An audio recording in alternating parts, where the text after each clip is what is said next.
Capitolo primo di L'anno 3000. Paolo e Maria lasciarono Roma, capitale degli Stati Uniti d'Europa, montando nel più grande dei loro aerotachi, quello destinato ai lunghi viaggi. È una navicella mossa dall'elettricità. Due comode poltrone stanno nel mezzo e con uno scattar di molla si convertono in comodissimi letti. Davanti ad esse una bussola, un tavolino e un quadrante con le tre parole moto, calore e luce. Toccando un tasto, l'aerotaco si mette in moto e si gradua alla velocità, che può giungere a 150 km all'ora. Toccando un altro tasto si riscalda l'ambiente alla temperatura che si desidera e premendo un terzo si illumina la navicella. Un semplice commutatore trasforma l'elettricità in calore, in luce, in movimento, come vi piace. Nelle pareti dell'aerotaco erano condensate tante provviste che bastavano per 10 giorni. Succhi condensati di albuminoidi e di idruri di carbonio, che rappresentano chilogrammi di carne e di verdura, eteri cobatissimi, che rifanno i profumi di tutti i fiori più odorosi, di tutte le frutte più squisite. Una piccola cantina conteneva una lauta provvista di 3 elisiri, che eccitano i centri cerebrali, che presiedono alle massime forze della vita, il pensiero, il movimento e l'amore. Nessun bisogno nell'aerotaco di macchinisti o di servi, perché ognuno impara fin dalle prime scuole a maneggiarlo, a innalzare o ad abbassare secondo il bisogno e a dirigerlo dove volete andare. In un quadrante si leggono i chilometri percorsi, la temperatura dell'ambiente e la direzione dei venti. Paolo e Maria avevano portato seco pochi libri e fra questi l'anno 3000, scritto da un medico che 10 secoli prima, con bizzarra fantasia, aveva tentato di indovinare come sarebbe il mondo umano 10 secoli dopo.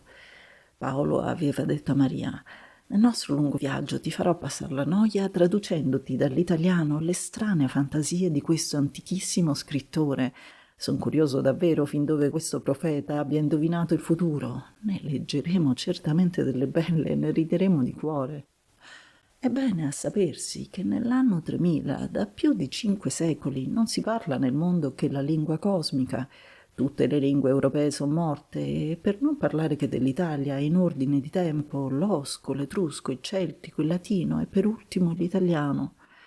Il viaggio che stanno per intraprendere Paolo e Maria è lunghissimo. Partiti da Roma, vogliono recarsi ad Andropoli, capitale degli Stati Uniti planetari, dove vogliono celebrare il loro matrimonio fecondo, essendo già uniti da 5 anni col matrimonio d'amore. Essi devono presentarsi al Senato biologico di Andropoli perché sia giudicato da quel supremo consesso delle scienze se abbiano o no il diritto di trasmettere la vita ad altri uomini. Prima però di attraversare l'Europa e l'Asia per recarsi alla capitale del mondo, posta ai piedi dell'Himalaya, dove un tempo era Darjeeling, Paolo voleva che la sua fidanzata vedesse la grande necropoli di Spezia, dove gli italiani dell'anno 3000 hanno come in un museo raccolte tutte le memorie del passato. Maria fino allora aveva viaggiato pochissimo, non conosceva che Roma e Napoli e il pensiero dell'ignoto la inebriava. Non aveva che 20 anni, avendo data la mano d'amore a Paolo da 5 anni. Il volo da Roma a Spezia fu di poche ore, senza accidenti. Vi giunsero verso sera e dopo una breve sosta in uno dei migliori alberghi della città, cavarono fuori dall'aerotaco una specie di mantello di caucciù che si chiama idrotaco e che, gonfiato da uno stantuffo, in pochi momenti si converte in un barchetto comodo e sicuro. Anche qui nessun bisogno di barcaiuolo e di servi. Una macchinetta elettrica, non più grande di un orologio da caminetto, muove l'idrotaco sulle onde con la velocità che si desidera. Il golfo di Spezia era in quella sera divino. La luna dall'alto, nella pace serena della sua luce, spargeva su tutte le cose come un fiato soave di malinconia. Monti, monumenti, isole parevano di bronzo, immoti come chi è morto da secoli. La scena sarebbe stata troppo triste se le onde chiacchierine, che parevano cinguettare e ridere fra la rete infinita d'argento che le inserrava come migliaia di pesciolini presi nella rete del pescatore, non avessero dato al golfo un palpito di vita. I due fidanzati si tenevano per mano e si guardavano negli occhi. Si vedevano anch'essi come velati in quella luce crepuscolare che toglie la durezza degli oggetti, facendo giganti le anime delle cose. «Vedi, Maria», disse Paolo a lei quando poté parlare, Qui intorno a noi dormono nel silenzio più di 20.000 anni di storia umana. Quanto sangue si è sparso, quante lacrime si sono versate prima di giungere alla pace e alla giustizia, che oggi godiamo e che pure sono ancora tanto lontane dai nostri ideali. E sì che fortunatamente per noi, dei primi secoli dell'infanzia umana, non ci sono rimaste che poche armi di pietre e confuse memorie. Dico fortunatamente, perché più andiamo indietro nella storia e più l'uomo era feroce e cattivo. E mentre egli parlava, si andavano avvicinando alla Palmaria, convertita allora in un grande museo preistorico. Vedi, Maria, qui vissero in una grotta 10 o 20 secoli or sono uomini che non conoscevano metalli e si vestivano con le pelli delle fiere. Sulla fine del secolo XIX, un antropologo di Parma, certo Regalia, illustrò questa grotta, che era detta dei Colombi, descrivendone gli avanzi umani e animali che egli vi aveva trovati. In quel tempo però, cioè sulla fine del secolo XIX, tutta l'isola era coperta di cannoni ed una batteria grande, un vero miracolo di arte omicida, difendeva il golfo dagli assalti del nemico. Tutto il golfo, del resto, era un trabocchetto gigantesco per uccidere gli uomini. Sui monti cannoni, sulle sponde cannoni, sulle navi cannoni e mitragliatrici, tutto un inferno di distruzione e di orrore. Ma già qualche secolo prima questo golfo portava memoria di sangue. Lì ad oriente sopra l'Erici tu vedi un antichissimo castello dove fu prigioniero un re di Francia, Francesco I, dopo che ebbe perduta la battaglia di Pavia. Noi non vediamo più le catombe di ossa che devono trovarsi sul fondo del mare, perché sul principio del secolo XX ebbe luogo una terribile battaglia navale a cui presero parte tutte le flotte d'Europa, mentre per fatale coincidenza in Francia si combatteva un'altra grande battaglia. Si battevano per la pace e per la guerra e l'Europa era divisa in due campi, chi voleva la guerra e chi voleva la pace, ma per volere la pace si battevano e un gran mare di sangue imporporò le onde del Mediterraneo e allagò la terra. In un solo giorno, nella battaglia di Spezia e in quella di Parigi, morì 1 milione di uomini. Qui dove noi siamo ora, godendo le delizie di questa bellissima sera, saltarono in aria in un'ora 20 corazzate, uccidendo migliaia di giovani belli e forti, che avevano quasi tutti una madre che li attendeva, tutti una donna che li adorava. La strage fu così grande e crudele che l'Europa finalmente inorridì ed ebbe paura di se stessa. La guerra aveva uccisa la guerra e da quel giorno si mise la prima pietra degli Stati Uniti d'Europa. Quei giganti neri che vedi galleggiare nel golfo sono le antiche corazzate che rimasero incolumi in quel giorno terribile. Ogni nazione da allora vi è rappresentata, venà di italiane, di francesi, di inglesi, di tedesche. Oggi si visitano come curiosità da museo e domattina ne vedremo qualcuna. Vedrai come in quel tempo di barbari ingegno e scienza riunivano tutti i loro sforzi per uccidere gli uomini e distruggere le città. E figurati che uccidere in grande era allora creduta gloria grandissima e i generali e gli ammiragli vincitori erano premiati e portati in trionfo. Poveri tempi, povera umanità. Però anche dopo aver abolita la guerra, l'umana famiglia non ebbe pace ancora. Vi erano troppi affamati e troppi infelici e la pietà del dolore, non la ragione, portò l'Europa al socialismo.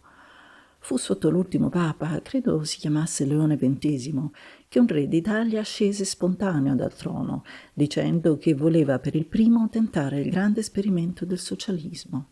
Morì fra le benedizioni di tutto un popolo e i trionfi della gloria. I suoi colleghi caddero protestando e bestemmiando. Fu una gran guerra, ma di parole e d'inchiostro fra repubblicani, conservatori e socialisti, ma questi la vinsero. L'esperimento generoso ma folle durò 4 generazioni, cioè un secolo, ma gli uomini si accorsero di aver sbagliato strada. Avevano soppresso l'individuo e la libertà era morta per la mano di chi l'aveva voluta santificare. Alla tirannia del re e del Parlamento si era sostituita una tirannia ben più molesta e schiacciante, quella d'un meccanismo artificiale che per proteggere e difendere un collettivismo anonimo soffocava e spegneva i germi delle iniziative individuali e la santa lotta del primato. Sopprimendo l'eredità, la famiglia era divenuta una fabbrica meccanica di figliuoli e di noie sterili e tristi.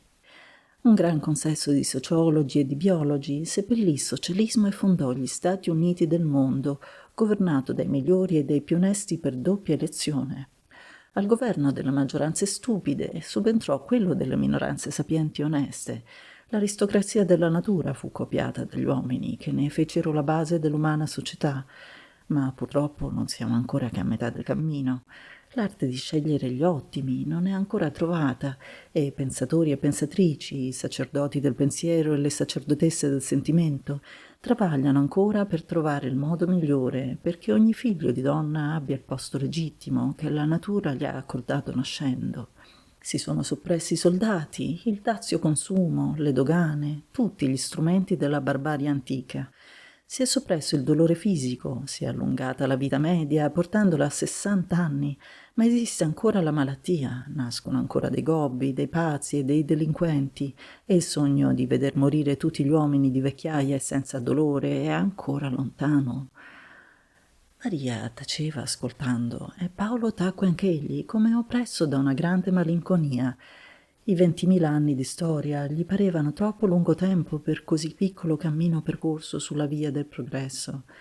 Maria volle rompere quel silenzio e dissipare quella malinconia e, con l'agilità mobile e intelligente che hanno tutte le donne, volle far fare al pensiero del suo compagno un gran salto. Dimmi Paolo, perché fra le tante lingue morte tu hai studiato con particolare amore l'italiano? È una curiosità che ho da un pezzo e che tu non mi hai mai soddisfatto. Non sarà di certo per poter leggere nell'originale l'anno 3000? No, mia cara, è perché la letteratura italiana ci ha lasciato la Divina Commedia e Giovanni Bungé, Dante, Carlo Porta, i due poeti massimi del sublime e del comico. Li leggeremo insieme questi due grandi poeti e tu vedrai che ho 100 ragioni di voler studiare l'italiano prima d'ogni altra lingua morta. Nessuno ha saputo toccare tutte le corde del cuore umano come l'Alighieri e nessuno ci ha fatto ridere più umanamente del Porta. Per capire però il Porta non basta sapere l'italiano, ma si deve studiare il milanese, un dialetto molto celtico che si parlava 10 secoli or sono in gran parte della Lombardia, quando l'Italia aveva più di 20 dialetti diversi. E poi, anche senza Dante e senza il Porta, io avrei studiato l'italiano prima d'ogni altra lingua morta, perché essa era la figlia prediletta e primogenita del greco e del latino, e in sé concentrava i succhi di due fra le massime civiltà del mondo, e ad esse se ne aggiunse una terza di suo, non meno gloriosa delle altre. Parlando italiano si ripensa a Socrate e Fidia, a Aristotele e Apelle, si ripensa a Cesare e Tacito, Augusto e Orazio, Michelangelo e Galileo, Leonardo e Raffaello. Mai nessun'altra lingua ebbe una genealogia più nobile e più grande. Ecco anche perché, quando si fondarono gli Stati Uniti d'Europa, per facile consenso di tutti, Roma fu scelta capitale. Paolo mio, tu mi fai troppo superba di essere romana. E di nuovo i fidanzati tacquero mentre il loro idrotaco scorreva sulle onde del golfo, rompendo ad ogni suo movimento le maglie della rete d'argento distesa sul pelo dell'acqua. Intanto si avvicinavano all'antico arsenale di Spezia e un suono monotono e lugubre giungeva al loro orecchio, ora confuso e appena percettibile, ora chiaro e distinto, secondo le vicende della brezza notturna. Gli occhi di Paolo e di Maria si volgevano là donde quel suono veniva e pareva che sorgesse dall'onda, dove un corpo rotondo galleggiava sull'acqua come un'immensa testuggine marina. Verso quel punto diressero la loro navicella e il suono si andava facendo più forte e più triste. A pochi passi da quel corpo galleggiante fermarono l'idrotaco. Che cos'è questo corpo? È un'antica boa a cui i barbari del secolo XIX attaccavano le loro corazzate maggiori. È rimasta qui dopo tanti secoli, arrugginita e obliata per memoria di un tempo che per fortuna degli uomini non ritornerà più. Intanto il suono triste e monotono che usciva dalla boa era divenuto chiarissimo. Era un suono doppio e straziante, fatto di due note, un lamento e un tonfo. Prima era un ni stridente e prolungatissimo, e poi, dopo una pausa breve, un boom cupo e profondo, e una nuova pausa, e un ripetersi incessante del lamento e del tonfo. Anche il cuore umano misura il breve giro del quadrante della vita con due suoni alterni, un tic e un tac, ma son suoni allegri quasi festosi. Quell'ì e quel boom invece sembravano i palpiti di un cuore gigantesco e straziato che battesse il tempo del nostro pianeta. Dio mio, dimmi Paolo, perché quella boa si lamenta, par che soffra e pianga. Pazzarella, rispose egli sorridendo forzato.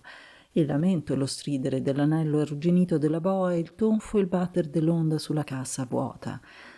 Paolo però, dando la spiegazione fisica di quel suono alterno, era preoccupato da altri pensieri che spaziavano in un mondo più alto e più lontano, e i due tacquero ancora e lungamente. Andiamo via, torniamo a terra, questa boa mi fa terrore, mi fa piangere. Hai ragione, andiamo via. Questo lamento rattrista anche me. Mi par di vedere qui l'immagine dolorosa di tutta la storia umana, un lamento che sorge dalle viscere dei bambini appena nati, dei giovani straziati dall'amore, dei vecchi che hanno paura della morte, di tutti i malcontenti, di tutti gli affamati di pane o di gloria, di ricchezza o di amore.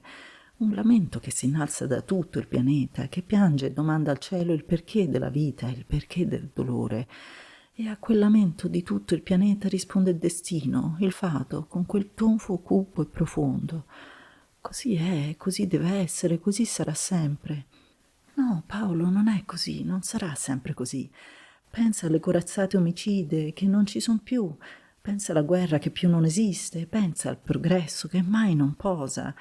Anche questa boa che sembra ripeterci coi suoi palpiti l'eterno lamento dell'umanità e la crudele risposta del fato tacerà un giorno, disciolta dalle acque del mare.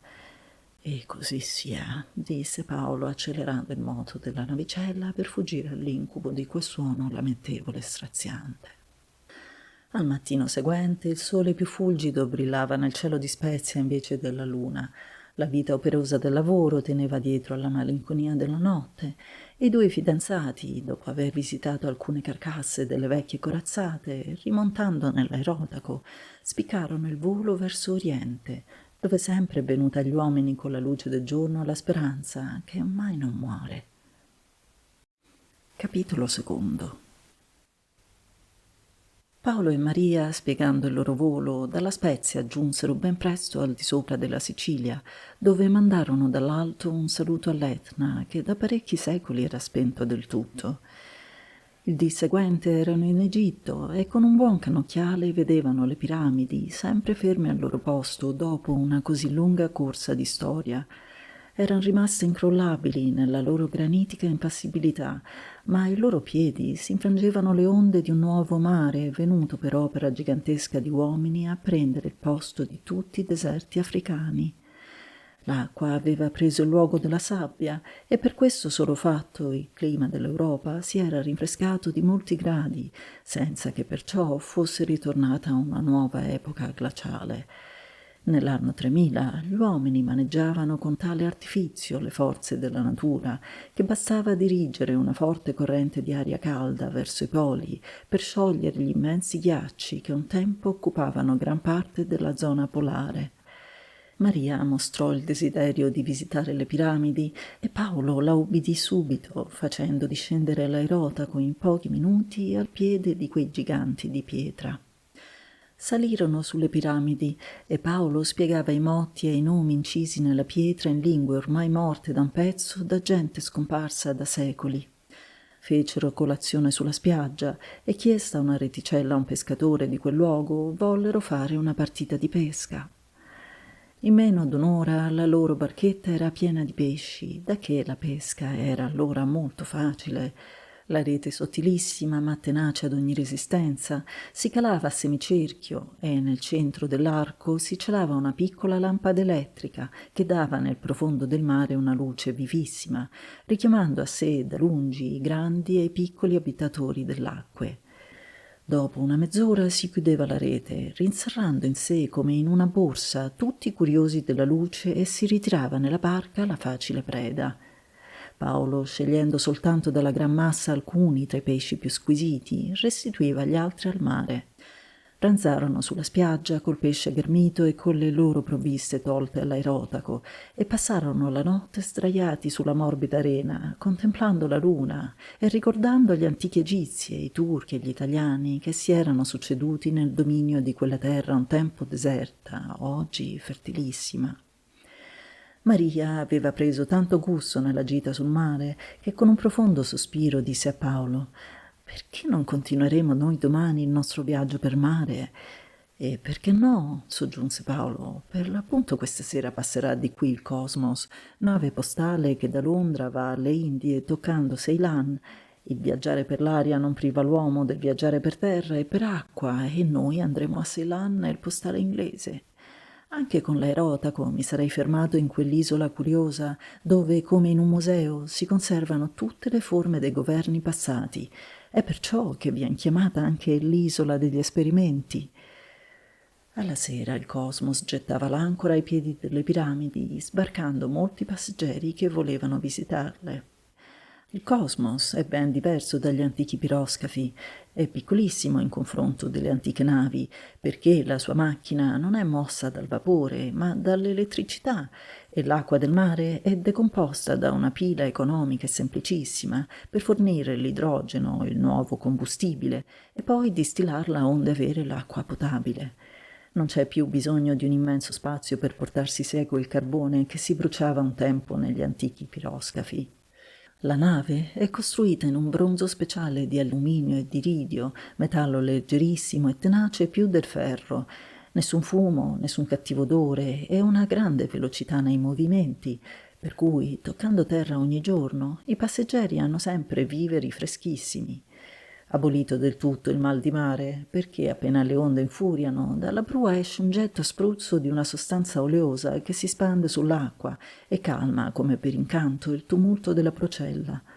Del resto, sul Cosmos, tutti comodi e gli svaghi di una grande e ricca città, non più cabine strette e asfissianti con tutti gli odori più disgustosi della cucina, della macchina a vapore e della imperfetta ventilazione, camere ampie e ben mobiliate, perché non si accolgono che pochi passeggeri, musica e fiori dappertutto e una cucina che appresta ad ognuno e a tutte le ore ciò che più desidera, una ricca biblioteca, giochi d'ogni genere, il servizio invisibile perché tutti possono con semplici bottoni manifestare i propri desideri e i propri bisogni.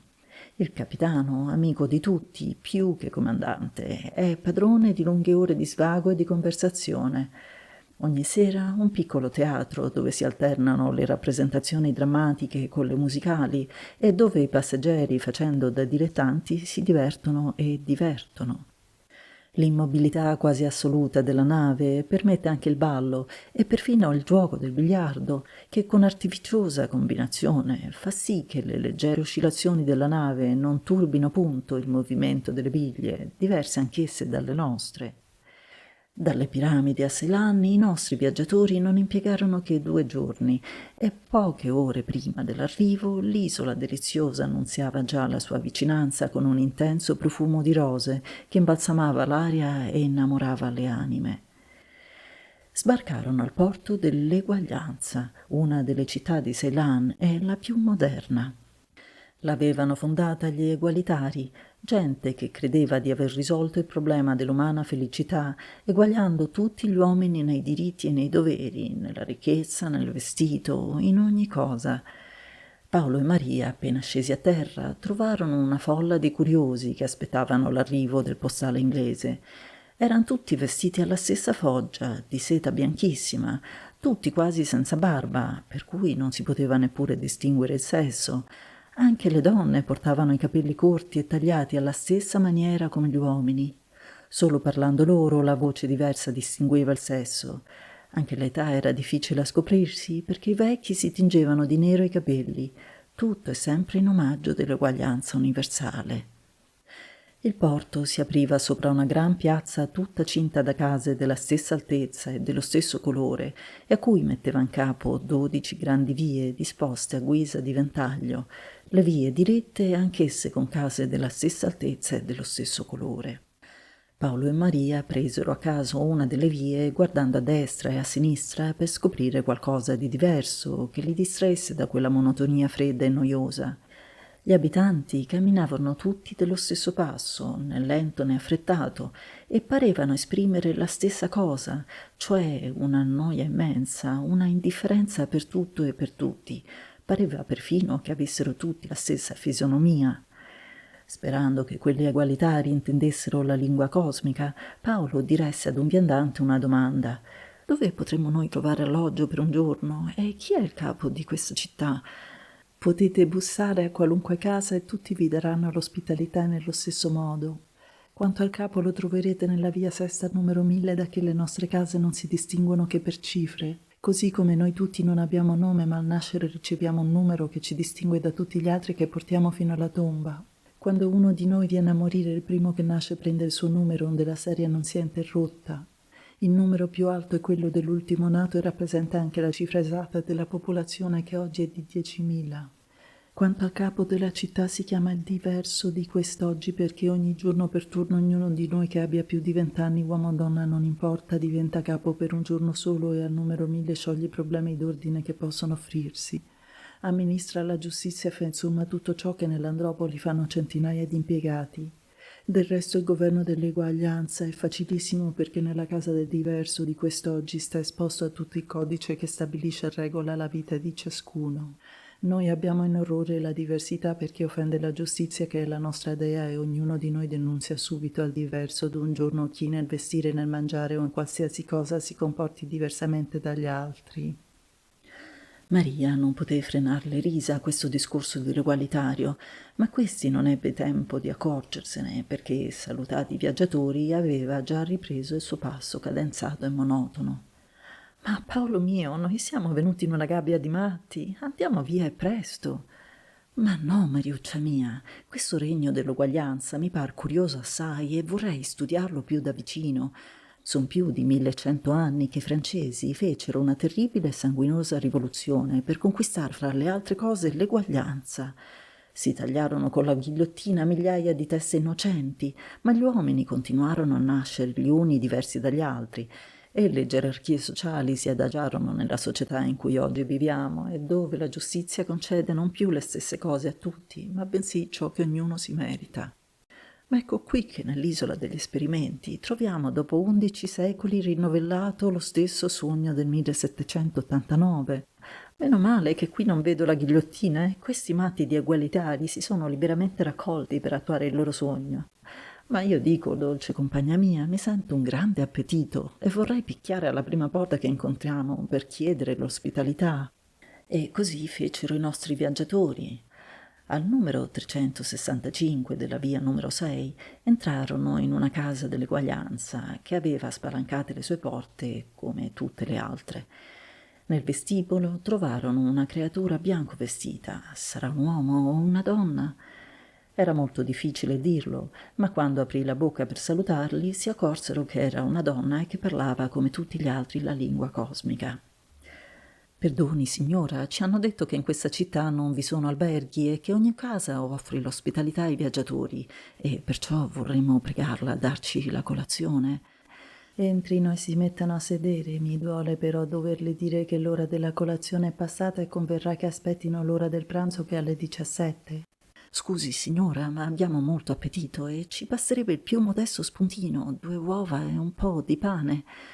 «Non potrei trasgredire la legge dell'eguaglianza, da bravi viaggiatori avrete con voi qualche piccola provvista che vi permetterà di aspettare l'ora del pranzo che si farà in comune.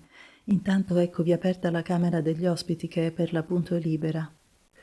Paolo e Maria avevano sempre nella loro borsetta da viaggio degli albuminoidi condensati e degli alimenti nervosi, per cui, chiedendo 1000 scuse all'egualitario, si raccolsero nella camera degli ospiti, ridendo come 2 pazzi della singolarità dei costumi di quel paese. Venuta l'ora del pranzo, sentirono suonare un campanello elettrico che lo annunziava e nello stesso tempo suonavano tutti i campanelli della città.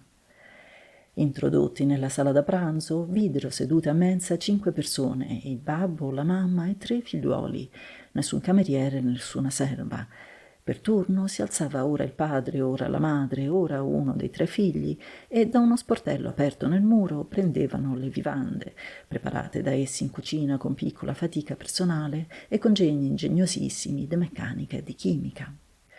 Il padrone di casa, poco diverso dalla padrona nella fisionomia e in tutto uguale ad essa nel vestito, era ilare con gli ospiti gentilissimo. Si informava del loro viaggio, dava notizie preziose sulla città dell'eguaglianza e sugli altri stati dell'isola, ma soprattutto ci teneva a portare a cielo la perfezione sociale del governo sotto cui viveva. Vedete che mirabile cosa è questo sistema a tutto ordine e simmetria? A questa stessa ora nella nostra città tutti pranzano e tutti mangiano la stessa cosa e in molte mense siede anche lo stesso numero di persone da che il celibato è proibito, come è proibito avere più di 3 figli. Soltanto nel caso in cui la sventura ce ne involi uno possiamo sostituirlo con un quarto.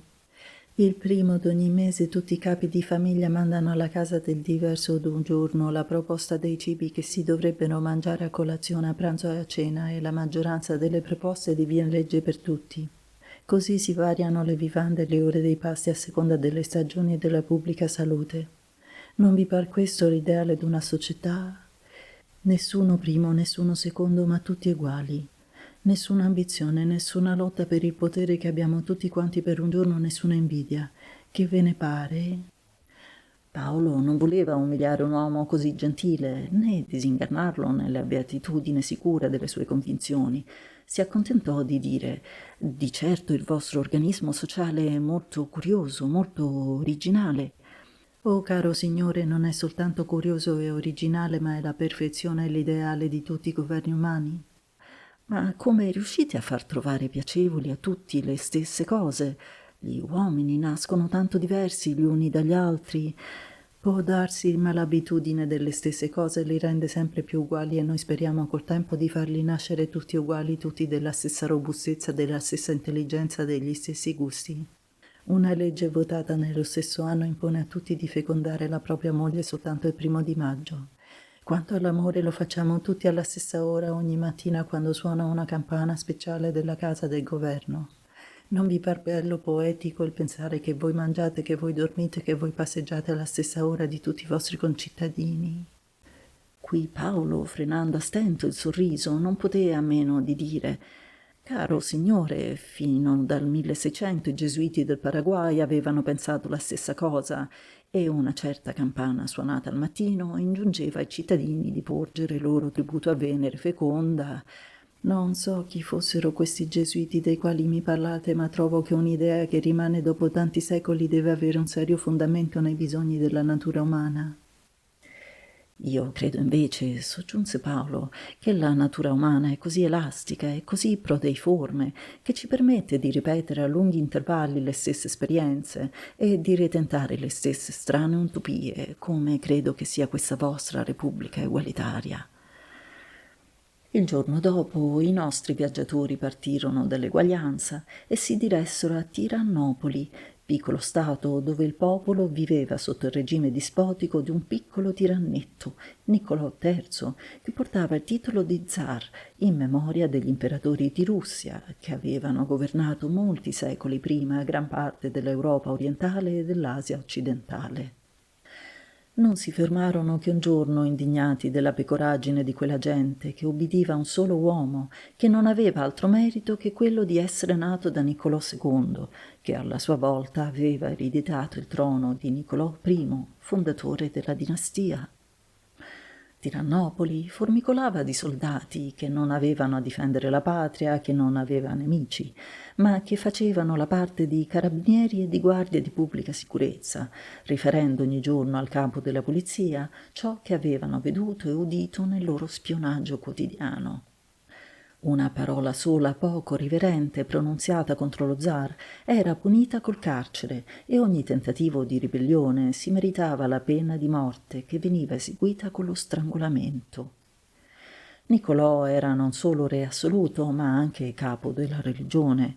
Questa era semplicissima, adorazione di un Dio solo e dei suoi santi, che erano tutti tiranni celebri nella storia del passato. Augusto, Tiberio, Nerone, Ezzelino da Romano, Luigi XI, Luigi XIV, Enrico VIII d'Inghilterra, Napoleone I, Re Bomba di Napoli, Pietro il Grande e tanti altri erano altrettanti santi che avevano il loro tempio e il loro culto.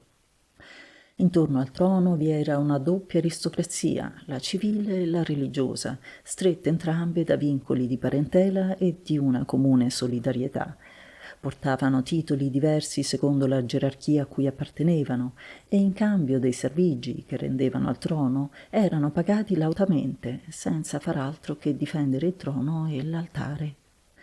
Tirannopoli era circondata da stati liberi e qualche cittadino era riuscito a fuggire dalla tirannia di Niccolò III per recarsi all'eguaglianza, alla metropoli del socialismo, allo Stato parlamentare, ma l'emigrazione era rara e difficile, essendo punita con la morte se si poteva ghermire il colpevole.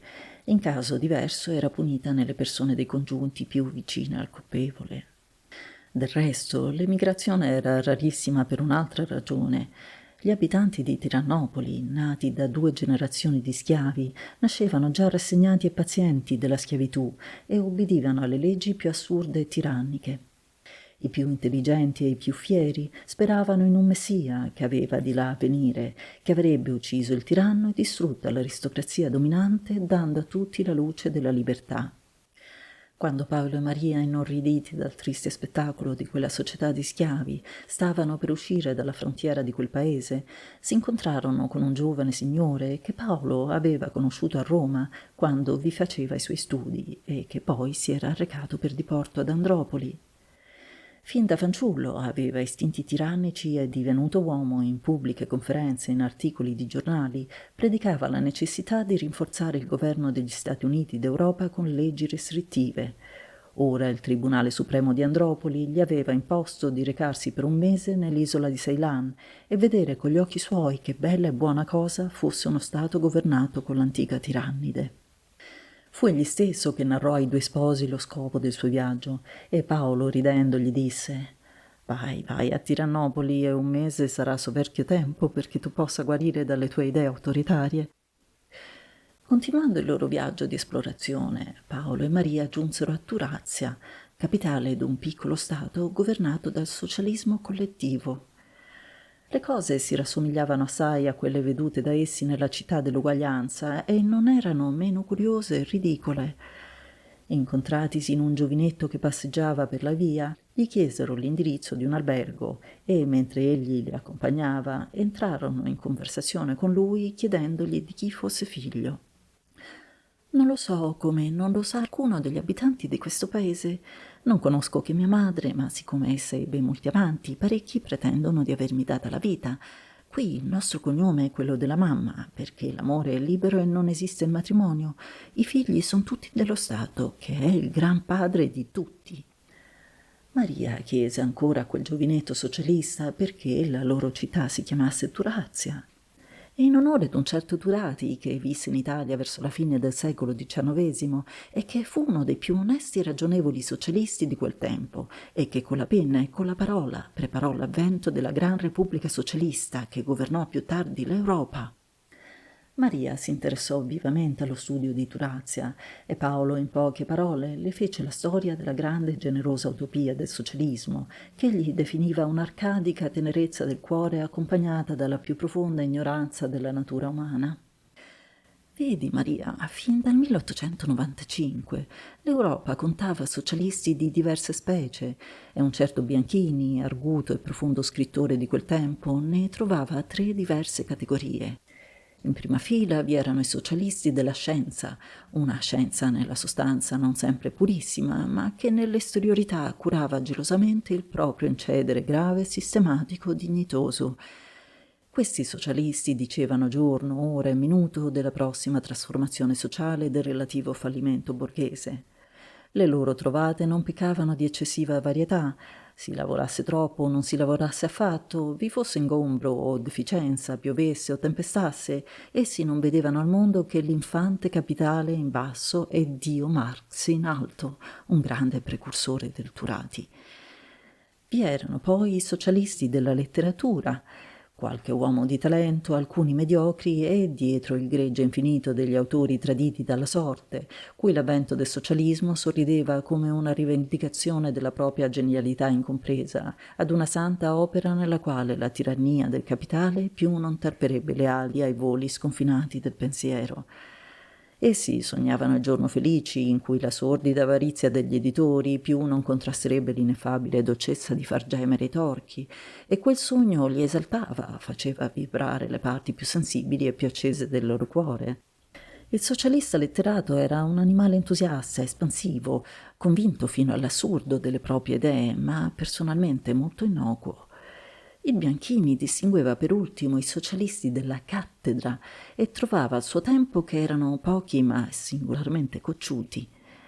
Erano uomini spaventosamente eruditi che si erano tuffati col più eroico dei coraggi nel mare magno delle leggi e degli istituti giuridici per ricavarne l'infallibile ricetta che doveva cancellare dal dizionario umano la triste parola di dolore. Il loro lavoro speculativo li aveva inconsciamente separati dal mondo dei viventi per portarli in un ambiente in cui non si riconosceva che una divinità, la legge, che era tutto, doveva tutto, poteva tutto. Non vi era esigenza fisiologica o naturale che si degnassero considerare nell'uomo, ma con la massima disinvoltura essi la perfezionavano, volgevano e capovolgevano così come domandavano i bisogni del loro sistema prestabilito. E accanto ai maestri, lavoratori sobri, illusi in buona fede, sorgevano i discepoli leggeri, superficiali, che si pavoneggiavano nella loro veste pretenziosa di essere superiori a buon mercato. Studiando la storia del socialismo, però, cara Maria, io credo che alle tre specie di socialisti magistralmente definiti da Bianchini sulla fine del secolo XIX se ne debba aggiungere una quarta, che era forse anche la più numerosa, ed è quella dei socialisti per pietà. A questi appartenne Edmondo de Amicis, un celebre scrittore italiano del secolo XIX. E questi sono per l'appunto quelli che dopo 11 secoli hanno voluto ritentare l'antica prova fondando qui nell'isola di Ceylon lo stato di Durazia. Il dolore fisico non esiste più, ma esistono ancora molte forme di dolore morale, ad onta che si cerchi di sopprimere dalla nascita i delinquenti nati e tutti i mostri e tutti gli organismi consacrati a morire immaturamente di malattie ereditarie. Qualche volta i biologi periti sbagliano e lasciano vivere uomini che per la loro costituzione sono condannati a soffrire o a far soffrire gli altri, se non fisicamente e moralmente, da che la pietà altruistica è un acerbo dolore. Aggiunge a questo la lotta delle individualità forse troppo libere nei loro movimenti e che fanno nascere spesso contrasti, contraddizioni, disuguaglianze. Da quel poco che ho veduto qui in Turazia, mi pare che l'esperimento, che non dura che da 5 anni, non avrà lunga vita. La gran massa del popolo socialista è costituita da ignoranti e da gente di carattere debolissimo, venuta qui sperando di trovarvi una panacea ai loro mali. Alla testa ho veduto uomini d'ingegno, ma con più cuore che testa, e che si affannano a risolvere questa specie di quadratura del cerchio, cioè di dare a tutti quel che spetta a ciascuno, misurando con equa bilancia il valore del lavoro che è così diverso nei diversi organismi umani. Lo Stato è divenuto una specie di tumore gigantesco che assorbe tutto con la santa intenzione di distribuire a tutti un'egual quantità di sangue e di vita. Ma questa distribuzione è fatta da uomini che, per quanto intelligenti e buoni, sono pur sempre uomini ed hanno le loro simpatie e le loro passioni, e di qui altrettante cause di errori e di malcontenti. Nota poi che la impossibilità di accumulare il frutto del lavoro per lasciarlo ai figliuoli toglie ogni nervo all'energia individuale e una grande apatia regna sovrana nell'atmosfera di questo stato, dove se non vi sono né oppressori né oppressi, mancano però le sante e poderose lotte del primato e le più belle e nobili energie abortiscono perché è a loro negato il lavoro. Ieri, mentre tu dormivi, ho avuto una lunga conversazione con uno dei capi principali di Turazia, ma trovai in lui un grande poeta invece di un sapiente uomo di Stato. Egli era entusiasta del nuovo esperimento e mi diceva che la Repubblica Socialista ha un grande avvenire ed è destinata poco per volta ad assorbire tutte le società planetarie. Alla mia obiezione che essi avevano soppresso Dio e la famiglia, cioè il tempio in cui si crede o si spera e il nido in cui si ama, egli, crollando il capo in aria di compassione, con la voce ispirata e calda di un apostolo o di un profeta, mi rispondeva: «Sì, è vero, abbiamo soppresso Dio, perché è una menzogna. Abbiamo soppressa la famiglia egoistica e animalesca, ma l'abbiamo allargata, portandone i confini a ben più largo giro. Qui siamo tutti fratelli e i giovani sono figli dei vecchi. La parentela non è soltanto del sangue, ma del cervello, del cuore, di tutti i nervi che fanno vibrare la natura umana, i sussulti della gioia e del dolore. La gioia di un solo è gioia di tutti, il dolore di un solo è dolore di tutti. L'individuo che voi altri planetari avete fatto un Dio, qui da noi non è che la molecola, l'atomo sociale, un membro del grande organismo, che è lo Stato. Noi non sentiamo il bisogno di maggior libertà né di maggiore agiatezza, perché lo Stato pensa per noi e a tutti, distribuisce ciò che gli spetta. Noi abbiamo copiato ciò che fa la natura quando plasma gli organismi del mondo vegetale e del mondo animale. Forse che il braccio o un dito del piede o uno dei tanti nostri visceri si lamenta del lavoro che gli spetta nel grande travaglio della vita. No, di certo. Ognuno dei nostri organi lavora per sé e per gli altri e vive nello stesso tempo della vita propria e della vita collettiva. Voi altri individualizzatori fanatici potete salire in alto finché volete, potete sentirvi potenti, ricchissimi, ma siete sempre unità. Io invece, vedete, sento fremere in me la vita di tutti i 30.000 fratelli che per ora costituiscono la Repubblica Sociale di Turazia, come se la coscienza del mio io fosse grande come quella di tutti i miei concittadini. Molte altre belle cose, disse quel socialista, e anche a lui non ebbi il coraggio di gettare in faccia una sola delle tante obiezioni che mi venivano al labbro. Mi accontentai di stringergli forte la mano, dicendogli vi ammiro e vi invidio, benché sia di opposto parere sulla forma di governo sociale che vi siete data.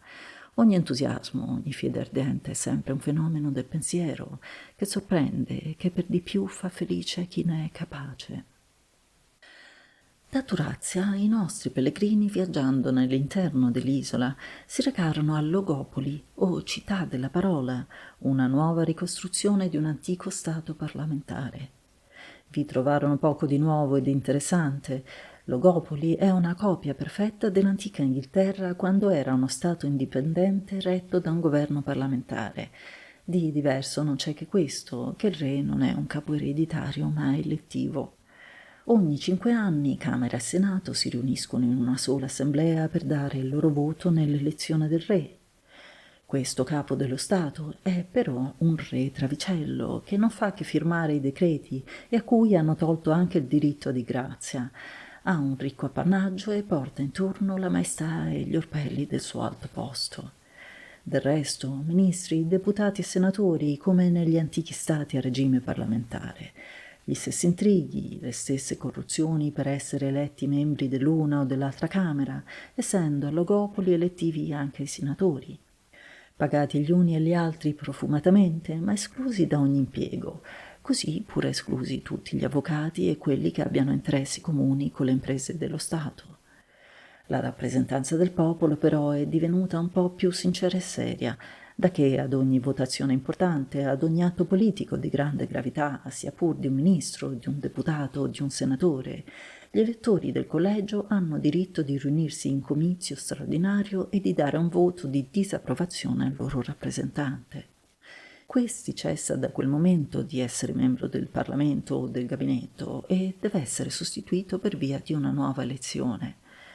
Questa ed altre riforme di minor conto hanno migliorato in Logopoli l'antica forma parlamentare, ma vi rimangono sempre queste due infermità organiche, quella di fabbricare le leggi con una commissione di troppi individui, facendole mutevoli ad ogni accidente o di incidente di persone o di cose, e l'altra di mutar sempre al capriccio vagabondo degli elettori coloro che devono dettare le leggi e reggere il timone dello Stato. I nostri compagni non visitarono tutti gli stati dell'isola degli esperimenti, ma soltanto i principali. Oltre gli Egualitari, oltre Tirannopoli, Turazia e Logopoli, vi sono altre genti e altri paesi governati diversamente. Basta che un centinaio di uomini pensino un'utopia sociale nuova o ne ripensino un'antica già sepolta da secoli, ed essi sanno che nell'isola di Ceylan si trova sempre un piccolo, grande territorio vergine dove possono fondare la nuova repubblica o la nuova teocrazia. E così si fanno e rifanno gli esperimenti, così sorgono e muoiono città e falansteri e organismi nuovi e bizzarri che servono poi di svago e anche di scuola agli uomini politici degli Stati Uniti planetari. Paolo e Maria seppero infatti che Ceylan possiede, oltre gli stati da essi visitati, poligama, staterello a governo semidispotico dove ogni uomo ha molte mogli, Poliandra, altro stato dove invece ogni donna ha molti mariti. Cenobia, una immensa città ieratica da cui sono escluse le donne e gli uomini vivono in un ascetismo continuo. Monachia, piccola città tutta di monache date al culto di Saffo. Peruvia, uno stato comunista dove si ricopia l'antico regime socialista dell'impero degli Incas e dove la proprietà, essendo tutta dello Stato, si presta a ciascuno secondo i suoi bisogni, allargandone la frontiera secondo il numero dei figli. Così pure il lavoro viene distribuito nei diversi giorni della settimana per sé, per i poveri e i malati, per il re e i principi e per le spese del culto. Capitolo terzo. I nostri viaggiatori, dopo essersi riposati alcuni giorni in uno dei deliziosi alberghi dell'isola degli esperimenti, dopo aver passeggiato all'ombra di quei boschi di palme inghirlandate di rose, dopo essersi inebriati di tutti i profumi di quella flora inesausta e divina, aspettarono un vapore italiano che doveva portarli all'isola di Dinamo e poi nelle Indie. Il piroscafo italiano li portò in poche ore dal porto dell'Eguaglianza a Dinamo. Quest'isola fu un tempo l'antica Andaman, abitata prima da una razza pigmea e selvaggia, che scomparve, come tante altre, sotto il contatto omicida delle razze europee e divenne colonia inglese e poi, fondati gli Stati Uniti planetari, uno dei 4 grandi accumulatori di energie cosmiche chiamati dinami, dei quali uno era posto a Malta, l'altro a Fernando di Noronha, un terzo in una delle isole Curili e un quarto per l'appunto nell'antica Andaman. Paolo voleva che Maria vedesse uno di questi grandi laboratori dove si raccoglievano le energie planetarie e venivano poi distribuite per mezzo di fili in tutte le regioni del globo. La Dinamo indiana, dove sbarcarono i nostri viaggiatori, era divenuta una città e una scuola, città abitata dagli ingegneri che dirigevano la gigantesca officina e scuola dove accorrevano da ogni parte del mondo gli scolari che volevano avere il diploma di dinamologhi o dottori nella scienza delle forze fisiche. Sbarcando a Dinamo, nessun rumore stridente, nessun fumo disgustoso che annunziasse un'officina come invece era il caso delle antiche fabbriche, e per le vie nessun uomo sporco di carbone o di sugna o con la faccia logorata da lavori malsani o eccessivi. Gli operai erano pulitamente vestiti, vigorosi d'aspetto e quasi per nulla si distinguevano dai loro capi gli ingegneri dinamologhi.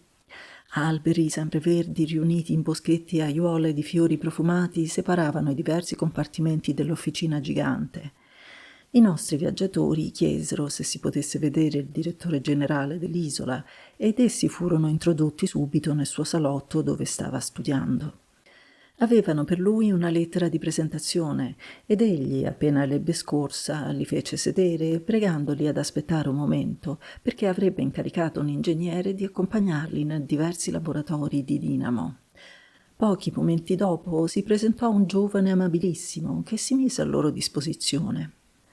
Già credo che lor signori non siano specialisti e che desiderano di fare una corsa rapida nelle nostre officine per farsi un'idea generale del modo con cui qui produciamo le forze e le distribuiamo nei più lontani paesi del mondo. Siccome il nostro pianeta possiede altri 3 grandi centri uguali al nostro, ci siamo divisa la Terra in 4 dipartimenti e noi corrispondiamo con tutta l'Asia e con la Micronesia. Dalla palazzina abitata dal direttore scesero in un grande giardino. La palazzina era nel centro e da essa, per tante strade divergenti, come i raggi di una ruota, si andava nei diversi laboratori. «Se credono», disse l'ingegnere, «andremo prima di tutto nel museo storico, dove vedremo la rapida evoluzione della meccanica attraverso i secoli dimostrata in altrettanti modelli». Maria, che non conosceva l'esistenza dei grandi distributori planetari della forza, altro che di nome, era tutt'occhi e tutt'orecchi e passava di curiosità in curiosità, di ammirazione in ammirazione. «Ecco», disse l'ingegnere entrando nella prima sala del museo, «i primi saggi preistorici della meccanica, le forze degli animali adoperate a vantaggio dell'uomo».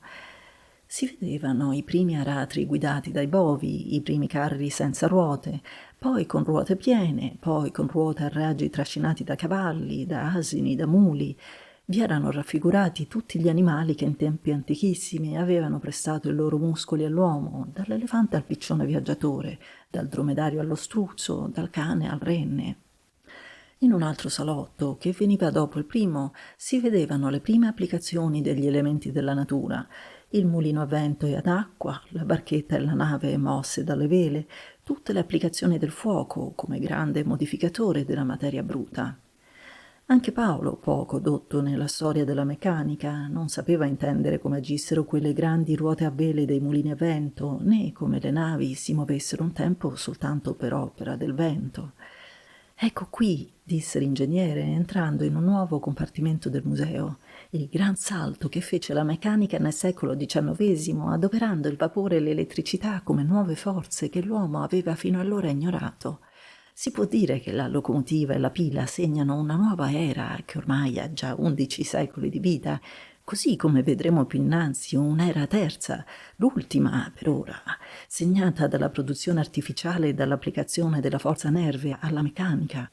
Forse la più grande delle umane scoperte che si deve al grande inglese Max Strong, che morì nell'anno 2654 e di cui vedrete la statua nel parco qui vicino accanto a quella del Volta e del Watt. Qui dove siamo vedete in altrettanti modelli rappresentate tutte le applicazioni del vapore e dell'elettricità, le antiche locomotive, le antichissime pile, poi le più moderne, gli antichi telegrafi, i telefoni, i fonografi e tutti gli ingegnosi apparecchi che aprirono orizzonti nuovi all'umana famiglia sulla fine del secolo XIX e in tutto il secolo XX. «Io credo che la rapidità delle comunicazioni», continuava a dire l'ingegnere, «ottenute col vapore e col telegrafo, hanno contribuito più di tutti i libri, di tutti i giornali, più di tutti i parlamenti, di tutti i codici ed anche di tutte le religioni, a distruggere l'antica e scellerata epoca delle guerre fra popolo e popolo e a creare una nuova morale sana e sincera». Verso la fine del secolo XIX, la fede cristiana, che era quella dei popoli più civili d'allora, aveva quasi perduta ogni influenza moralizzatrice, e mentre cadevano tarlati dal tempo e dalla scienza gli antichi templi, dove per tanti secoli gli uomini avevano pregato e sperato, mentre preti e soldati e re puntellavano per ogni parte gli edifizi decrepiti, la gente onesta, cioè i poeti dell'avvenire e i galantuomini del presente, era tutta sgomenta per la morale umana che sembrava decadere ogni giorno per cadere in una bassa speculazione di piaceri facili e commerciabili. Senza un Dio amministratore, come avrebbe potuto salvarsi la nave della morale? Intanto tutti deploravano il presente e temevano l'avvenire, ma non sapevano chi avrebbe potuto salvare dal naufragio l'umana famiglia, chi avrebbe potuto predicare il nuovo verbo, chi avrebbe salvato gli uomini dalla putredine. Si ripeteva un di presso quello che 18 secoli prima si era veduto nel mondo antico, cioè l'aspettativa di un messia, di un uomo che avrebbe rigenerata l'umanità e proclamato nella storia una nuova era. In mezzo a tante paure angosciose e a tanto sfacelo di chiese e di dei, era la scienza che preparava all'insaputa e al dispetto dei filosofi e di teologi l'era nuova.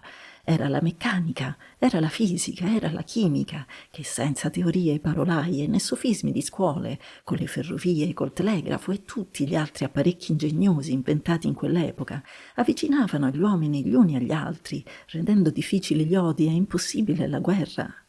Conoscersi, vedersi ogni giorno, potersi parlare agli antipodi, vuol dire amarsi, vuol dire stringersi le destre per raddoppiare la gioia e confortare i comuni dolori.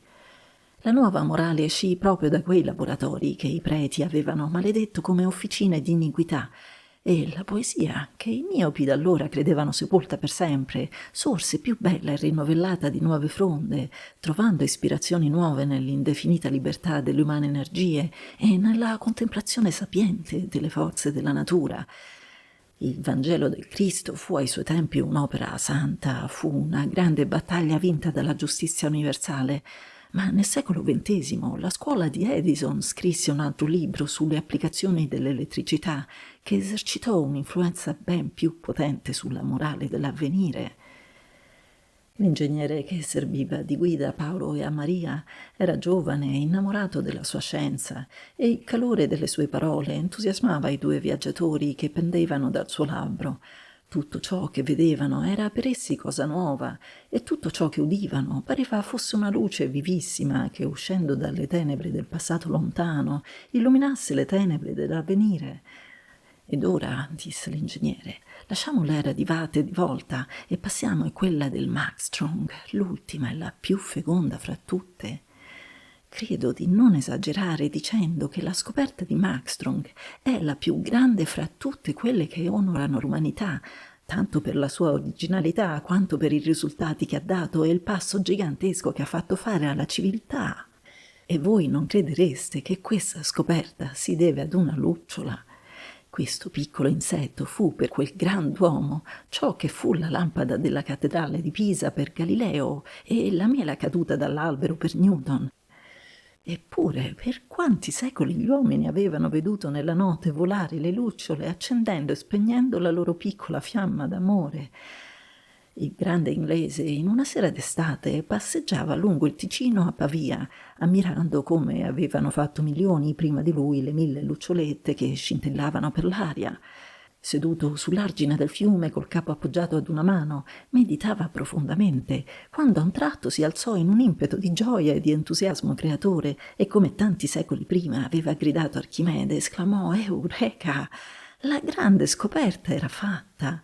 Ed egli nelle sue memorie lasciò scritto l'evoluzione del pensiero che lo condusse alla sua immortale e feconda scoperta. Ecco, egli pensò, un piccolissimo insetto che senza pile e senza grandi apparecchi produce la luce a sua volontà come a sua volontà la spegne. Ma gli altri animali non sono forse capaci, senza ordegni complicati, di produrre calore e elettricità? Tutte le forze, insomma, che l'uomo genera a furia di meccanismi intricati, con macchine dove entrano metalli, ruote e acidi potentissimi. La torpedine e il gignoto non producono coi loro tessuti una quantità straordinaria di elettricità e tutti gli animali a sangue caldo non producono forse costantemente del calore che in taluni di essi supera i 40 gradi e i piccioni non percorrono lo spazio con una velocità superiore a quella delle locomotive e gli insetti non producono una forza muscolare che in rapporto col loro volume è superiore a quella delle nostre macchine migliori. Dunque gli animali possono senza metalli, senza caldaie, senza pile, senza acidi produrre moto, luce, elettricità. Studiamo come la producono questa forza e imitiamoli. Tutte quante le invenzioni umane che con troppa superbia diciamo creazioni nostre non sono che imitazioni della natura, non sono che applicazioni di forze che sono esistite prima di noi e senza di noi. Da quel giorno Maxstrong si chiuse nel suo laboratorio, studiando al microscopio e con l'analisi chimica i caratteri intimi del protoplasma dei corpi vivi e, dopo diversi anni di ricerche, trovò modo di produrlo artificialmente con la sintesi organica e gli diede il nome di pandinamo, perché con facili maneggi si può da quella sostanza onnipotente far sprigionare la luce, il calore, l'elettricità, il movimento e il magnetismo. Il pandinamo ha messo in seconda linea locomotive, pile, tutti i macchinosi ordegni dell'antica meccanica, riducendoli a piccolissimo volume e a facile applicazione. Qui nel museo vedete tutta la serie delle fasi per le quali passò la grande scoperta del Maxstrong, che fu poi perfezionata dai suoi discepoli e dai successori in parecchi secoli di ricerche e di studi. Nel laboratorio centrale di quest'isola voi vedrete come si ottiene il pandinamo, che distribuisce le diverse forze che sprigiona alle più lontane regioni del nostro pianeta. Con leggere compressioni e reattivi speciali, un semplice operaio manda una corrente che darà luce, calore, elettricità o forza meccanica a piacimento, secondo che lo esige la richiesta delle officine lontane o lontanissime, e i fili che portano e guidano queste correnti non sono più di metallo come negli antichi telegrafi e telefoni, ma sono tubetti di una sostanza albuminoide elastica e tenacissima, chiusi l'uno nell'altro e separati da un liquido speciale. Uno stesso tubo può in questo modo e contemporaneamente portare correnti di diversa natura che daranno luce, calore o movimento. L'attuale direttore, che è uno dei più profondi e celebri scienziati, sta ora studiando il modo di trasmettere la forza senza bisogno di tubi conduttori, che poi non sono che una copia dei nostri nervi, attraverso la corteccia della Terra, e spera di riuscirvi, da che, quando si tratta di trasmettere una forza unica, può da quest'isola, per esempio, illuminare a un tratto tutta la catena dell'Himalaya, come se n'è fatto lo sperimento nel mese scorso. Maria era sbalordita, commossa, estatica alle parole del bravo ingegnere che li guidava e non poté a meno di dirgli: «Ma crede lei che un giorno potremmo produrre artificialmente anche il pensiero in protoplasmi creati da noi?» «E perché no?» rispose il giovane entusiasta. «Anche il pensiero è una forza che si sprigiona da cellule fatte di protoplasma, e quando noi potremo perfezionare il pandinamo di Maxtronk in modo da renderlo simile a quello che costituisce la sostanza grigia del nostro cervello, potremo farlo capace di pensiero come oggi è suscettibile di darci luce, calore e elettricità. I limiti del possibile per nostra grande fortuna non sono segnati da nessuna legge e possiamo sperare di spingerlo sempre più in là ad ogni nuova generazione di uomini, ad ogni nostra scoperta, ad ogni nostra invenzione. Ma andiamo a visitare l'ufficio di distribuzione delle forze, che è come la nostra posta». E ufficio postale era davvero, perché un'infinità di fili vi convergevano. Era una gran sala ottagona dove sedevano in altrettanti posti gli impiegati che ricevevano i dispacci e trasmettevano le forze richieste dai diversi punti del globo. Come avviene nei nostri nervi, gli stessi fili che portavano dovunque la luce, il calore e l'elettricità servivano ai corrispondenti per esprimere i loro bisogni. L'ingegnere si avvicinò ad uno degli uffici trasmissori e disse: «Venite qua a vedere, ecco un dispaccio che giunge da Pechino. Domani gran festa in onore di Confucio, abbisogniamo per tutta la notte luce intensa azzurra che si alterni con luce rossa. E noi manderemo domani ciò che si domanda dalla Cina». Passò poi a un altro ufficio, quello che distribuiva la forza meccanica. «Venite qui, ecco un dispaccio che arriva in questo momento dal Dhavalagiri nell'Himalaya. Nel tunnel che si sta scavando attraverso l'Himalaya, trovata una roccia quarzosa durissima, abbisogniamo di una forza triplicata di perforazione. E noi ubbidiremo subito alla domanda di forza richiesta». Dopo essersi fermato a diversi uffizi distributori, l'ingegnere condusse i nostri due viaggiatori nel centro della sala, dove sopra un tavolo rotondo si vedeva una gigantesca carta geografica dove erano segnate in rosso tutte le regioni con le quali corrispondeva l'isola di Dinamo. «Vedete», diceva l'ingegnere, «su questa carta ogni sera noi segniamo le richieste delle forze che ci si fanno dai diversi punti della nostra regione e l'intensità loro, così come le sospensioni d'invio che occorrono. Ogni giorno la carta è rinnovata e a capo dell'anno si riuniscono in un volume tutte quante le carte che ci danno così il modo di segnare il nostro bilancio. Gli altri 3 centri planetari compiono lo stesso lavoro e così, riunendosi ogni anno in Andropoli 4 volumi, abbiamo segnato con esattezza matematica il bilancio complessivo della civiltà planetaria». Maria si azzardò a dire: «Della civiltà meccanica, però, non della morale». L'ingegnere sorrise poi: «Signora gentilissima, io come ingegnere non posso occuparmi che del progresso meccanico, ma creda pure che questo va quasi sempre parallelo al progresso morale. Ad Andropoli, però, se ella vi andrà, potrà vedere come ogni anno si raccolgono anche le cifre che segnano il progresso morale dell'umanità». I nostri viaggiatori, passando di meraviglia in meraviglia, visitarono l'un dopo l'altro tutti i laboratori di Dinamo e, dopo aver ringraziato il gentile ingegnere che li aveva accompagnati, lasciarono l'isola più superbi di prima di essere uomini. Capitolo quarto. I nostri viaggiatori, lasciata l'isola di Dinamo, salirono nel loro aerotaco, impazienti di giungere nella grande capitale del mondo, e si diressero all'India. In poche ore videro dall'alto il Gange, l'antico fiume sacro degli Indù, e dove dall'altezza in cui erano si scorgeva appena nel basso una grande città che dal luogo in cui dominava un tempo Calcutta scendeva lungo le sponde fino al mare. Di là drizzarono la loro navicella al nord, dove si distendeva ampia e maestosa la smisurata catena dell'Himalaya. Mano a mano si andavano avvicinando a quella catena di monti, le cui cime sembrano inargentate dall'eterna neve che le ricopre, spesseggiavano per l'aria gli aerotachi.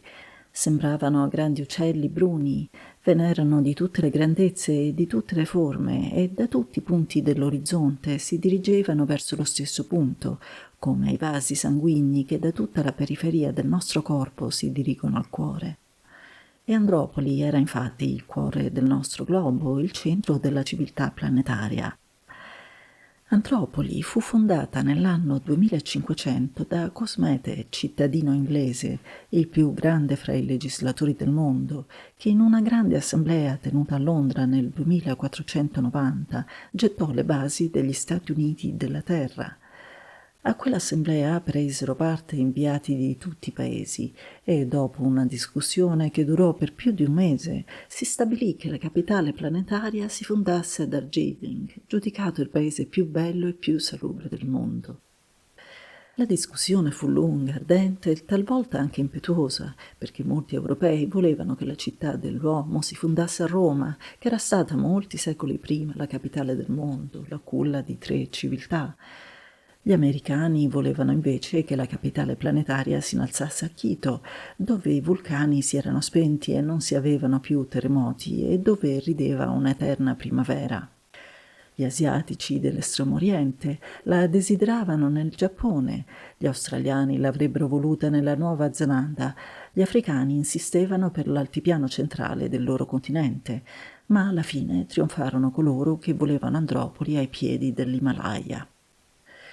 Quando Paolo e Maria vi andarono, quella città non aveva che 5 secoli di vita e contava già 10 milioni di abitanti. Più che una città, però, poteva dirsi un'immensa agglomerazione di 100 città, che dai monti e dalle colline scendevano nelle valli, tutte congiunte poi da strade terrestri e da strade aeree. I nostri viaggiatori scesero ad Andropoli e presero alloggio in un ottimo albergo indicato loro dalla guida che avevano seco, albergo posto proprio nel centro della città. Era quella l'unica parte di Andropoli costruita con una perfetta simmetria. Da una gran piazza circolare partivano 7 strade a guisa dei raggi di una stella e nelle piazze si innalzavano superbi il Palazzo del Governo, l'Accademia delle Scienze e delle Lettere, l'Accademia delle Arti Belle e il Tempio della Speranza. Nelle vie che sboccavano nella piazza erano posti gli alberghi, i grandi magazzini, gli archivi, le biblioteche, tutti gli edifici pubblici necessari alla vita di un gran popolo. Si potrebbe dire che questa parte di Andropoli era la città del pubblico, mentre tutta l'altra immensa distesa di case accoglieva gli abitanti che, venuti da tutti i paesi del mondo, vi si erano agglomerati per questo istinto irresistibile che l'uomo ha comune con le formiche, con le api e con tutti gli animali socievoli. La città del pubblico non aveva alcuna simmetria, ma seguiva gli accidenti del suolo, ora arrampicandosi sulle colline, ora scendendo nelle valli ed estendendosi sugli altipiani. La legge degli edili non imponeva altri vincoli che quello di lasciare aperta la via fra la schiera delle case, in modo che vi potessero muoversi liberamente pedoni, velocipedi, carrozze e tutti quanti gli svariati mezzi di trasporto che, secondo il gusto e la ricchezza di ciascheduno, erano usati nell'anno 3000.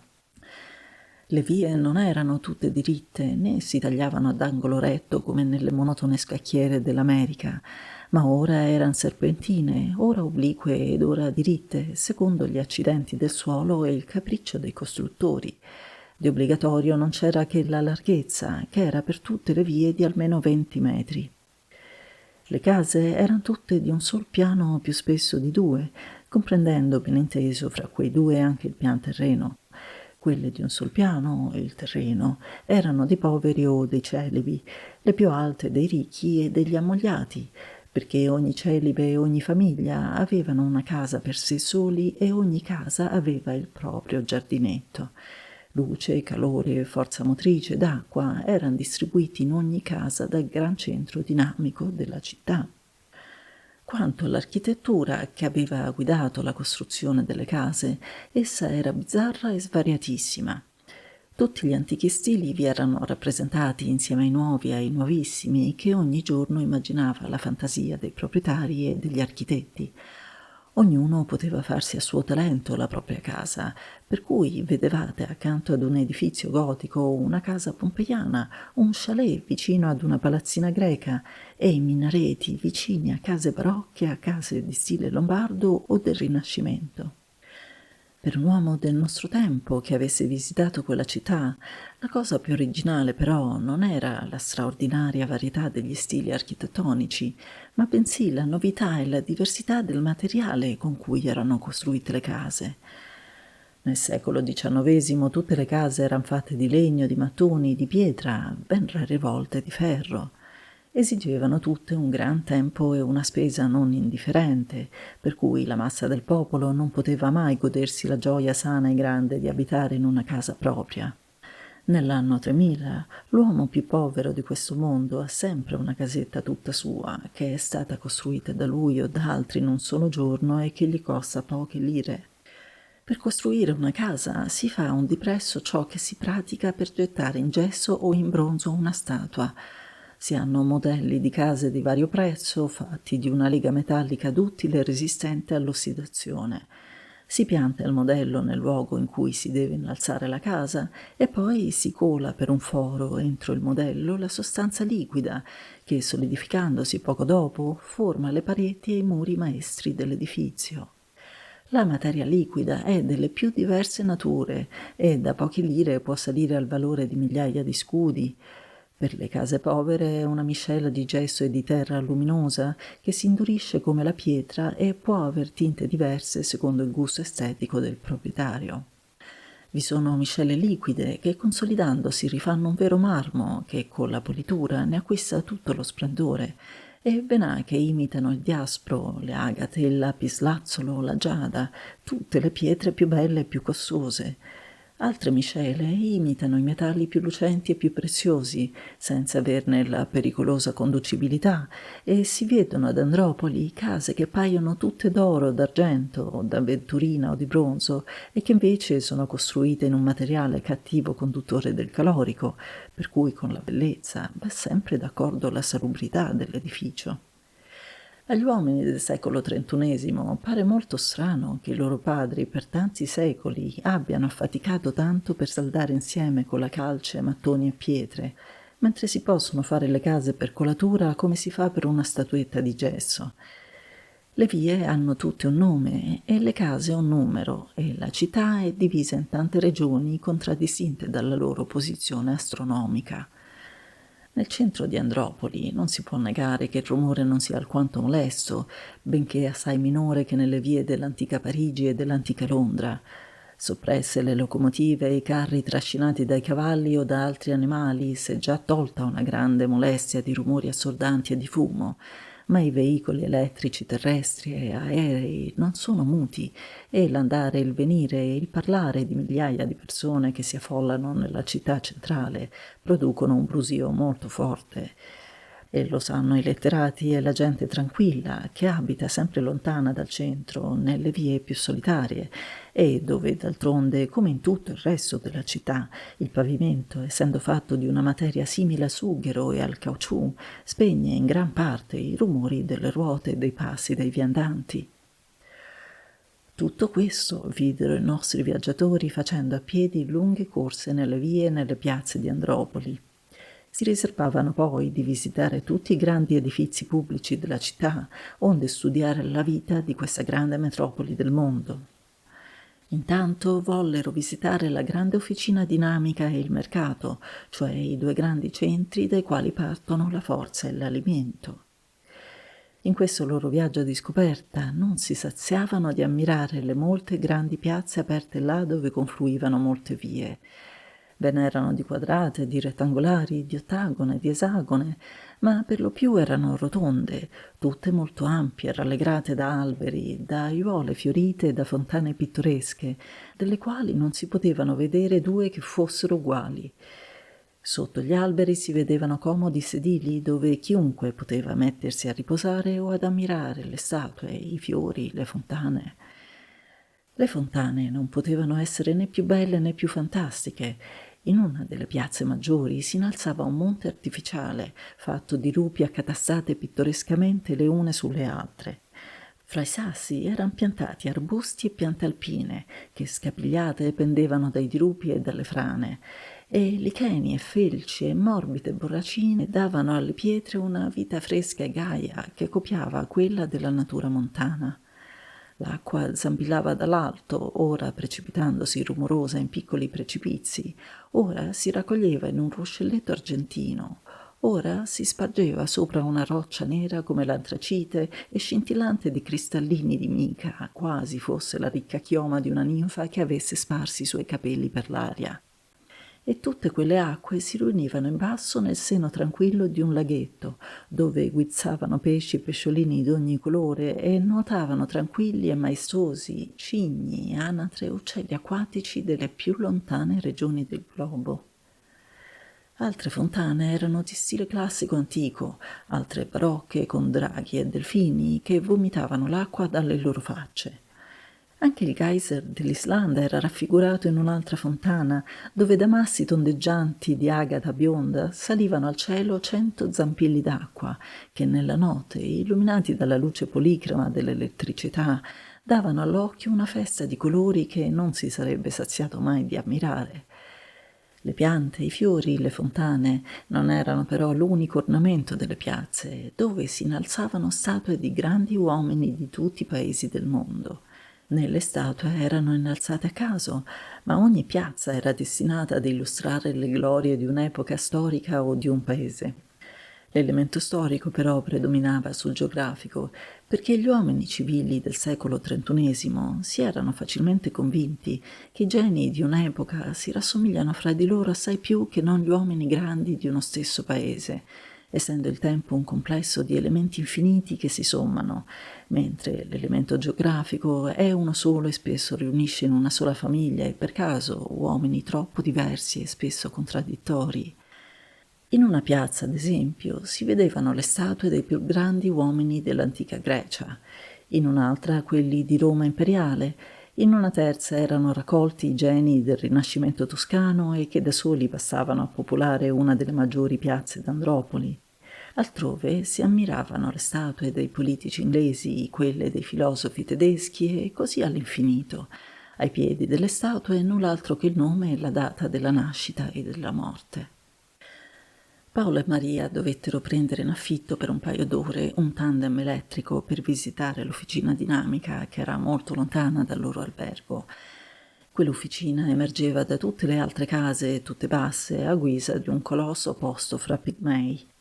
Era un vero palazzo, semplice e severo nella sua architettura e dove il bello era sacrificato all'utile e all'indispensabile. Il direttore a cui erano raccomandati servì loro da cicerone, ma essi, dopo aver visto l'isola di Dinamo, avevano poco di nuovo da ammirare e poco da scoprire. Quest'officina riceveva da quell'isola direttamente tutta quanta l'energia motrice necessaria all'immensa metropoli e non faceva che distribuirla. Ciò che era ammirabile era un quadrante posto nel centro dell'edificio e dove erano segnate tutte le forze diverse che ogni giorno dovevano essere distribuite ai privati e agli edifici pubblici. Un solo operaio sopraintendeva questa distribuzione regolare e quotidiana, mentre in una camera vicina parecchi operai stavano attendendo le richieste di forze straordinarie che ora chiedevano maggior luce, maggior calore e un più grande tributo di acqua.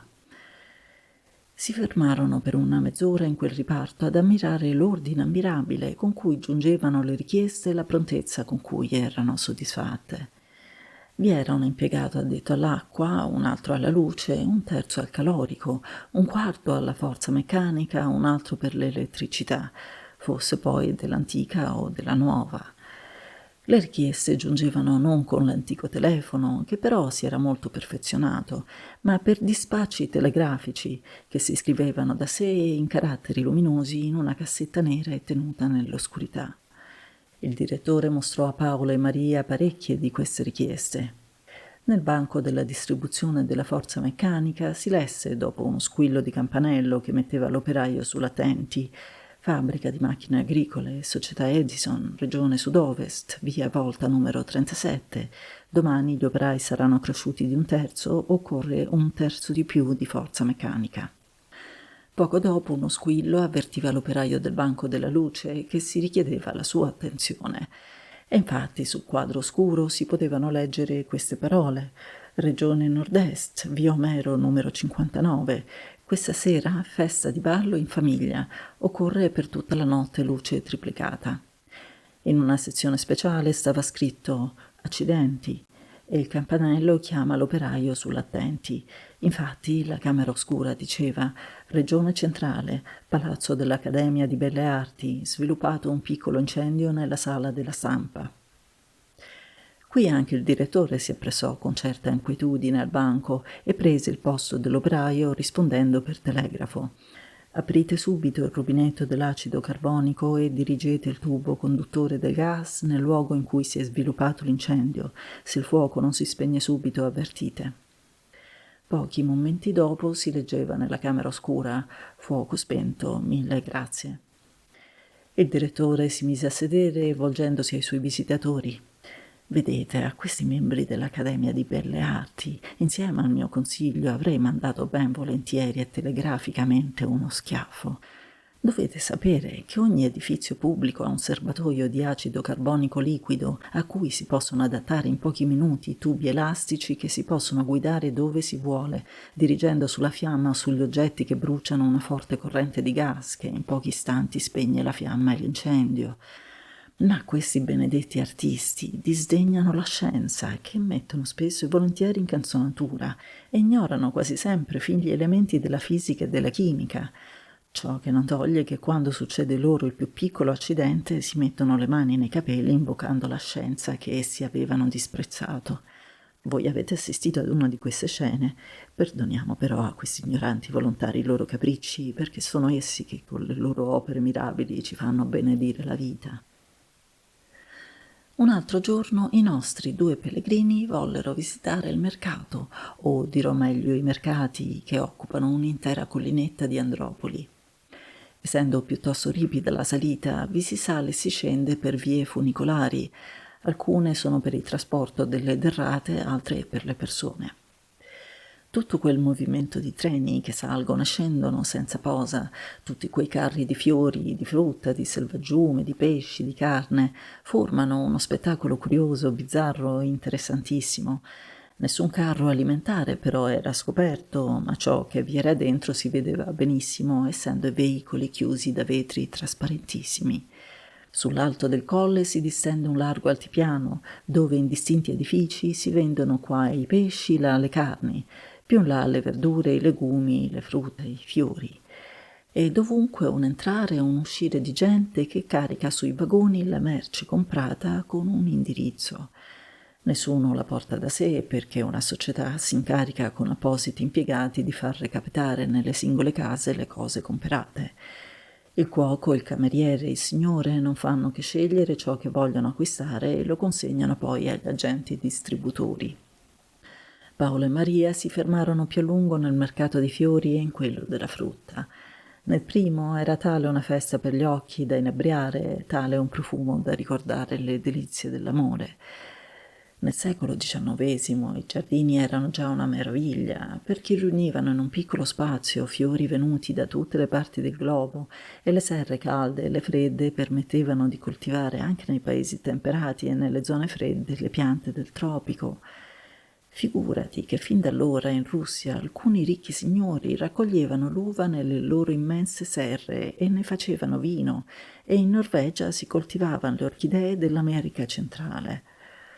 Oggi però l'arte di coltivare fiori ha fatto passi da gigante, perché non soltanto il giardiniere può in un mazzo solo mettere insieme i fiori delle 6 parti del mondo, ma produce fiori nuovi con artifizi complicatissimi di fecondazione artificiale e di concimi chimici. Si è riuscito perfino a far fiorire le piante e a far maturare i frutti in tutte le stagioni dell'anno. Una volta la luce del sole non poteva essere sostituita da alcun'altra luce e anche i frutti che artificialmente si ottenevano fuori della loro stagione naturale erano insipidi, così come i fiori non avevano il loro profumo e le loro bellezze. Oggi invece un frutto o un fiore raccolto nell'inverno nelle serre calde non può per nulla distinguersi da quello che dà nell'estate la natura sotto l'azione potente del sole. Il numero dei fiori coltivati è oggi almeno 1000 volte maggiore che non fosse nei secoli XIX e XX, non solo perché non va più un cantuccio del nostro pianeta né la più lontana delle foreste che non ci abbia dato il tributo delle sue piante e dei suoi fiori, ma anche perché l'arte ha saputo creare specie nuove che non sembrano al primo aspetto avere parentela alcuna con le specie che nascono spontanee nel prato e nel bosco. Nel mercato dei fiori si vendevano anche piante vive e fiori imbalsamati che sembravano freschi e che ingannavano l'occhio di tutti. Dal mercato dei fiori Paolo e Maria passarono in quello della frutta. Anche qui un incanto per gli occhi, un profumo per il naso. La bellezza dei fiori sta a quella dei frutti, come fra loro stanno i loro profumi. Nei fiori la bellezza è il fascino primo che li rende le più care creature della terra. Si direbbe che in essi il sommo fra i coloristi della scuola veneta si è alleato col principe del disegno della scuola greca, per cui la profusione, la varietà e l'intreccio dei colori non sono vinti che dall'eleganza, dalla purezza o dalla bizzarria del disegno. Là dove il colorista è innamorato, nell'esaltazione del suo amore per il colore, lo getta a piene mani, in eccesso, col pericolo di cadere nel barocco e nella pletora del troppo, si fa innanzi il pittore del disegno, che nell'originalità e l'eleganza delle linee fa tale una cornice all'orgia dei colori da far dire a tutti: «Oh, che santi e cari alleati! Oh, come stanno bene insieme nella feconda creazione del bello!» E quando il disegno sarebbe troppo severo, troppo semplice o rigido, viene subito il colorista con la sua inesauribile tavolozza a dar vita e gioventù al calice troppo gretto, alla coppa troppo classica, e il fiore par che risponda ai suoi due genitori: «Grazie, grazie».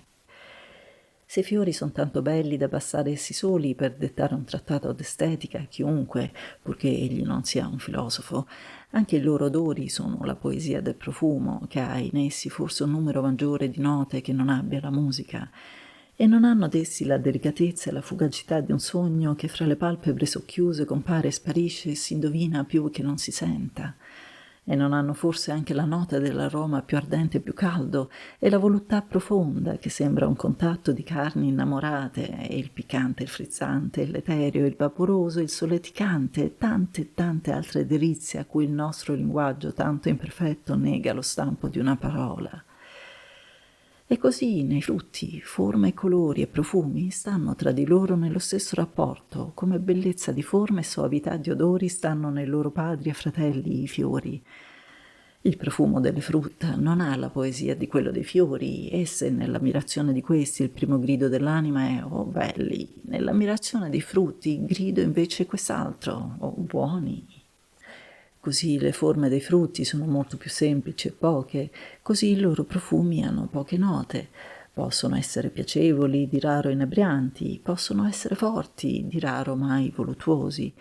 Sono profumi che sono quasi sapori e che stanno a quelli dei fiori come l'amicizia sta all'amore.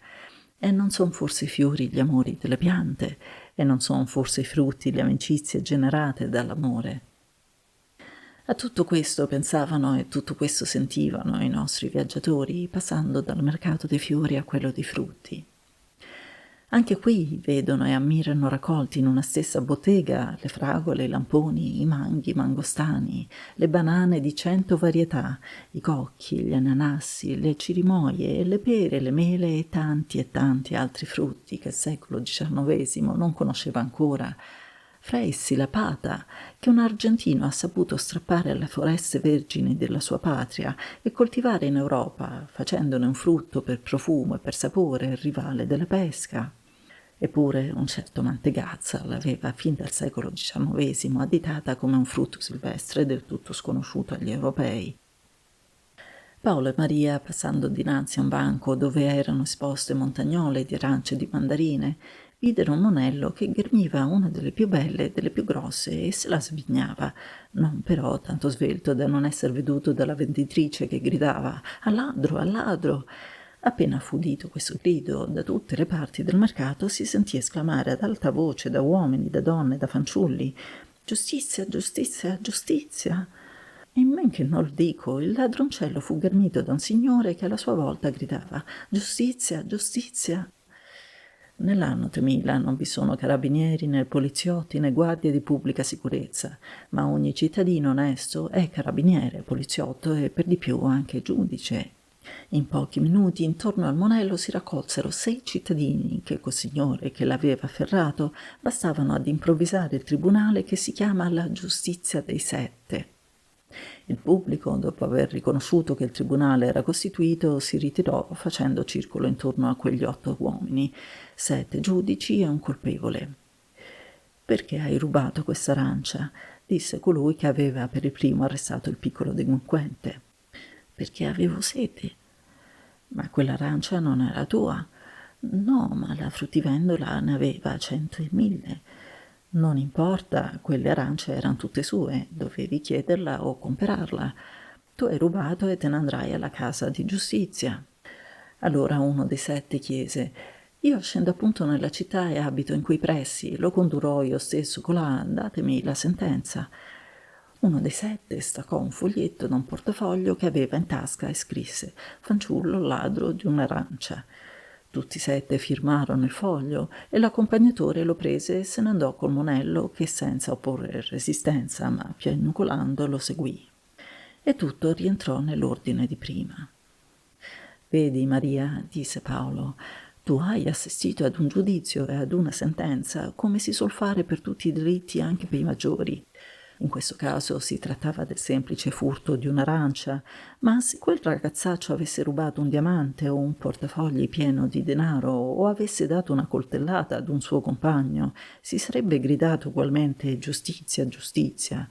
E nello stesso modo si sarebbero riuniti 7 galantuomini, avrebbero fatto un giudizio sommario e avrebbero condotto il colpevole alla casa di giustizia.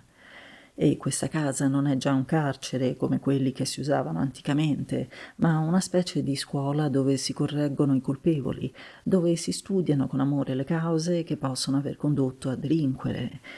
Maria interruppe Paolo: «Ma tu mi hai detto che alcuni specialisti esaminano il cervello dei bambini appena nati e quando scoprono in essi una tendenza irresistibile al delitto li sopprimono».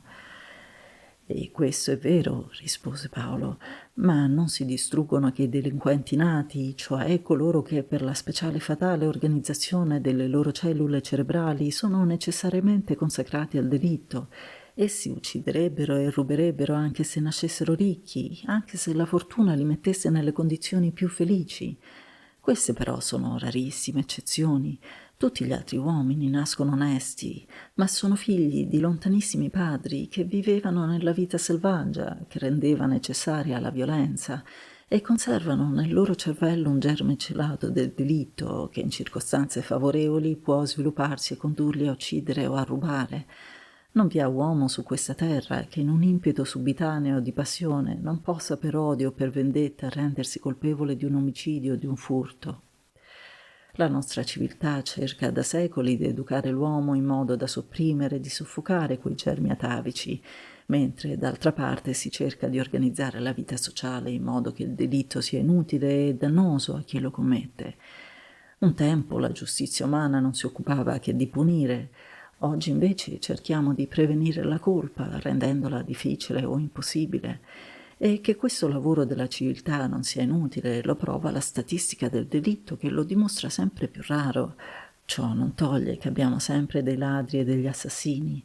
Il progresso morale è assai più lento del progresso intellettuale, ma non dobbiamo disperare che un giorno l'uno si metta a livello dell'altro. Dunque oggi non si puniscono più i delitti. Sì, ma la pena è ridotta alla perdita temporanea della libertà. Non ti pare forse una punizione sufficiente quella di essere segregato dal consorzio umano? Nella casa di giustizia il ladro, l'assassino sono tenuti chiusi mentre si cerca di dimostrar loro l'enormità della colpa commessa, persuadendoli che il diritto non è soltanto una colpa, ma è un errore e una cattiva speculazione. La chiusura non dura che pochi giorni o poche settimane ed è il caso molto raro che si prolunghi ad alcuni mesi. E la punizione non finisce lì, perché quando il colpevole è rimesso in libertà porta per qualche tempo all'occhiello dell'abito un nastrino giallo che segna in lui un marchio di infamia, per cui tutti lo guardano con diffidenza e sospetto. I ladri lo portano di color giallo, gli assassini o tutti quelli che hanno commesso atti di grande violenza lo portano rosso, e quel segno non si toglie che dopo che il colpevole ha mostrato con la sua condotta di essere ritornato nel grembo dei galantuomini. E quando il delinquente è recidivo, allora la pena della prigionia è raddoppiata o triplicata secondo i casi, e il colpevole, uscendo dalla casa di giustizia, porta 2 nastri invece di 1. Ciò avviene però rarissime volte, per lo più in delinquenti nati che per errore dell'esame cerebrale sono sfuggiti alla soppressione. Pochi momenti dopo, Paolo e Maria scendevano dal mercato, dopo aver comprato molti fiori e molte frutta, e ritornavano al loro albergo. Capitolo V. Paolo e Maria, dopo aver veduto l'officina dinamica e il mercato, andarono a visitare il palazzo di governo, posto proprio nel centro di Andropoli. Maria voleva risparmiare quella gita e la differiva sempre da un giorno all'altro, dicendo al suo compagno che essa non capiva nulla di politica e che il pensiero che da un solo palazzo si governava il mondo le dava le vertigini. Caro Paolo, io sono una femminetta ignorante che trova assai difficile governare una casa e che si smarrisce all'idea che pochi uomini possano dal palazzo di governo di Andropoli governare tutto il mondo. Paolo sorrise dandole un'amorosa ceffatina. No, tu non sei una femminetta ignorante. Il governo centrale di Andropoli non è una cabala, né un meccanismo così intricato e così oscuro che tu non lo possa intendere ed ammirare. Un tempo l'arte di governare pareva concentrata tutta quanta nel complicare gli ordegni amministrativi e politici, e si andavano creando sempre impiegati nuovi e nuove ruote e rotelle che sembravano un gioco di acrobatica e di equilibrio. E ad ogni impiego nuovo, ad ogni nuovo meccanismo di trasmissione, di anagrafi, di protocolli, ad ogni nuovo dicastero amministrativo che si incontrava, il movimento degli affari si andava complicando, per cui i guasti delle macchine erano quasi d'ogni giorno e le immense forze adoperate per metterle in moto andavano quasi tutte consunte in attriti. Figurati che nel secolo XIX, quando la civiltà aveva già fatto passi da giganti, quando la rivoluzione francese aveva dall'alto dell'89 proclamato i diritti dell'uomo, quando già quasi tutta l'Europa era governata in repubbliche o in stati parlamentari, un ministro italiano poté scoprire che una lira pagata da un contribuente in Sicilia o in Sardegna, arrivata a Roma, era divenuta un soldo. Gli altri 19 soldi si erano smarriti per via, per pagare gli impiegati, per muovere e mungere le ruote dell'intricato meccanismo finanziario. E ciò non accadeva soltanto per le tasse, ma per tutto il resto, per la giustizia come per l'istruzione, per la guerra come per tutti gli ordinamenti della vita pubblica. Il potere era distribuito fra centinaia e migliaia di persone che ne maneggiavano una parte, e il conflitto delle autorità diverse e cozzanti era così assurdo, così complicato, da creare intoppi, contraddizioni ad ogni passo. Meno il re, tutti quelli che esercitavano un'autorità qualunque, erano figli della libera elezione, ma la responsabilità era talmente suddivisa in molecole impalpabili che quando la si voleva afferrare ti sfuggiva di mano, come chi volesse pigliare della nebbia. I sindaci rappresentavano i consiglieri comunali e questi alla loro volta rappresentavano gli elettori amministrativi, ma i consigli comunali subivano il controllo dei consigli provinciali che avevano a capo i prefetti nominati dal governo centrale. E vi erano 2 camere che si contraddicevano a vicenda e una non poteva decidere nulla senza il consenso dell'altra. E al di sopra delle camere del Senato vi era il re, che poteva sciogliere le camere e mettere il veto alle leggi votate dalla Camera e dal Senato. I ministri rappresentavano, è vero, la maggioranza dei deputati, ma alla loro volta non potevano governare senza blandire le vanità o le avidità dei deputati, senza venire a patti coi partiti, dei quali v'erano 3, 4 e persino 8 in una Camera sola. E i ministri, che solo per orientarsi avrebbero avuto bisogno di studiare per mesi e mesi il dicastero che era stato loro affidato, erano travolti dai voti capricciosi o interessati della Camera, e le leggi si succedevano alle leggi, con turbinosa alternativa, togliendo ogni stabilità all'ordine sociale e ogni autorità alle leggi. Un po' per volta si andò semplificando il meccanismo del governo, ma per giungere là dove siamo oggi ci vollero secoli e secoli di lotta, e non senza sangue, non senza un miserabile sciupio di uomini e di forze. Un passo gigantesco si fece con la soppressione dei re e degli eserciti permanenti, ma l'infausto esperimento del socialismo collettivo fece perdere alle civiltà almeno un secolo di vita. Poi, decentralizzando senza posa, si accrebbe la responsabilità dell'individuo, ritornando a lui e alla famiglia ciò che era stato tolto e costituendo il comune a molecola organica dello Stato. Del resto, visitando oggi il palazzo di governo, vedrai come sia semplice e facile governare dal centro del globo tutta quanta l'umanità, quando uomini, famiglie e comuni si governano da sé. Qui in Andropoli non si afferma che la grande unità degli Stati Uniti del mondo e non si provvede che alle questioni cosmiche che possono essere di un interesse universale. I delegati, che così si chiamano, di tutte le regioni planetarie non si riuniscono qui che una volta all'anno e per un mese soltanto, e qui non rimangono in permanenza che pochi impiegati che preparano il lavoro per l'anno successivo o provvedono per mandato ad accidenti imprevisti, come sarebbero terremoti, inondazioni o ad altri cataclismi. I delegati sono eletti da ogni singola regione del globo a maggioranza di voti e per suffragio universale, comprese anche le donne, e sono pagati per il loro lavoro. Appena giunti qui eleggono fra di loro un capo che chiamano Pancrate, che dura in ufficio quanto i delegati cosmici, cioè un anno solo, e che può vantarsi in questo breve periodo di tempo di tenere nelle sue mani tutte quante le fila del governo del mondo. Non può essere mai rieletto, anche se egli fosse rimandato ad Andropoli quale delegato più e più volte. Ogni anno per un mese siede in permanenza in questo palazzo il Consiglio Supremo di Andropoli, presieduto dal Pancrate. È formato dai direttori degli uffici centrali, che sono pochi, come vedremo visitando il palazzo, e che presiedono agli affari della terra, della salute, della scuola, del commercio e dell'industria. Essi corrispondono ai ministri degli antichi governi. Mentre siede il Consiglio Supremo, i capi della regione e dei comuni possono venire in Andropoli per sottoporgli problemi speciali da risolvere o possono inviare qui i loro reclami. Gli uomini hanno capito un po' tardi che noi, nella scienza come nella politica, nelle arti come negli affari più piccoli, dobbiamo copiare la natura, di cui noi siamo i figliuoli. Quando la passione o gli errori del pensiero ci allontanano dalla natura, noi cadiamo nella colpa o nell'errore, mentre troviamo il vero, il bello e il buono quando restiamo fedeli ad essa. La nostra superbia ci fa credere che le nostre scoperte, le nostre invenzioni sono creazioni nostre, e invece non sono che imitazioni della natura. Noi non possiamo far nulla di nuovo che non esista già nel mondo in cui viviamo e da cui siamo nati, e lo sforzo supremo del nostro cervello non può giungere ad altro che ad applicare le forze della natura, a combinare in diverso modo gli elementi che esistono prima di noi e senza di noi. Così come l'uccello non può intrecciare il proprio nido che con le pagliuzze, con le cortecce, coi fiocchi di lana che trova, così noi non possiamo fare né una casa né un quadro, né la più ingegnosa delle macchine che col mettere insieme il materiale che troviamo intorno a noi. Quando gli uomini conobbero questa grande verità, semplice come tutto ciò che è veramente grande, nell'ordinamento politico della società non fecero che copiare il nostro organismo, che si plasma nell'inconscio mistero dell'utero materno senza l'aiuto del nostro pensiero o della nostra volontà. E così come nel nostro corpo, ogni organo, ogni cellula ha la propria vita indipendente e solo si mantiene collegato nella grande federazione e nella grande unità dell'organismo per mezzo del sistema nervoso e del sistema sanguigno.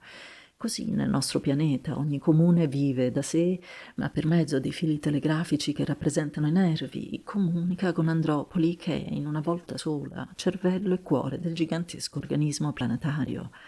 Fra i comuni e il centro vivono poi tanti centri minori che sono le regioni, le quali rappresentano i gangli. E tu vedi subito con quanta semplicità, con quanto ordine circola la vita in questo grande organismo politico. Ogni comune si amministra da sé con un sindaco e un consiglio di pochi membri.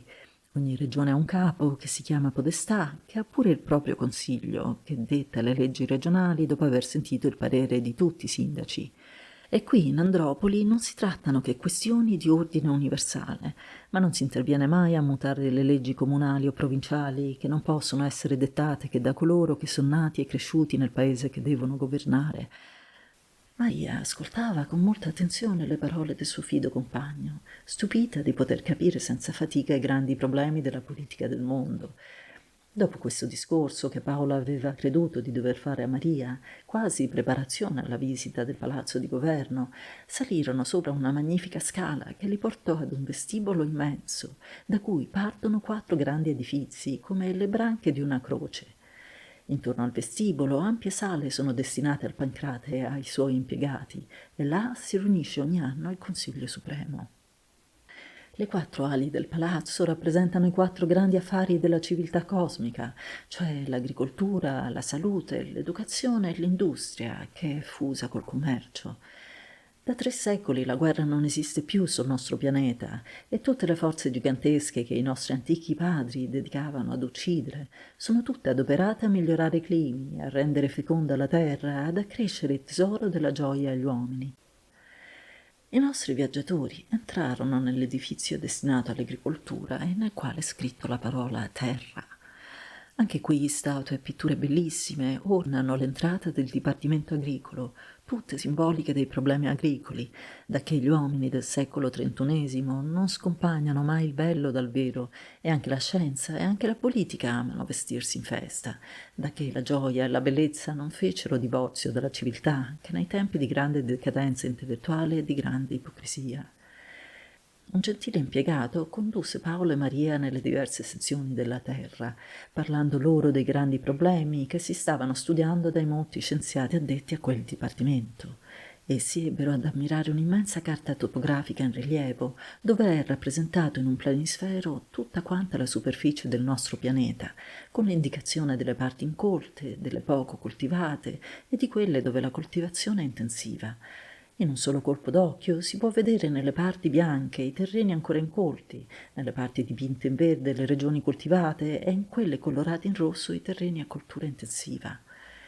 Vedete, diceva l'impiegato, quanta parte di terra ci rimanga ancora da coltivare dopo tanti secoli di civiltà e dopo che da 3 secoli fu abolita la guerra in tutto quanto il nostro pianeta e si poterono dedicare all'agricoltura tutte le forze smisurate che le armi e le corazzate esigevano per sé. Il problema che oggi si sta studiando è questo. Che cosa dobbiamo fare delle immense foreste che costeggiano tutto il corso dell'Amazzone e che si trovano nel centro dell'Africa? Dobbiamo distruggerle per piantarvi il caffè, il cacao, le banane, tutti i frutti del tropico, o dobbiamo soltanto renderle salubri col drenaggio o col diradarle, strappando le piante inutili e che non sono neppure belle? I botanici, gli agricoltori, gli economisti non sono d'accordo in questa questione e si sono chieste nuove informazioni agli abitanti dei luoghi, invitandoli ad esprimere il loro parere. Intanto però il governo centrale di Andropoli ha mandato in Africa e in America alcuni scienziati perché studino sul posto il magno problema che interessa tutto il mondo, perché il distruggere o il conservare migliaia di chilometri quadrati di foresta deve modificare il clima di vaste regioni planetarie. E d'altra parte l'allargare o il restringere le zone coltivate può risolvere in modo diverso il grande problema maltusiano che dopo tanti secoli tormenta ancora l'umana famiglia. Con la limitazione del matrimonio fecondo noi abbiamo già in gran parte risolta la questione, ma abbiamo sempre contro di noi gli antimaltusiani che vorrebbero si togliesse ogni impedimento alla fecondità umana dicendo che gran parte ancora del nostro pianeta rimane a coltivarsi e la produzione agricola potrebbe in poco più d'un secolo triplicarsi. Un altro problema occupa oggi i nostri dotti di questo Dipartimento Centrale Governativo ed è il risanamento delle regioni miasmatiche che abbiamo ancora in Africa, in America e in gran parte della Malesia. Di questo problema si occupano insieme i dotti di 2 sezioni, così come quelli addetti alla terra e gli altri addetti alla salute, essendo questa una questione complessa che non può essere risolta che dai medici e dagli agricoltori messi insieme. In Europa non abbiamo più una sola palude, ma ne abbiamo ancora tante e tante nei paesi dove la civiltà è giunta più tardi e dove ci troviamo sempre tra i piedi le foreste, che sono anch'esse sorgente di miasmi e che è doloroso distruggere e pericoloso il conservare. In questo dipartimento dedicato alla terra abbiamo un'intera sezione che si occupa delle strade e di tutti i mezzi di comunicazione fra i diversi paesi del nostro pianeta. Una volta non si viaggiava che per terra e per acqua. Oggi vi abbiamo aggiunto anche l'aria, per cui abbiamo ingegneri terrestri, acquatici e aerei che fanno a gara di abbreviare e rendere più comode le vie di congiunzione fra popoli e popoli, persuasi come siamo tutti che ciò allunga la vita e aumenta e coltiva la fraternità dell'umana famiglia. Qui, in un altro planisferio, potrete vedere tutto il tracciato delle strade mondiali e, siccome queste interessano tutti quanti gli uomini della Terra, il problema stradale può dirsi una delle questioni più universali e che quindi deve avere la sua sede in Andropoli. Anche su questa questione vi è dissenso fra ingegneri ed economisti. I primi, a sentir loro, a lasciarli fare, convertirebbero ben presto tutta la superficie della terra in tante strade e non rimarrebbe più un palmo per l'agricoltura. Essi dicono che la navigazione aerea non soddisfa i gusti di tutti e che conviene sempre lasciare aperte le vie elettriche per chi preferisce la terra all'aria. Dal Ministero Dipartimento della Terra i nostri pellegrini passarono a quello della salute, dove i medici più dotti del mondo nei loro laboratori studiano questi due grandi problemi: abolire le malattie, prolungare la vita umana e togliere alla morte ogni dolore e ogni terrore. Anche nell'anno 3000 nascono uomini deboli e destinati a corta vita e benché si distruggano i neonati patologici, pur rimangono ancora molti organismi imperfetti che non possono trovare gioconda la vita né renderla utile a sé e agli altri e che per di più giungono all'età feconda in cui possono trasmettere le loro magagne a un'altra generazione. La visita degli sposi per autorizzarli al matrimonio fecondo ha diminuito assai le malattie ereditarie, ma pur ne esistono ancora per gli errori dei medici visitatori, per i vizi che sciupano anche le buone costituzioni. Fin dal secolo XIX la medicina aveva fatto un passo da gigante con la scoperta dei microbi morbigeni, ma le epidemie continuarono a regnare sulla terra fino al secolo XXV, quando un celebre medico francese scoperse una sostanza antisettica potente come il sublimato corrosivo, ma che può essere iniettata nelle vene senza nuocere alla salute.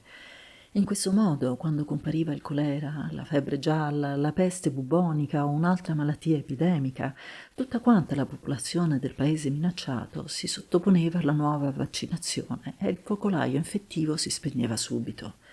È singolare però che nei paesi dove ancora non si è voluto adottare la limitazione malthusiana delle nascite e dove per conseguenza la popolazione si addensa, nascono epidemie nuove per le quali la vaccinazione attuale non serve più e quindi si stanno ora cercando i nuovi microbi per trovare poi la gente che li uccida.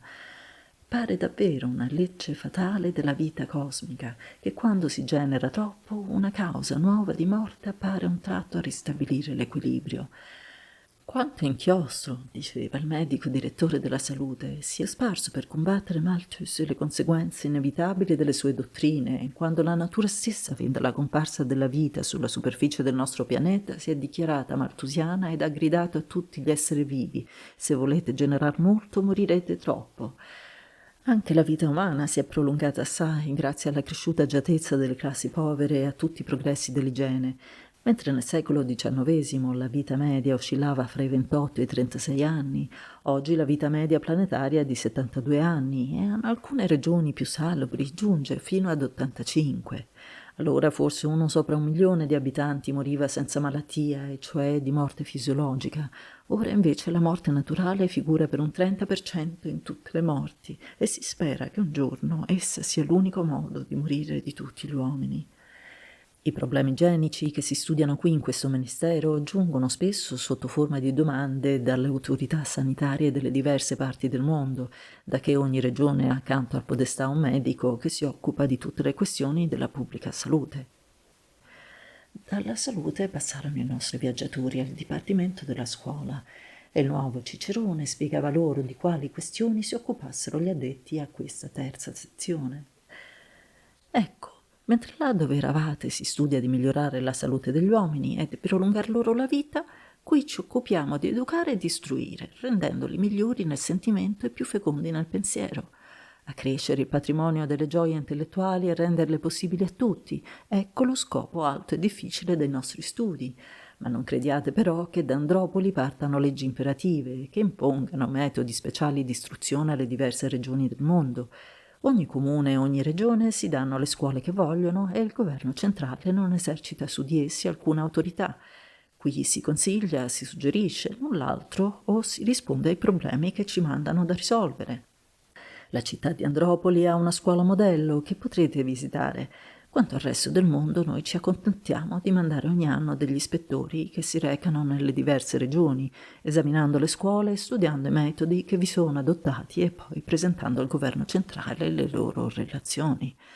Nell'ultima relazione dello scorso anno, in cui si riassumevano le condizioni delle scuole in tutto il nostro pianeta, si confermò un fatto che già si era subodorato, ma non mai si era affermato come questa volta e che riempì il cuore di allegrezza a tutti coloro che sono persuasi che la felicità umana consista di questi due grandi fattori: buona salute, equilibrio armonico di tutte le facoltà del pensiero e di tutte le energie del sentimento, in modo che tutte siano attive e nessuna si esaurisca per troppa fatica. Orbene, mentre nel secolo scorso i metodi di educazione e di istruzione erano tanto diversi fra di loro nelle varie regioni del globo, oggi si sono ridotti a pochissimi e questi si vanno ravvicinando talmente tra di loro che finiranno per fondersi in uno solo, e quest'uno, con compiacenza nostra grandissima, è quello adottato da forse 50 anni in Andropoli, dove il riunirsi di tanti grandi uomini doveva rendere più facile il compito di raggiungere un'educazione ideale. Questa concordia di intenti, questo fondersi di idee pedagogiche diverse in poche idee e poi in una sola, erano da prevedersi, che la strada più breve che deve congiungere due punti lontani è una sola, e dopo molti tentativi e molto tentennio di esperimenti e di prove, si deve pur sempre cadere in quell'unica via che per essere la più breve deve essere anche la più facile. Il direttore del dipartimento della scuola è, dopo il Pancrate, il cittadino collocato più in alto nella gerarchia sociale e si potrebbe dire che egli rappresenta il pontefice dell'antica Chiesa cattolica. L'attuale direttore, che è italiano d'origine, è in ufficio da 20 anni ed è stimato oggi come il genio più alto di tutto il mondo. Egli è sempre consultato anche dai direttori degli altri ministeri ed ogni Pancrate non muove un passo senza chiedere il suo consiglio. Può dirsi che egli da 20 anni raccoglie nel suo cervello il pensiero di tutto il mondo, essendo la testa di tutte le scuole e facendo in tutte sentire la corrente delle proprie idee e del proprio affetto ardente per il progresso dell'umanità. Quando egli ogni anno riunisce intorno a sé i propri consiglieri e gli ispettori che gli presentano la relazione sulle scuole di tutte le regioni del pianeta, egli suol dire sempre: andiamo a toccare il polso al mondo. Frase che in bocca di chiunque altro potrebbe sembrare troppo superba, ma che detta da lui non esprime che una grande e una semplice verità. Oggi il grand'uomo si sta occupando di un grande problema, quello cioè di sapere fin dove la donna possa accompagnare l'uomo negli studi superiori. E questo problema vecchio come il mondo, ma che non è ancora risolto. Dal secolo XIX al XXII si volle concedere alle nostre compagne una più larga parte negli studi e nelle professioni liberali, e si ebbero medichesse, avvocatesse, ingegneresse e tante altre esse. Fin qui si era fatto bene, ma l'entusiasmo per quelle esse crebbe a tanto da creare una seria concorrenza professionale fra gli uomini e le donne, fonte di discordie domestiche e di litigi senza fine. Ma quel che è peggio, le nostre compagne, abusando del lavoro intellettuale al quale resistono assai meno di noi, caddero in tale nervosismo da allarmare l'umanità. Le malattie nervose, gli aborti, l'epilessia, la nevrastenia erano all'ordine del giorno in ogni famiglia e i figli crescevano nevrosici e gracilissimi. Come è naturale, questo stato di cose produsse una reazione e dall'eccessivo lavoro mentale che si imponevano le donne si passò ad un'inerzia esagerata, e da allora in poi si può dire che nei diversi paesi del mondo si mantenne sempre aperta la questione, se cioè le donne debbano studiare e sapere quanto gli uomini, o se invece ogni sesso, avendo un diverso organismo e una diversa missione da compiere, debbano anche avere una parte diversa nel lavoro intellettuale. È questo l'eterno problema che sta studiando il nostro illustre direttore, ed egli spera di risolverlo, perché gli dice con quel suo sorriso fra l'ironico e il benevolo: io per la mia età credo di poter studiare questa questione senza spirito di parte.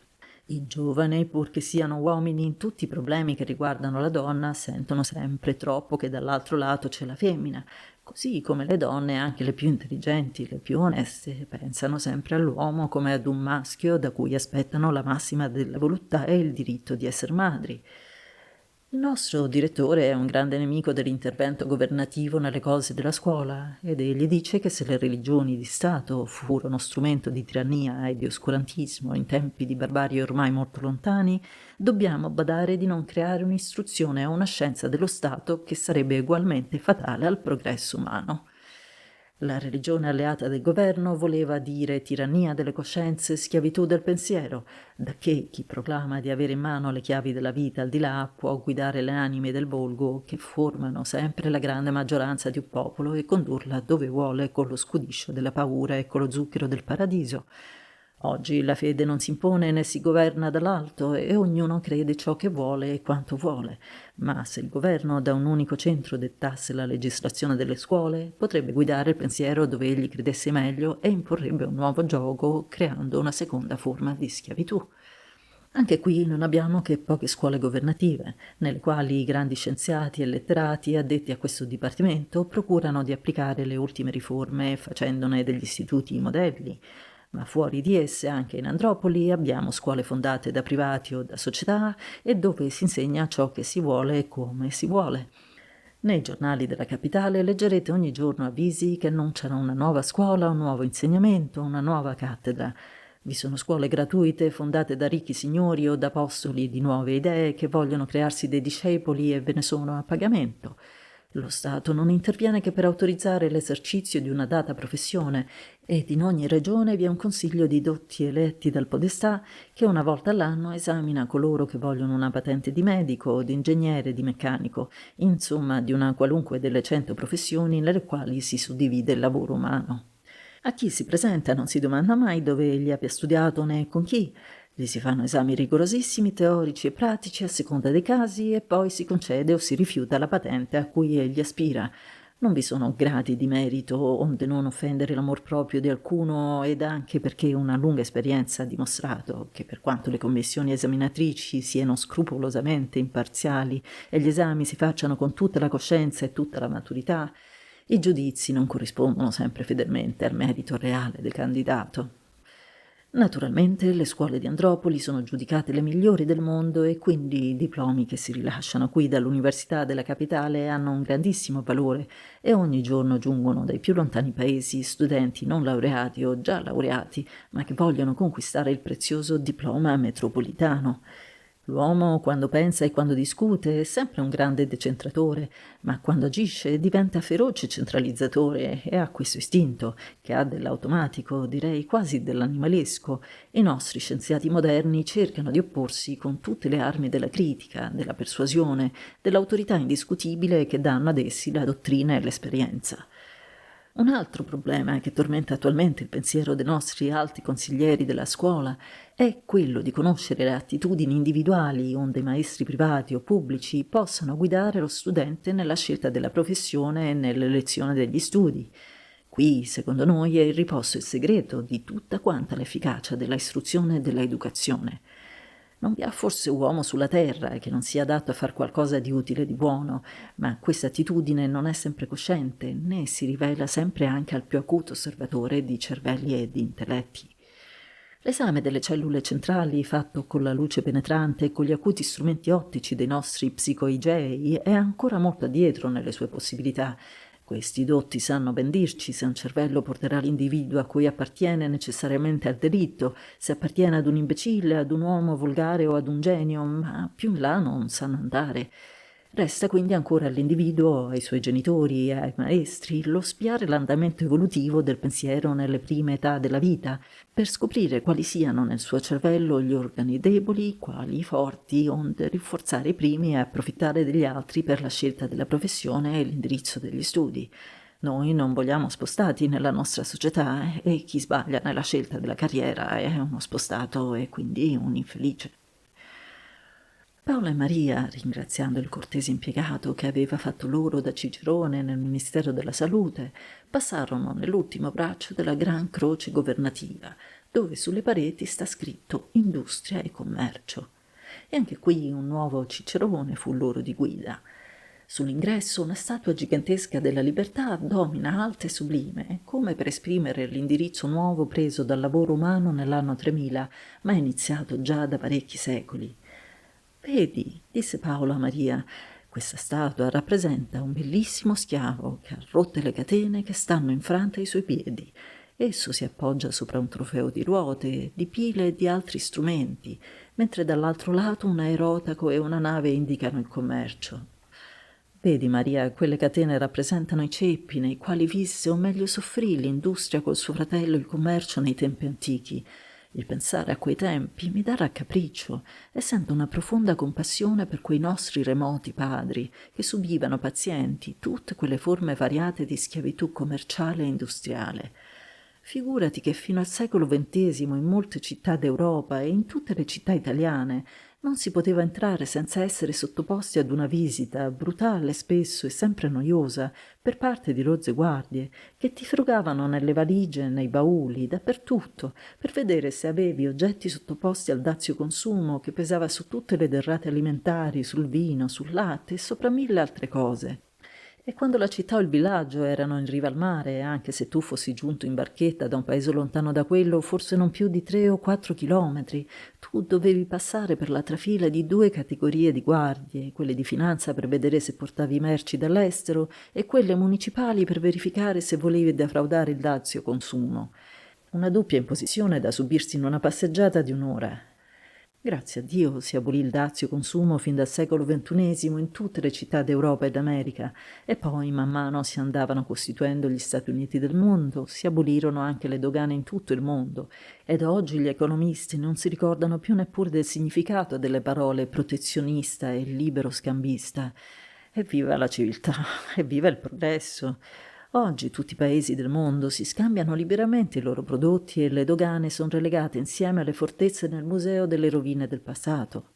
E qui intervenne il cortese Cicerone a dare i necessari chiarimenti.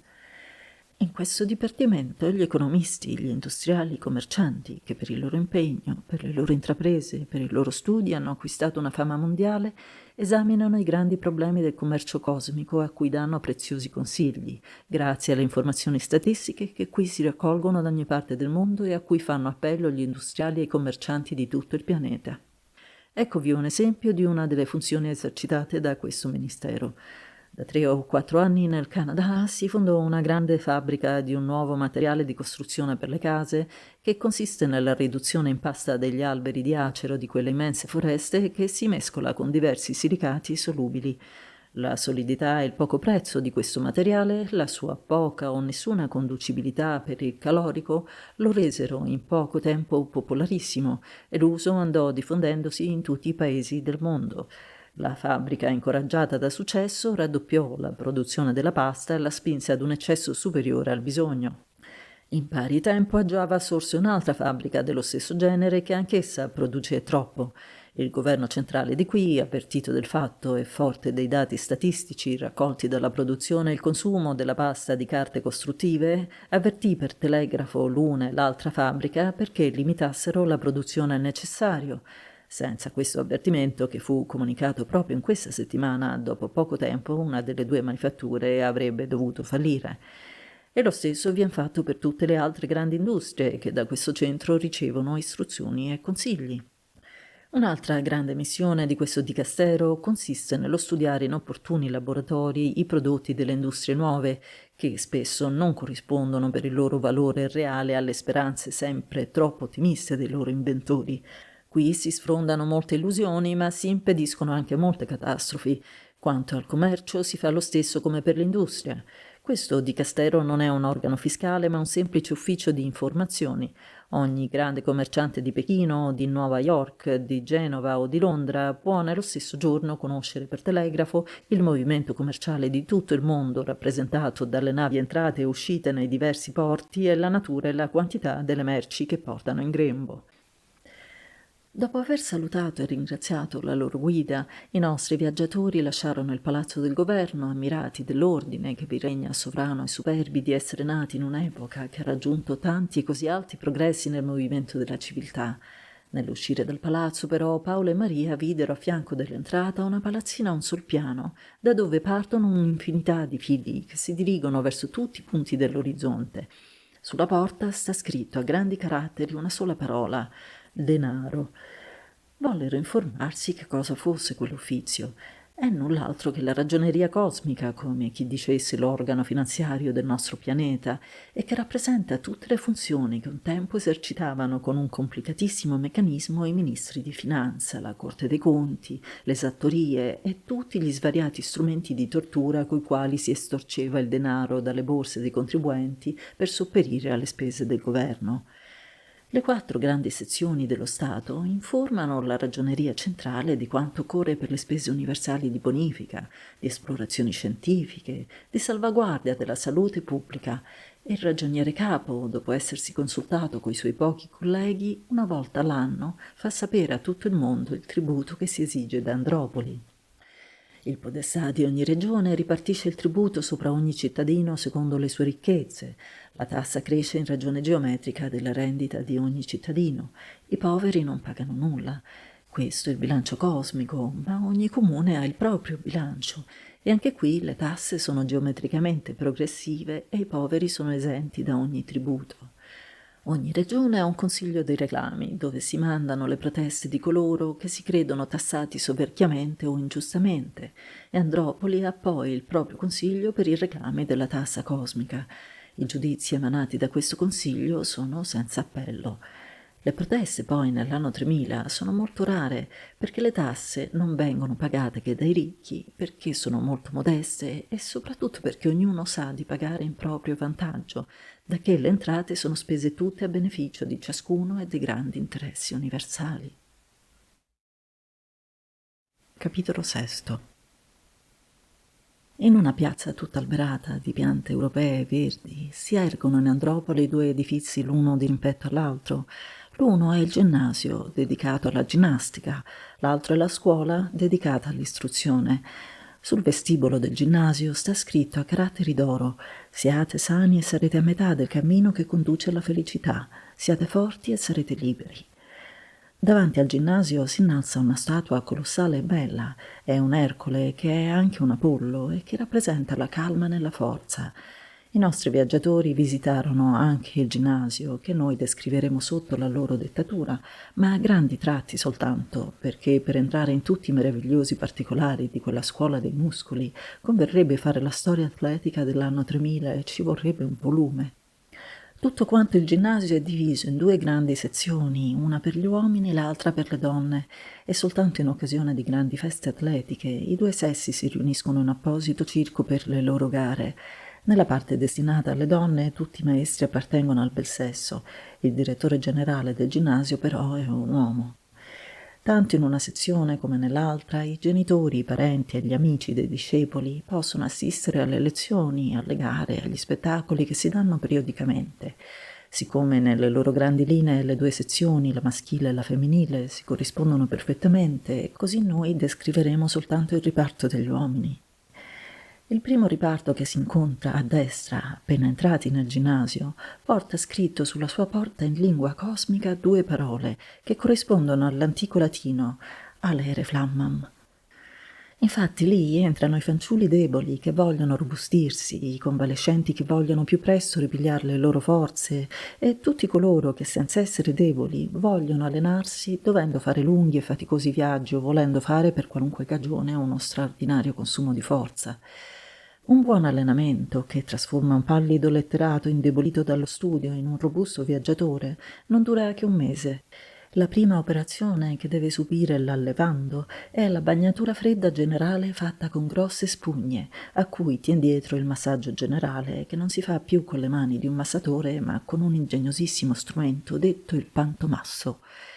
È un astuccio entro cui si chiude tutto quanto il corpo nudo dell'allenando e che quindi varia di forma e di grandezza, perché deve adattarsi a lui perfettamente, come a un vestito ben fatto, e in nessuna parte del corpo fuori della testa deve rimanere senza il contatto del pantomasso. La superficie interna di quest'astuccio sembra tutta quanta unita, ma è invece formata come un mosaico romano di tanti pezzettini quadrati della superficie di 1 centimetro quadrato. Ognuno di questi piccoli quadrelli è unito ad un filo che trasmette il movimento per mezzo di un motore elettrico. Una volta adagiato allenando nel pantomasso, si incomincia a far passare la corrente nei piedi, poi nelle gambe, nelle cosce, e così su su, finché tutti i quadrelli si trasformano in altrettanti martelletti che, a guisa di quelli del pianoforte, picchiano la superficie del corpo, ora blandamente, ora più forte, ora fortissimo, secondo il bisogno e le esigenze dei diversi casi. La materia di cui è fatto l'astuccio e che è per conseguenza il materiale di ogni singolo martelletto varia da una sostanza morbida e liscia come la pelle d'un guanto fino al metallo e alla pietra, per cui il massaggio secondo i casi è voluttuoso come una carezza piena di solletico che lambisce tutto il corpo o è ruvido e violento come uno schiaffo. L'operazione dura da pochi minuti fino ad un'ora e si esce dal pantomasso rossi come una barbabietola e spesso in quello stato ci si sottopone ad una doccia fredda. Le operazioni più soavi si fanno ai bambini deboli e più spesso ancora ai vecchi, che vogliono prolungare la vita e che infatti riescono con questo mezzo a campare qualche anno di più e, ciò che è meglio ancora, non soffrire gli acciacchi dell'ultima età. Nel riparto destinato a rinforzare i deboli, la cura non è affidata soltanto al massaggio, ma si hanno esercizi diversi di altalena, di cavalcatura meccanica ed altri che sono tutte quante applicazioni del moto comunicato, per cui senza spreco inutile e noioso di forze muscolari la circolazione capillare e l'attività vasomotrice vengono mantenute vivaci ed armoniche. Alcune manipolazioni, alcuni esercizi sono molto noiosi, ma in questi casi una musica suave conforta la noia. La musica del resto in tutto il ginnasio è alleata e compagna in tutte le forme dello sport e anche di quelle destinate ai più forti e ai più agili.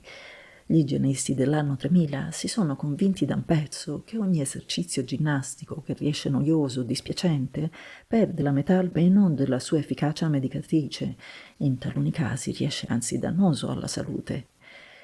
Oltre il massaggio generale di tutto il corpo applicato col pantomasso, si fanno massaggi a speciali organi, sempre con apparecchi meccanici, a seconda dei casi e delle speciali indicazioni terapeutiche.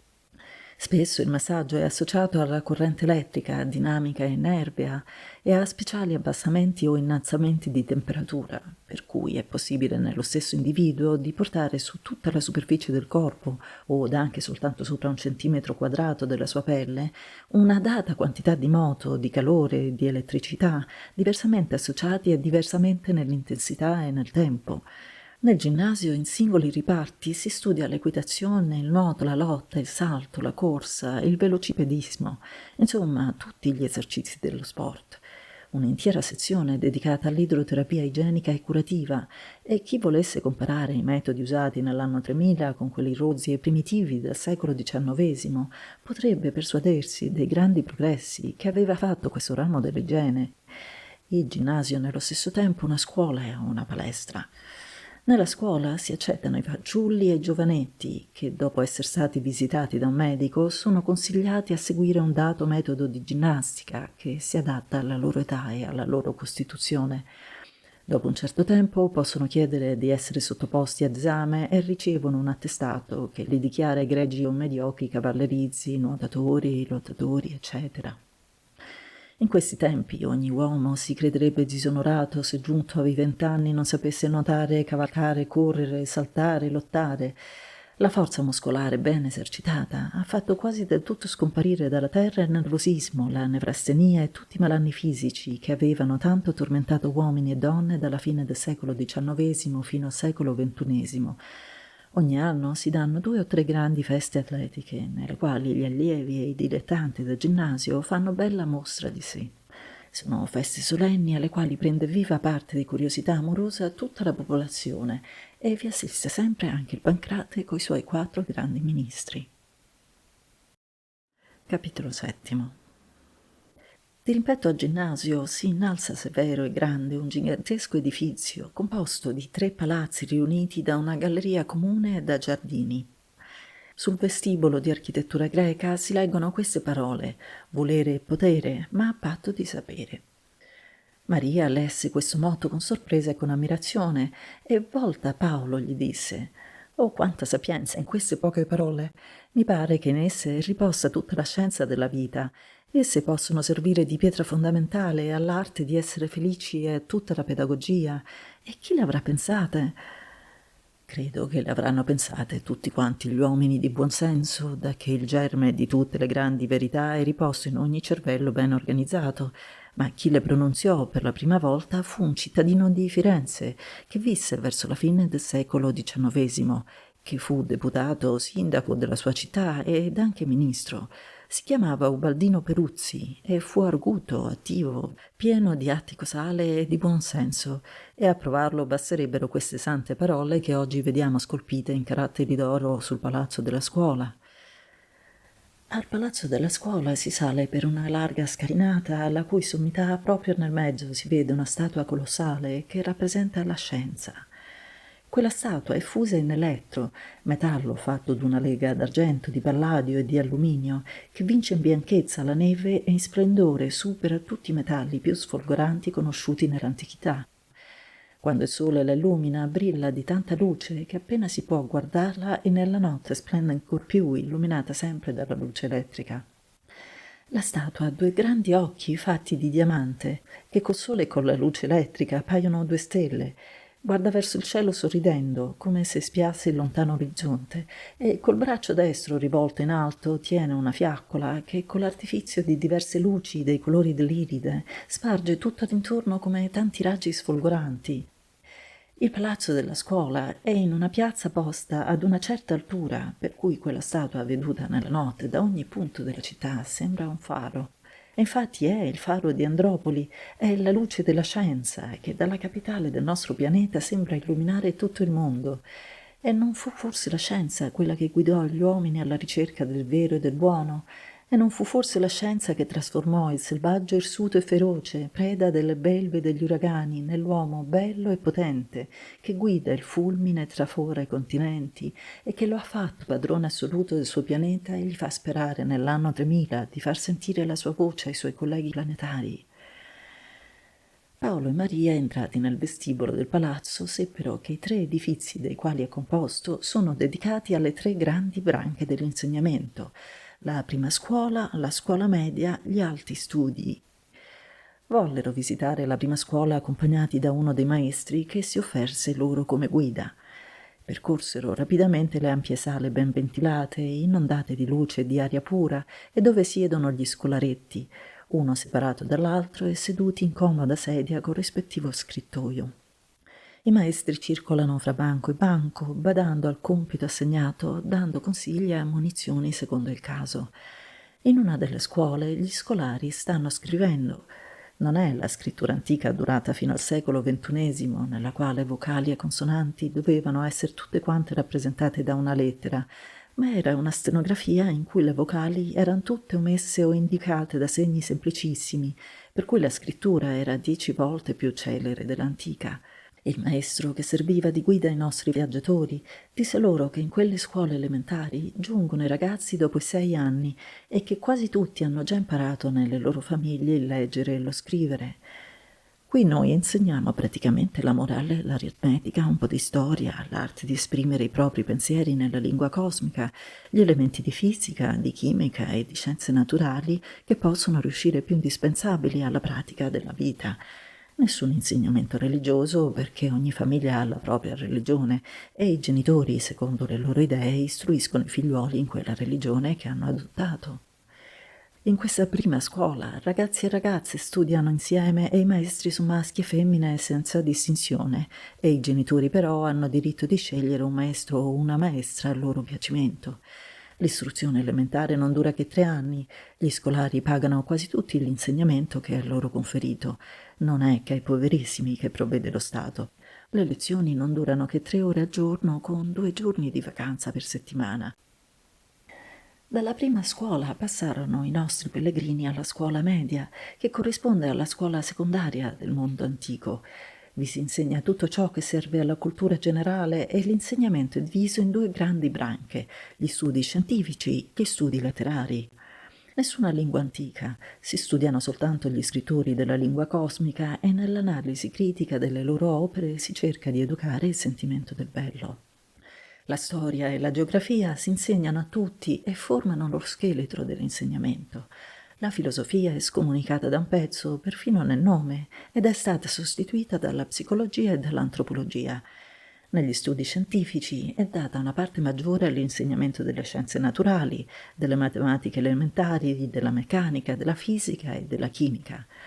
Laboratori e officine sono annessi ad ogni insegnamento e gli scolari, che devono avere almeno 12 anni di età, completano il corso dei loro studi in 4 anni. Finito il corso, un esame molto rigoroso dà la patente di cultura generale e di questa si accontentano tutti coloro che, non volendo esercitare alcuna professione speciale, non hanno altra aspirazione che quella di essere uomini colti, di amministrare i propri beni e di perfezionarsi poi da sé seguendo liberamente le lezioni dei corsi superiori. La scuola media dà una patente letteraria e una patente scientifica. La prima è necessaria per chi voglia darsi alla professione di giudice o di scrittore, la seconda per chi voglia divenire ingegnere di qualunque delle tante branche dell'ingegneria o medico. La scuola degli alti studi ha corsi distinti per i professionisti e per la scienza pura e corrisponde all'università degli antichi. Non c'è obbligo di iscrizione per nessun scolaro e l'esame finale non è necessario che per coloro che desiderano un diploma professionale. Anche qui uomini e donne siedono sugli stessi banchi e dalla cattedra dettano lezione anche parecchie donne. Per essere professore nella prima scuola o nella media si deve avere una patente, che non si concede che dopo un esame lungo e molto severo. Per dettare lezione nell'alta scuola non si esige alcun esame, ma si devono presentare opere stampate. Le cattedre sono infinite di numero perché ognuno che sia dedicato a una ricerca speciale può aprire un corso sull'argomento prediletto, purché ne abbia fatto dimanda al Consiglio Superiore delle Scuole, composto di 3 soli individui che rappresentano le 3 branche dell'insegnamento. Paolo e Maria ebbero voglia di assistere ad una delle tante lezioni che si facevano in quel giorno e, entrati a caso in una sala, videro annunziato l'argomento che tratterebbe il professore in quel giorno. L'annunzio diceva: storia degli errori umani, influenza delle passioni sulla logica del pensiero. La lezione non durò che 1 ora e diede ai nostri viaggiatori un grandissimo diletto. L'oratore era molto dotto, aveva la parola facile, abbondante e, con la sua arguzia talvolta mordace, rendeva piacevole anche la più arida dottrina e la storia documentata degli errori umani. Tutto il corso di quell'anno e del successivo doveva essere dedicato alla storia degli errori umani, ma in quel giorno il professore dedicava la sua eloquenza all'esame dell'antica avvocatura e degli errori, nei quali era trascinata un tempo la ragione umana dai periti scientifici che i tribunali assegnavano alla difesa o all'accusa dei delinquenti. Vi fu un tempo, diceva egli, di lontanissima barbarie, in cui, a forza di voler rischiare i problemi della colpa, a furia di voler portare troppa luce nei giudizi onde la verità ne uscisse limpida e chiara, si abbagliavano talmente gli occhi dei giudici da portarli alle sentenze più assurde. I giudici, che avrebbero dovuto essere soli competenti, avevano di contro un pugno di uomini trovati per strada, medici o ingegneri o commercianti, che non avevano mai studiato neppure l'alfabeto della scienza giuridica e che pure in ultimo dovevano sentenziare, assolvere o condannare. E i poveri giurati, innocenti nella loro ignoranza, paurosi della loro immeritata responsabilità, si volgevano ai periti tecnici e agli uomini di scienza che avrebbero dovuto illuminarli, e la luce sovrapposta alla luce produceva invece tenebre sempre più dense. I periti della difesa dicevano: non vi è veleno nelle viscere della vittima, e i periti dell'accusa dicevano invece: vi è veleno. E i poveri giurati, davanti a così sfacciate contraddizioni, abbagliati e confusi dal cozzo dell'eloquenza avvocatesca, dalle liriche invettive dei giudici, sballottati fra la scienza che negava da se stessa la propria efficacia con le flagranti contraddizioni, e perduti nel labirinto dei sofismi, dei paradossi, della dialettica, che cadevano sulle loro spalle come tanti proiettili in un dì di battaglia, finivano per abbandonarsi alla suggestione del sentimento, il più infido dei giudici nel campo della giustizia, e sentenziavano col cuore invece che con la ragione. E in ultima analisi non era la scienza giuridica, non la scienza dei periti che dava il supremo giudizio, ma era l'egoismo o la compassione. Il primo diceva ai giurati: quell'uomo ha rubato, lasciato libero potrà rubare ancora e mettere le sue mani anche nelle tue tasche, dunque in prigione alla galera. Quella donna è bella e giovane, ha peccato in amore, quanto volentieri avrei diviso il peccato con lei. Poveretta, le sia data la libertà.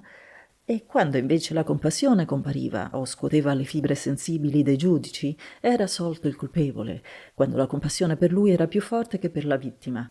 Era invece condannato quando gli avvocati erano riusciti a far sentire più forte la compassione per la vittima. Come vedete, diceva il professore, era un problema di affinità elettiva, era una lotta del sentimento con la ragione e la povera giustizia andava sommersa troppo spesso in queste lotte molto disuguali. Ecco che cosa era la giustizia 10 secoli or sono.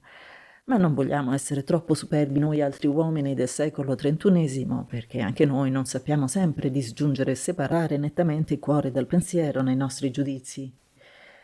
La lezione, spesso interrotta da risate di approvazione, fu fragorosamente applaudita al suo fine e i nostri viaggiatori lasciarono il palazzo della scuola molto contenti della loro visita. Capitolo 8. Paolo svegliò Maria, che dormiva ancora, stanca di una lunghissima passeggiata fatta il giorno innanzi, dicendole: «Abbi pazienza e alzati subito, perché il direttore dell'Igeia mi ha dato appuntamento per questa mattina, onde vedere il grande istituto della salute, dove si curano i malati o i feriti che hanno bisogno di una cura urgente». Maria non si fece pregare 2 volte e in mezz'ora era vestita e pronta alla gita combinata. Con una breve passeggiata salirono sopra un colle posto nella più amena e ridente posizione di Andropoli e dove si innalza gigantesco e maestoso il grande edificio di Geia. Tutto all'intorno alberi sempreverdi di conifere del Giappone e della Cina, che fanno un'ombra fresca e spandono tutto all'intorno un simpatico aroma di resina. Sotto quelle piante si vedono molte panche di legno dove siedono i convalescenti. Entrati per la porta principale si trovarono in un ampio cortile, tutto popolato di statue di marmo e di bronzo che si innalzano fra aiuole profumate di fiori.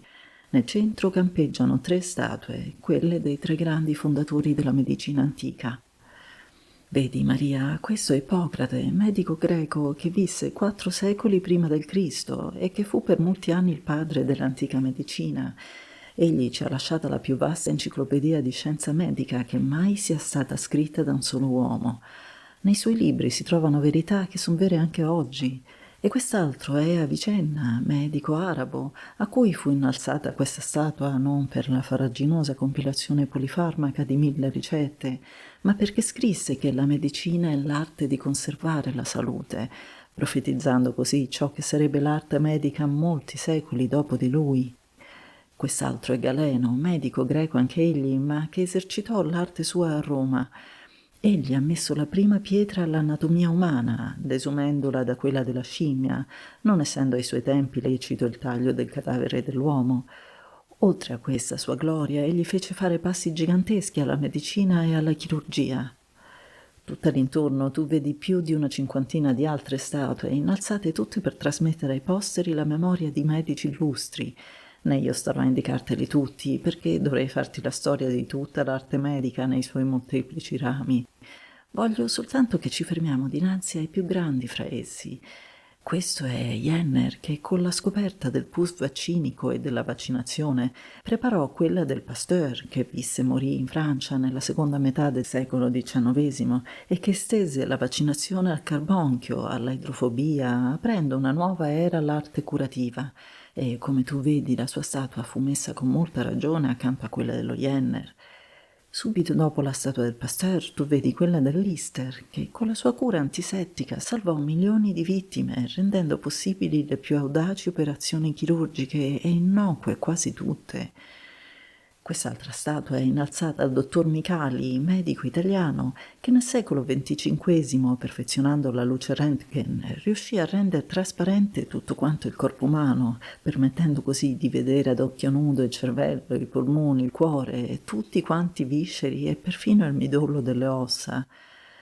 Dopo questa scoperta furono inutili il plessimetro, lo stetoscopio e tutti gli altri strumenti ingegnosi coi quali dal secolo XIX al XXV si cercava di conoscere le alterazioni profonde dei nostri organi interni. Quest'altra statua, che in ordine di tempo è la ultima innalzata ai medici illustri, è quella del dottor Yang Feu, medico cinese che trova un modo di sopprimere il dolore fisico e di calmare anche tutti i dolori morali appena essi compaiono. È con un ordegno piccolissimo e che ognuno può tenere nella sua tasca e che si chiama algofobo, ha due punte smussate come chi dicesse due poli, uno di essi si applica al vertice del capo, l'altro nel mezzo della colonna vertebrale, per essi si fa passare una corrente che narcotizza tutte quante le cellule sensibili e il dolore cessa all'istante. Un tempo anche la semplice carie di un dente, una semplice indigestione, perfino il parto il più normale di questo mondo erano sorgenti di terribili dolori che facevano maledire la vita. Oggi, se non si guariscono tutte le malattie, si è soppresso però il dolore che le accompagnava quasi tutte e che era di diverse forme, l'una più tormentosa dell'altra. Una volta il morire di morte naturale era rarissima eccezione e se ne contava un caso fortunato forse sopra 1000 e tutti quanti gli uomini morivano per malattia. Oggi invece la regola generale è di morire di vecchiaia e senza dolore, perché, come vedrai, si sopprimono fin dalla nascita tutti gli organismi malfatti e la malattia, che si scopre dal suo primo apparire, si può quasi sempre guarire e soffocare nei suoi primordi. Non muoiono di malattia che quelli che non hanno potuto a tempo consultare il medico o che per ferite o cadute gravi presentano tali lesioni traumatiche che non permettono più la vita. Mentre Paolo cercava di informare la sua dolce compagna degli infiniti progressi fatti dalla medicina nel corso dei secoli, apparve loro innanzi il direttore, che avendoli veduti dalle finestre del suo studio era sceso frettoloso per incontrarli. Dopo aver dato loro il benvenuto, li accompagnò attraverso le sale d'aspetto dove siedono i malati o quelli che si credono tali, aspettando la visita. Maria sentì il bisogno di dirigere subito questa domanda al direttore dell'Igeia. Ma questa gente deve essere ben poco malata se con le sue gambe viene qui a consultare i medici dello stabilimento. Cara signora, un tempo non si chiamava il medico che quando il male era già tanto avanzato da obbligare il paziente a letto e in modo anche da rendere quasi sempre difficile ed anche impossibile la guarigione. Ora invece si sa che quasi nessuna malattia ci cade addosso come un fulmine, ma si prepara con disturbi quasi impercettibili e che sfuggono ai cattivi osservatori. È per questo che in tutte le scuole si insegna a tutti ad osservare attentamente il proprio organismo e l'andamento delle funzioni, e appena uno si accorge di avere il più piccolo dolore o il più piccolo disturbo, accorre qui o in un'altra Egeia per far osservare i propri visceri e soffocare così fin nella culla il menomo male che lo minacciasse. Una volta si figuri, gentile signora, che un solo uomo curava tutte quante le malattie. Il medico era allora chirurgo, ostetrico, oculista, ma nel secolo XIX la scienza nostra era già così progredita che i medici dovettero specializzarsi e si ebbero chirurghi, oculisti, medici dell'orecchio, del petto, del ventricolo, eccetera, eccetera. Questa suddivisione del lavoro medico andò sempre più allargandosi, finché oggi per ogni viscere abbiamo uno specialista. Tante sono le alterazioni che può subire ogni organo e tanti sono i mezzi per ricondurlo all'andamento normale delle sue funzioni. Si figuri che per il solo cervello abbiamo almeno una ventina di specialisti che curano le malattie delle cellule motrici e delle pensanti, che studiano le malattie del pensiero, della volontà e così via.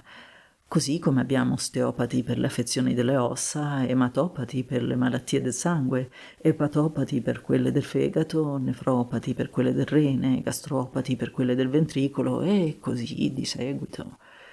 Abbiamo poi la più alta gerarchia fra i medici, quella degli Igei che studiano gli organismi sani per spiare prima dello sviluppo della malattia la disposizione ad ammalare, e sono essi che visitano i neonati per verificare se sono atti alla vita.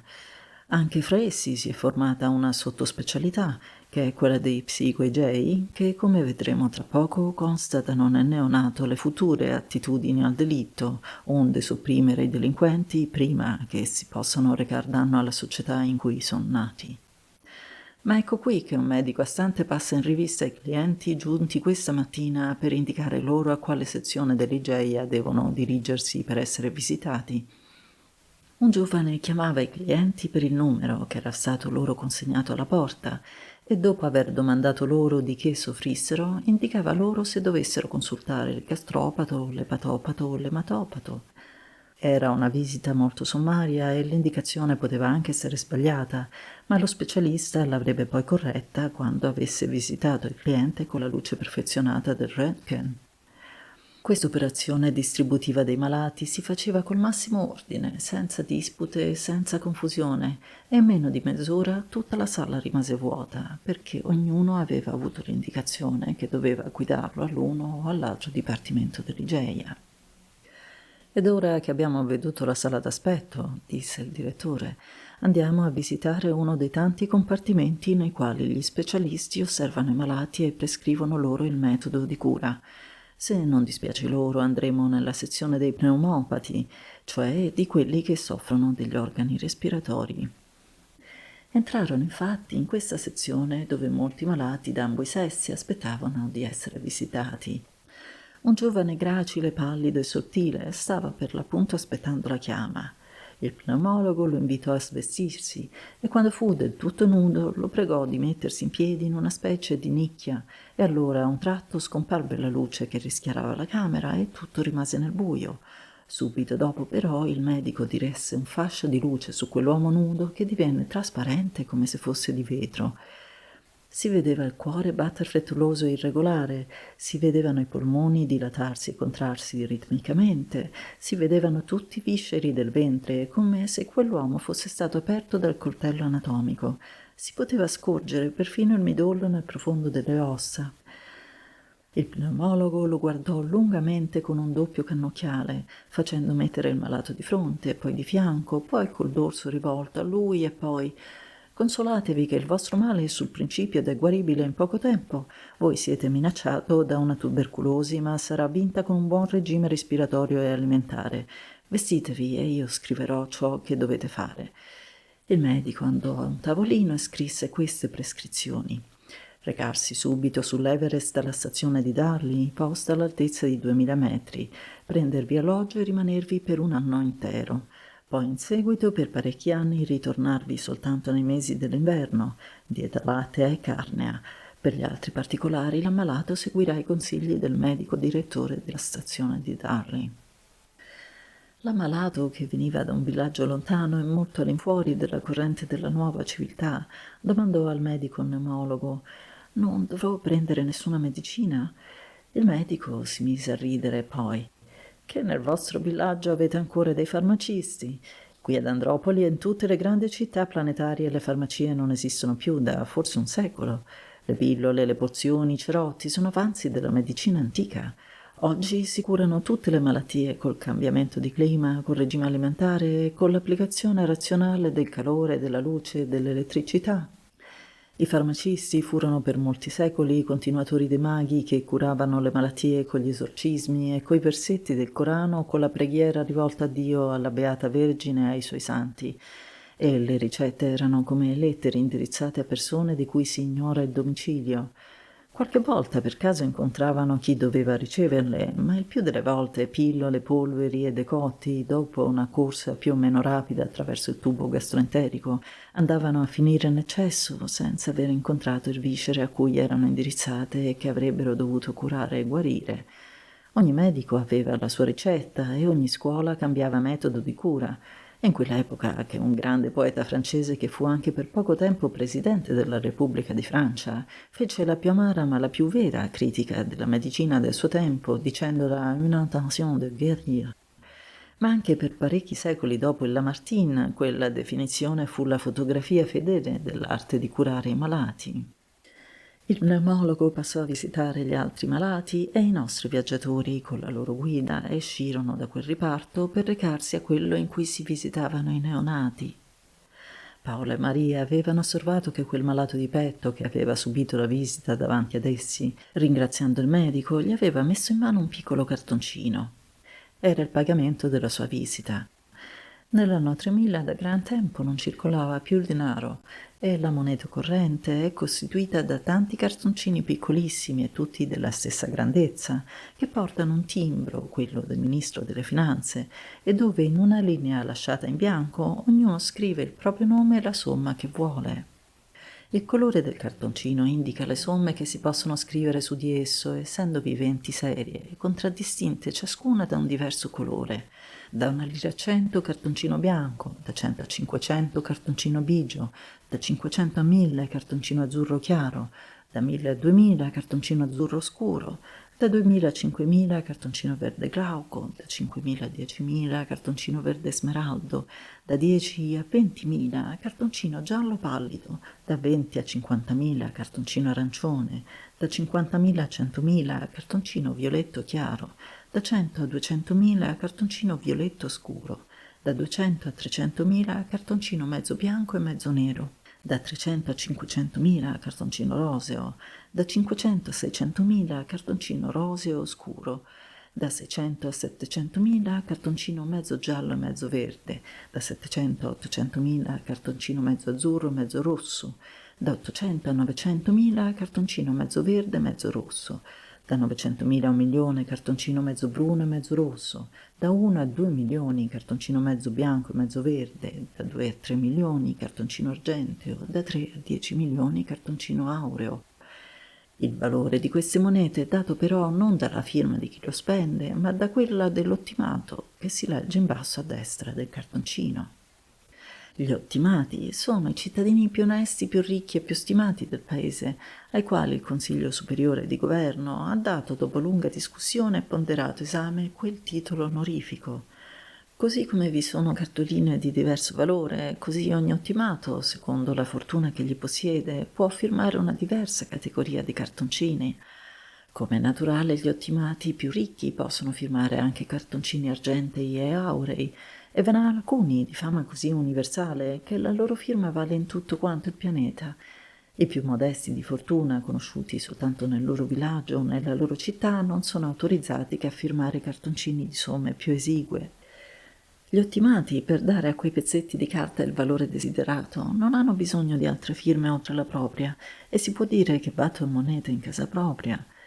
Quando si vuol comprare un oggetto si dà al venditore un cartoncino che corrisponde al suo valore, scrivendovi le cifre intermedie fra quelle che vi sono iscritte, e quando col lungo uso questa moneta di carta è troppo sudicia e troppo struscita, si porta alla cassa centrale dello Stato, dove è cambiata.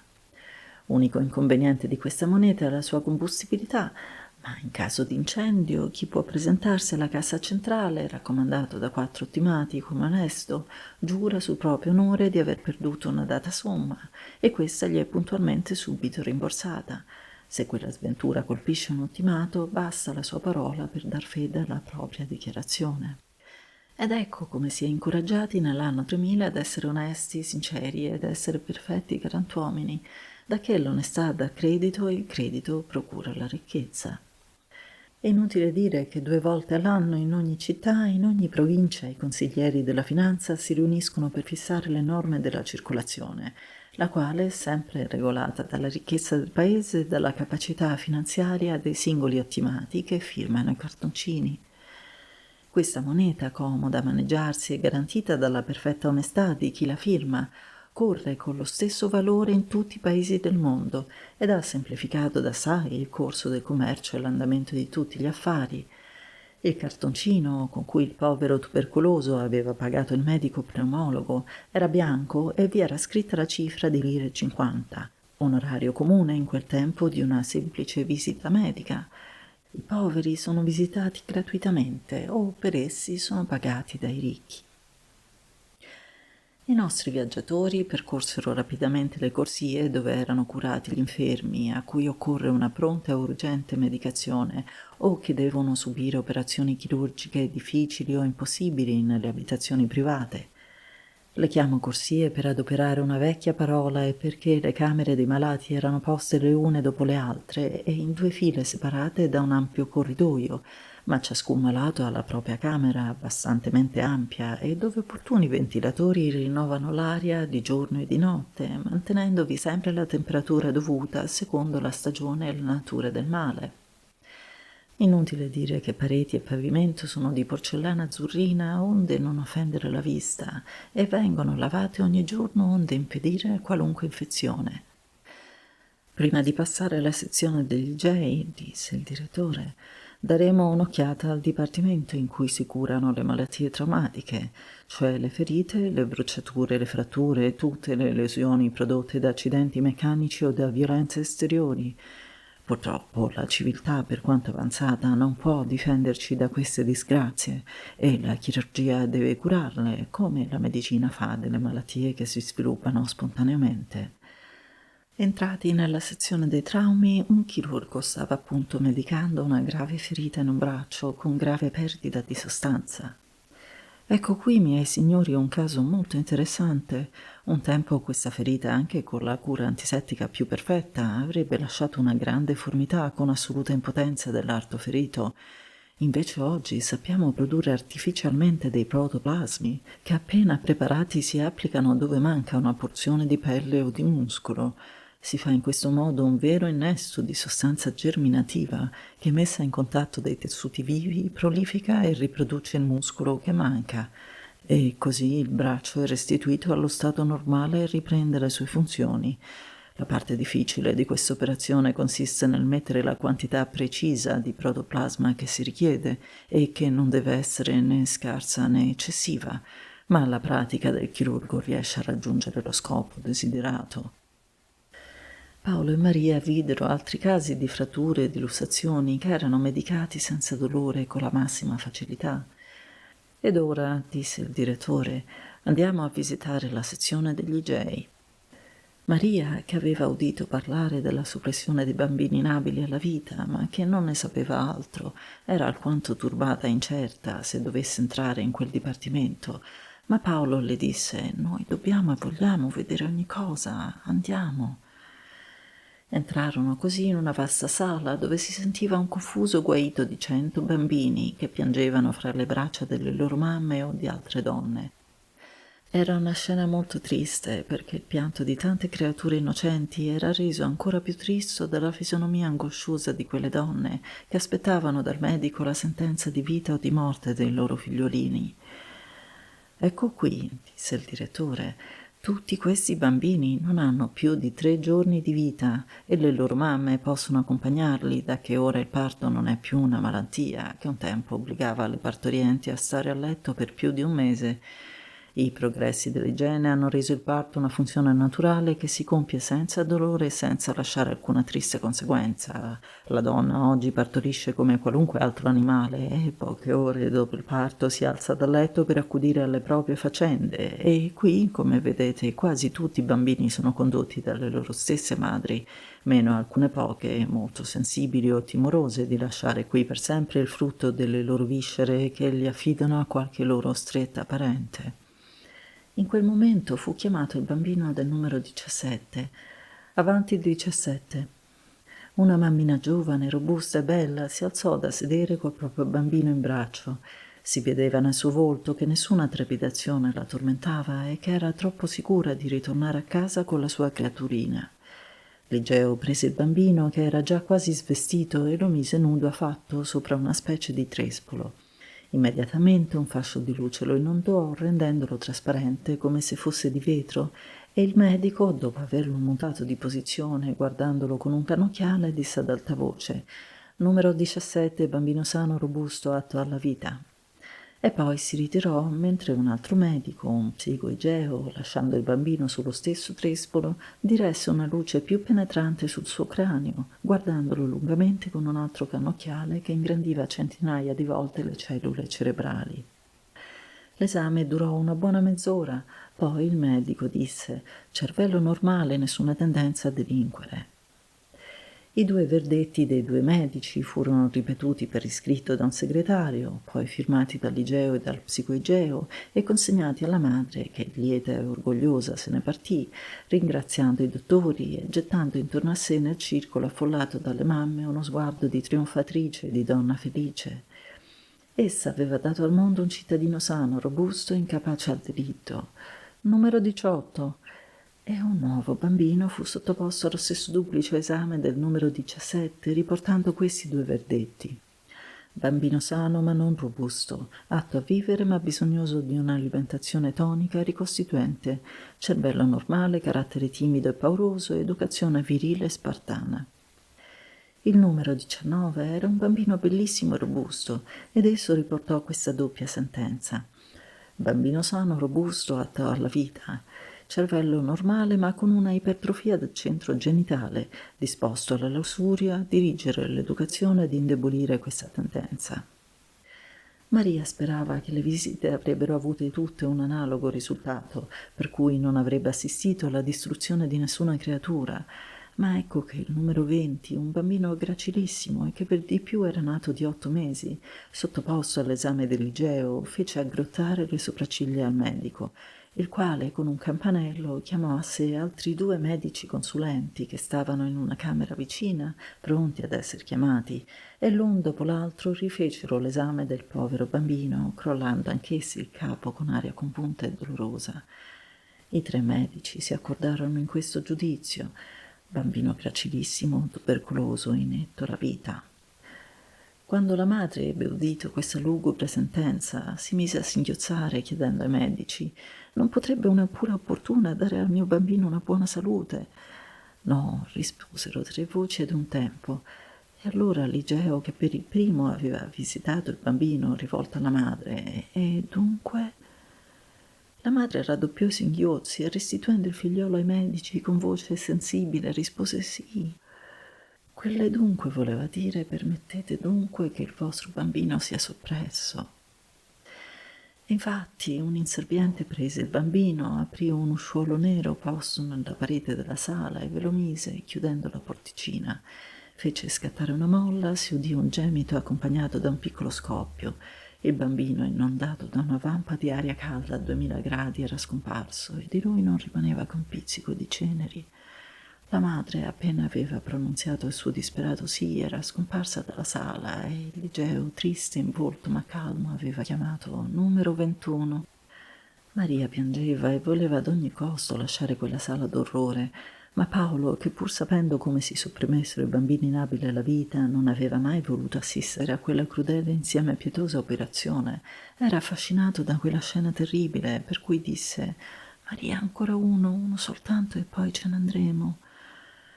Maria gli prese una mano e se la pose al cuore, né più la lasciò, tenendola stretta stretta come per attingere coraggio. Non sapeva mai dire di no suo Paolo e rimase. Il bambino numero 21 era più gracile ancora di quello che lo aveva preceduto e per di più era livido e chiazzato di macchie rosse nel volto. Ligeo, dopo un brevissimo esame, sentenziò: bambino con grave vizio di cuore, inabile alla vita. La madre non piangeva, ma più pallida della morte esclamò: no, dottor mio, non può essere, il parto fu lungo e difficile, è per questo che il bambino è livido. Guarirà di certo, non ho che lui, non ne posso aver altri, mio marito è morto. Il dottore era costernato, ma no, cara donna, questo bambino potrà vivere qualche anno, ma sempre soffrendo, e la sua morte sarà dolorosa, straziante. Non abbiamo modo di guarire vizi di cuori congeniti. E poi, e dunque? La mamma aveva ripreso il suo figliuolo e se lo stringeva al seno come se avesse voluto farlo guarire coi suoi baci ardenti, col suo amore caldissimo, ma non rispondeva. E dunque, riprese il medico, voi sapete che la soppressione non può farsi senza il consenso della madre o senza quello del padre in caso di morte della madre. Pensate che la vostra pietà sarebbe crudele, perché consacrereste la vostra creatura a patimenti inauditi, feroci, e che potrebbero durare molti anni. Il vostro bambino non ha la coscienza di esistere, la sua soppressione non è né dolorosa né lunga. Un minuto lo ridurrà in fumo in un pizzico di cenere che potrete conservare. Siete ancora giovane, potrete rimaritarvi ed avere altri figliuoli. Pensate bene a ciò che state per dire. Ma la mamma non rispondeva e da un mutismo di pietra era passata da un pianto dirotto frammezzato da crudeli singhiozzi. Maria, che teneva sempre la mano di Paolo sul suo cuore, piangeva anch'essa e insisteva con lo sguardo per partire. E dunque, ripeté per la terza volta Ligeo con un leggero accento di impazienza. Fu veduta allora la mamma alzare il capo come in atto di sfida e di disperazione in una volta sola, poi: e dunque, no! E come se fuggisse da un inseguitore, uscì dalla sala col suo bambino stretto fra le sue braccia. Leggeo guardò Paolo e Maria e poi povera donna, quante volte essa si pentirà di quel no. Essa si crede una buona madre e invece non è che una madre crudele. La soppressione dei bambini consacrati ai patimenti e a una morte immatura è vera pietà. Maria e Paolo, profondamente commossi, non vollero vedere altro e lasciarono Ligeia col bisogno urgente di essere all'aperto, di cercare il cielo azzurro e le piante verdi e ritemprarsi nell'ammirazione della natura, che però, più crudele e più pietosa dei Ligei, sopprime ogni giorno migliaia e migliaia di creature solo perché sono nate male. Capitolo 9. Paolo e Maria nel loro soggiorno in Andropoli vollero fare una visita anche alla città dei morti. È situata in una valle ridente, distante 3 chilometri da Andropoli e vi si giunge per un'ampia via tutta fiancheggiata da altissimi cipressi. Fra quegli alberi secolari si vedono aiuole di fiori e le rose si arrampicano sui cipressi facendo loro ghirlande fiorite. Dove i cipressi finiscono si apre una vasta piazza e nel mezzo si innalza un tempio copiato dall'antico Partenone. Dinanzi alla porta principale è una statua colossale di marmo, un angelo con le ali spiegate come se volesse spiccare il volo verso il cielo. Ha in una mano una fiaccola che arde di giorno e di notte e l'altra mano è appoggiata sopra un'ancora di bronzo. Nel piedistallo che sorregge la statua è incisa questa parola: sperate. Entrati nel tempio si sentirono come compresi da un sacro terrore. Il silenzio più solenne regnava in quell'immensa sala poco illuminata da finestroni dai vetri azzurri che facevano piovere sugli uomini e sulle cose una luce singolare, malinconica ma non triste. Era la casa dei morti. Nell'anno 3000 è permesso ogni metodo di distruzione e di conservazione dei cadaveri umani, purché non sia nocivo alla salute. Ognuno morendo esprime il desiderio di essere sepolto, cremato, disciolto, imbalsamato e nel grande cimitero di Andropoli si possono vedere tutte le bizzarrie dell'umano ingegno a proposito dei morti. Quando la morte sia improvvisa o il defunto non abbia espresso alcun desiderio sul modo con cui debba essere trattato il suo cadavere, provvedono per lui i più vicini parenti e in mancanza di questi lo Stato. Il metodo più usato è la dissoluzione del cadavere nell'acido nitrico. Il corpo umano viene ridotto ad una soluzione di nitrati di piccolo volume e che è conservato dai parenti in speciali bocce di cristallo. Le bocce abbandonate dai parenti morti anch'essi sono conservate nella necropoli. Alcuni lasciano per testamento che la soluzione del loro corpo sia saturata con la creta e ridotta così a concime sia sepolta al piede di qualche albero prediletto del loro orto o del loro giardino. Molti però preferiscono la cremazione e i nostri viaggiatori visitarono il forno crematorio. È semplicissimo. Il cadavere è messo nudo in una specie di urna di platino che ha la forma del corpo umano. Quando l'urna è chiusa alle due estremità, che corrispondono al capo e ai piedi del morto, si applicano 2 fili e una corrente di altissimo calore arroventa l'urna in modo che in soli 5 o 6 minuti è ridotta in cenere. Raffreddata l'urna se ne raccolgono le ceneri che si consegnano alla famiglia o si serbano nella casa dei morti secondo il desiderio espresso dal defunto nel proprio testamento. Alcuni vogliono che, secondo l'antico uso degli indù, le loro ceneri siano gettate in un fiume o nel mare. Altri invece esprimono il desiderio che esse siano deposte nelle aiuole del giardino, dell'orto, del campo per fecondare la terra. Per quelli che non hanno espresso altro desiderio che quello di essere cremati, senza dir altro, le ceneri vengono deposte in piccole urne di porcellana e col nome del defunto e la data della morte si serbano nella necropoli. Dal forno crematorio i nostri viaggiatori passarono al laboratorio necroforo dei siderofili. Così si chiamano quegli uomini singolari che, adottando un'idea messa fuori da un chimico francese molti secoli prima, vogliono che dal loro cadavere si estragga tutto il ferro che contiene e con esso si coni poi una medaglietta che porta inciso il loro nome con l'indicazione della patria e la data della morte. In questo modo i superstiti possono serbare un ricordo eterno dei loro cari estinti, portando appesa al collo o alla catena dell'orologio o altrove il ferro che circolava nel loro sangue e faceva parte di tutti i loro tessuti. Paolo e Maria poterono coi loro occhi assistere a tutte le complicate operazioni con le quali si estrae da un corpo umano il ferro che contiene e se ne fabbrica poi una medaglietta. Il lavoro è difficile e dispendioso e perciò questo metodo di distruzione dei cadaveri umani è adottato solo dalle persone molto ricche ed è quindi aristocratico. Uno dei chimici del singolare laboratorio spiegava ai visitatori i processi coi quali un uomo è convertito in una medaglietta non più grande di un antico centesimo e li divertiva narrando loro alcuni curiosi aneddoti. Egli conosceva in Andropoli una signora molto vecchia e che nella sua lunga vita, tutta dedicata ad una larga galanteria, aveva avuto molti amanti, dai quali esigeva sempre che fossero siderofili.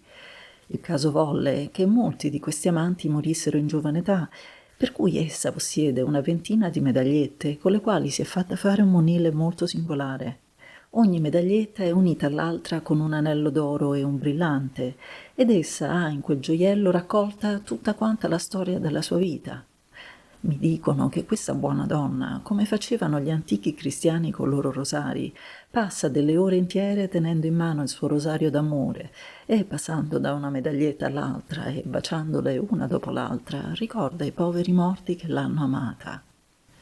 Il nostro chimico narrò pure come la siderofilia fiorisse specialmente nei secoli XXVII e XVIII, epoca in cui si può dire che fosse l'unico metodo di distruzione dei cadaveri usato dalle persone ricche. E noi abbiamo qui nel nostro tempio un vero museo di medagliette che furono trovate smarrite o che lo Stato raccolse per la scomparsa delle famiglie a cui appartenevano. Oggi la siderofilia è usata assai poco perché nell'anno 2858 si scoperse che un chimico di quel tempo che si era dato alla specialità di cavare il ferro dai cadaveri umani per farne poi le medagliette necrofore si faceva pagare profumatamente l'operazione chimica, ma per risparmiarsi il lungo travaglio, invece di ricavare il ferro dal corpo del morto, prendeva un chiodo o un pezzo di ferro qualunque e con esso coniava la sua medaglietta. Quel furbo aveva davvero inventato un'industria molto lucrosa, da che convertiva un pezzetto di ferro del valore di forse un soldo in una medaglia che gli era pagata fin 500 lire. Egli arricchì immensamente, ma dopo di lui per molti anni il pubblico dei morti ebbe grandissima diffidenza e le medagliette di ferro umano cadute in ridicolo ebbero il loro tramonto. Non è che da alcuni anni che una società di siderofili si è costituita in Andropoli e qui hanno fondato un laboratorio che presenta tutte le garanzie possibili e dove per turno assistono alle nostre operazioni alcuni consiglieri di questa società. L'ingegnere siderofilo, prima di congedarsi dai suoi visitatori, mostrò loro un laboratorio speciale dove si stavano facendo degli studi per assecondare il desiderio di un ricco milionario, il quale vorrebbe che dopo la sua morte non solo venisse estratto il ferro dal suo cadavere, ma ad uno si isolassero tutti gli elementi, e così l'ossigeno, l'idrogeno, il carbonio, l'azoto, lo zolfo, il fosforo, eccetera. Questo signore, che è un inglese, ha messo a nostra disposizione per i nostri studi più di 1.000.000 e da se stesso ha disegnato un monumento tutto in pietra dura e che rassomiglia ad un'antica farmacia e dove dovrebbero essere collocati tutti i corpi elementari che hanno costituito il suo corpo. Nessun'altra iscrizione dovrebbe leggersi in questo monumento fuori di questa: corpi elementari che formavano il corpo di NN.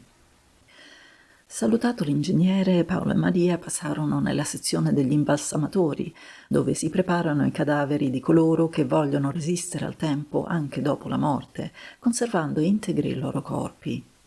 La visita fu lunga e molto curiosa, da che gli imbalsamatori nel loro testamento non si accontentavano di dire che volevano che il loro corpo fosse preservato dalla putrefazione, ma dicevano anche come volessero essere imbalsamati.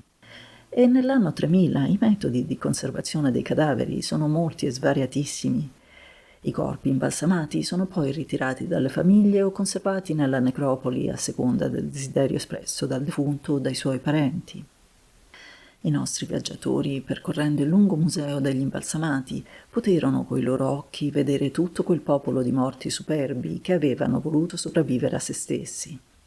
Alcuni pochi erano imbalsamati come gli antichi egiziani, tutti chiusi nelle loro bende incatramate e chiusi in sarcofagi di legno intarsiato e dipinto. Altri erano semplicemente disseccati in un forno dopo essere stati imbevuti di sublimato corrosivo, facevano ribrezzo, sembrando grandi stoccafissi. Più in là, chiusi in grandi vetrine, si vedono cadaveri pietrificati, rigidi e duri come la pietra, che paiono statue modellate da un pessimo scultore.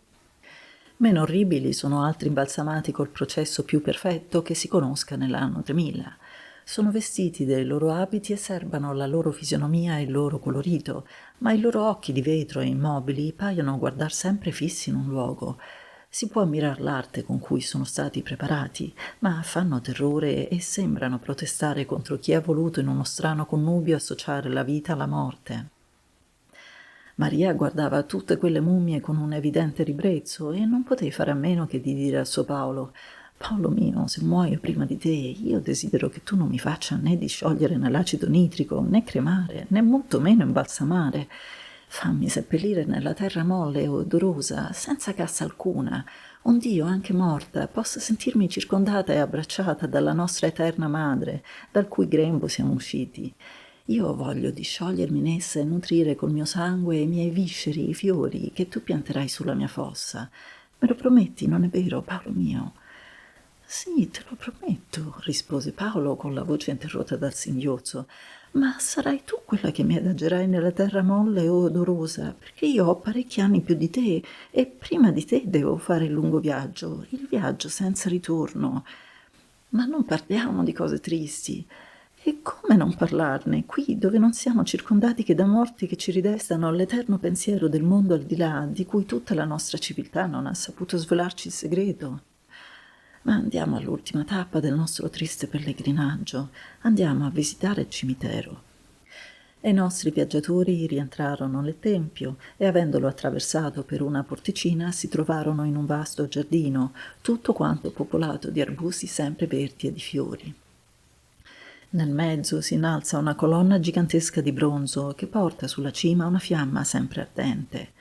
Nello zoccolo della colonna sta scritta anche là la bella parola «Sperate».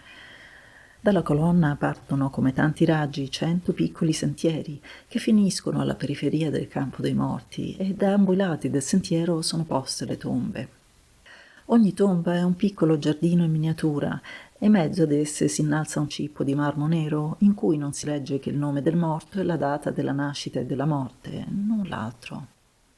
Vedi, Maria, qui non vi è distinzione alcuna tra ricchi e poveri, tra geni e volgo. Chi può pagare il cibo se lo fa da sé e ai poveri provvede lo Stato. È assolutamente proibito di scrivere sulla tomba alcuna parola di elogio, né di innalzare statue o mausolei sontuosi. Una volta, molti secoli or sono, le disuguaglianze e le vanità umane parlavano ad alta voce anche nei cimiteri e chi li visitava doveva credere che tutti quei morti erano stati in vita uomini di genio, eroi del cuore o del pensiero, e chi aveva dettate quelle epigrafi aveva spesso tormentato il povero morto quando era in vita, lo aveva offeso, calunniato, forse anche gli aveva affrettata la morte. Maria disse allora a Paolo: «Ho sempre trovato giusta questa uguaglianza di tutti gli uomini nel cimitero, ma mi pare che si dovrebbe fare un'eccezione per gli uomini di genio, per quelli che con la carità o con l'eroismo hanno resi grandi servizi all'umanità. E tu hai ragione, ma questi uomini grandi hanno la loro apoteosi in un Pantheon che è un po' più in là di questa necropoli e che noi visiteremo. Qui giacciono i loro corpi, là troveremo raccolte le memorie delle loro opere». Permettimi, Paolo, un'altra osservazione. Mi è sempre parso che nella nostra civiltà lo Stato prenda una parte eccessiva, invadente quasi. E perché i superstiti non possono innalzare ai loro cari perduti una statua, un monumento, se vogliono, anche un mausoleo? Il nostro tempo si distingue soprattutto per il trionfo dell'individualismo e mi pare che qui, dove si dovrebbe lasciare all'affetto e al dolore tutti i loro santi diritti, lo Stato si intromette con troppa tirannia. Ma no, Maria mia, lo Stato non è invasore. Qui dirige e comanda perché le necropoli sono monumenti pubblici, ma ognuno nella propria casa, nel proprio giardino, nel proprio paese è padrone di innalzare ad un caro morto anche un tempio se lo vuole. Ma andiamo nel Pantheon, là non troveremo più cadaveri, ma dei morti che sono più vivi di quando erano di questo mondo. Un viale tutto fiancheggiato di alberi giganteschi li condusse ad una vera città, da che ogni regione del globo vi ha i propri templi innalzati alla memoria dei grandi uomini, e ogni tempio ha l'architettura caratteristica del paese a cui quei geni appartenevano. Ne ha la Cina, ne hanno il Giappone, l'India, l'Australia, l'America, l'Africa e l'Europa. In ogni tempio si innalzano infiniti monumenti di bellissimo stile, dove non sono deposte le ossa dei geni scomparsi, ma dove si trova come in compendio tutta la loro vita. In tutti si trova o il busto o la statua, che riproduce i lineamenti del grande estinto, e poi, come in una chiesetta chiusa, si vedono alle pareti tutti i ritratti di lui nelle diverse età della vita. Un albero genealogico della famiglia segna la sua discendenza, e poi, se autore di libri, in una libreria sono poste tutte le sue opere con le diverse edizioni e le sue biografie. Spesso si vedono anche gli oggetti che gli sono stati più cari, il suo cane o il suo gatto imbalsamati, i fiori che prediligeva, il suo bastone, la poltrona in cui sedeva e tanti altri oggetti. Se il morto era un artista, si vedono le riproduzioni in fotografia dei suoi quadri, delle sue statue e degli edifici che aveva innalzati. Se era un meccanico o un ingegnere, si trovano nel monumento che gli è stato innalzato i disegni delle macchine inventate, delle strade e dei ponti che aveva costruiti. In una parola, ogni monumento è una biografia parlante dell'uomo grande a cui era stato innalzato. Tu vedi, Maria, che per aver soppressi mausolei vanitosi nel cimitero, i grandi uomini non sono meno onorati da noi di quello che lo furono dai nostri antichi padri, i quali, lasciando ai superstiti la cura di ricordare i loro morti, misuravano col denaro e non col merito l'altezza della statua e il lusso dei marmi, per cui spesso un uomo volgarissimo aveva in quei cimiteri uno splendido mausoleo, mentre un genio non era ricordato che da una modestissima lapide. Paolo, come facevano tutti i visitatori di quel Pantheon, entrando nei diversi monumenti si levava il cappello, facendo una genuflessione dinanzi all'effigie del grand'uomo. Questi sono i nostri santi e che tengono luogo degli antichi, spesso fabbricati per industrie simoniache da preti furbi ed ignoranti, o che non avevano avuto altro merito che quello di aver digiunato e di aver contraddette le più sacre leggi della natura, quelle che ci comandano di amare e di riaccendere nei nostri figli la fiaccola della vita. Commossi ma non rattristati, i nostri due compagni passeggiarono lungamente nel Pantheon di Andropoli, richiamando alla memoria le grandi azioni e le grandi opere di quei grandi. Maria, commossa profondamente dalla lunga passeggiata, fece un'ultima domanda al suo Paolo. Dimmi Paolo, qui non trovo più l'uguaglianza che ho veduta nel campo dei morti. Qui trovo monumenti piccini, mezzani, grandissimi. E chi è giudice ed esecutore di queste grandi disuguaglianze? Gli uomini grandi, mia cara, sono tutti degni di gloria, ma sono molto disuguali fra di loro. Abbiamo i geni che con la luce del loro pensiero innalzano un faro che illumina tutto il pianeta, che con le loro opere segnano un'era nuova nella storia dell'umanità, e ne abbiamo altri che col loro talento e il lavoro indefesso perfezionano le scoperte dei primi. Né è cosa giusta che si abbiano gloria uguale agli altri. È il concorso dei più, è il voto dei membri della grande accademia di Andropoli che decide quale sia il monumento che deve essere innalzato alla memoria del grande scomparso, e il giudizio non è pronunziato che dopo una lunga e profonda discussione. Capitolo 10. La città di Andropoli contiene più di 50 grandi teatri dove si danno spettacoli diversissimi per diletto degli occhi e delle orecchie, per diletto della fantasia e del cuore. Sono quasi tutti proprietà di speculatori o di società industriali, e ve n'ha anche di privati che appartengono a ricchi signori che li spesano per il loro divertimento e quello dei loro amici, e dove i dilettanti della musica o dell'arte drammatica si divertono facendo da attori e da spettatori nello stesso tempo. Il solo Panopticon, il più grande e il più ricco dei teatri di Andropoli, è proprietà dello Stato, il quale cerca negli spettacoli che vi si danno di educare il popolo al bello e alle dolci emozioni, riunendovi tutti i più ingegnosi trovati della scienza e dell'arte. Tutti quanti i teatri della grande capitale cosmica sono coperti soltanto nella stagione fredda, e allora la più perfetta ventilazione si accorda con l'opportuno riscaldamento. In tutti vi sono posti più o meno comodi e di diverso prezzo, ma nell'alto dell'anfiteatro, dove anticamente era posto il lobbione, si vede un ampio spazio riservato ai poveri che vi hanno entrata libera per turno o come premio di buone azioni o in pagamento di servizi resi. Nei teatri dell'anno 3000 a ogni due posti si vedono due bottoni metallici sui quali, premendo col dito o col piede, si può applaudire o disapprovare gli autori senza rompersi le mani e senza fischiare. Premendo sul bottone del plauso esce una voce che in lingua cosmica corrisponde ai nostri bravo e premendo sull'altro si ode un lungo sibilo come chi invita un altro a silenzio. Gli spettacoli sono diurni e notturni, ma assai più spesso si danno di giorno, perché gli abitanti dell'anno 3000 hanno da lungo tempo trovato che il vegliare molte ore della notte è assai nocivo alla salute e abbrevia la vita. Essi vanno tutti a letto molto per tempo e si alzano sempre col sole. Da parecchi secoli si ignorava affatto il lavoro notturno nelle officine e gli operai non lavoravano mai più che 6 ore al giorno, essendosi perfezionate tutte quante le arti meccaniche e avendo le macchine sostituito in gran parte il lavoro manuale.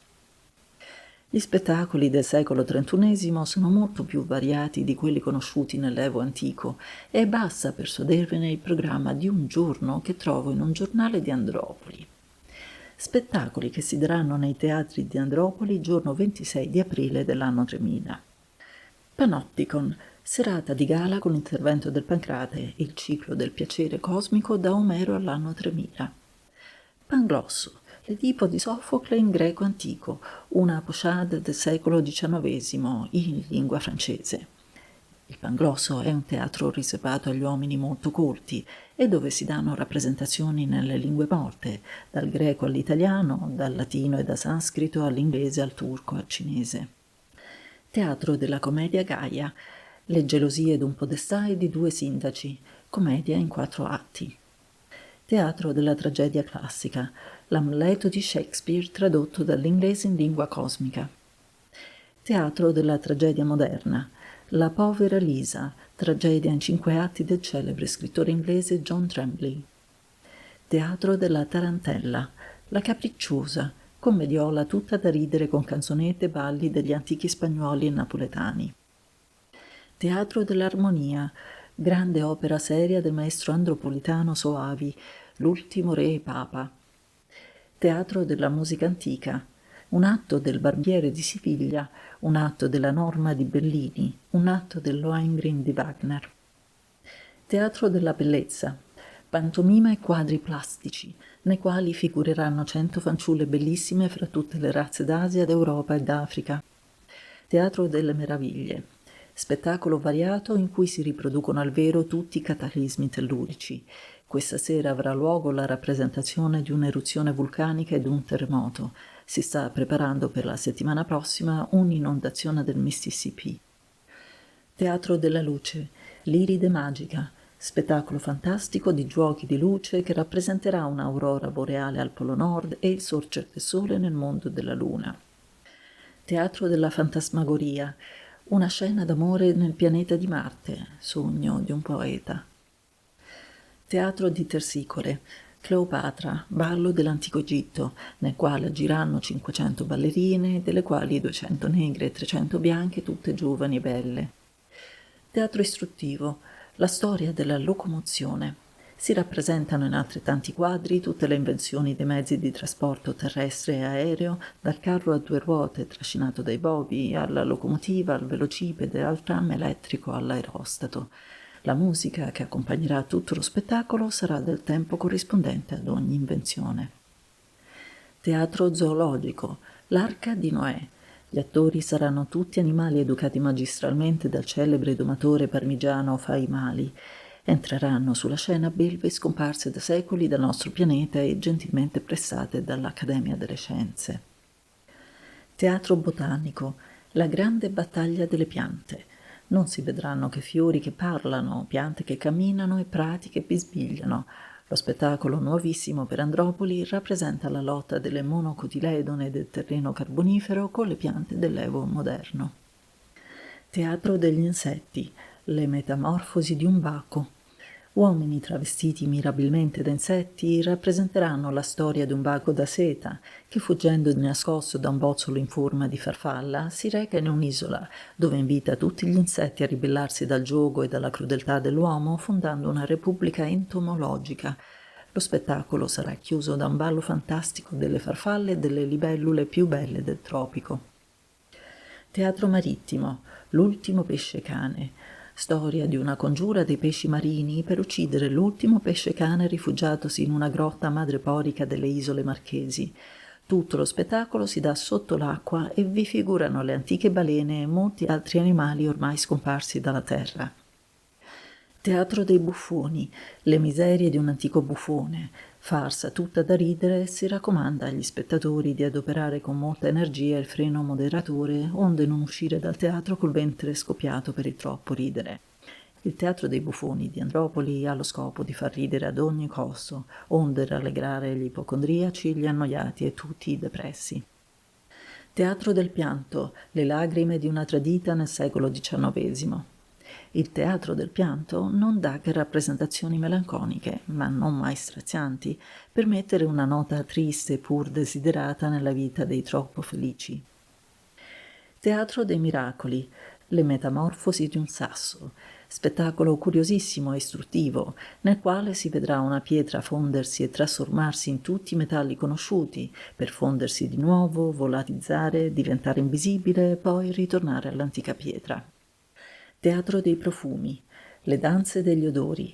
Si daranno sinfonie svariate dei profumi più delicati dei fiori con accompagnamento di musica e cori invisibili di voci femminili. Teatro dell'agilità, l'acrobatica antica. Spettacolo svariato che riprodurrà gli esercizi più curiosi del trapezio, della corda tesa e delle sbarre usati nell'antichità. Teatro atletico, le meraviglie del famoso atleta Ercole X. Sfida di Ercole X a tutti i lottatori del mondo. Egli darà un premio di lire 10.000 a chi riuscirà ad abbatterlo. Teatro sotterraneo, il centro della terra.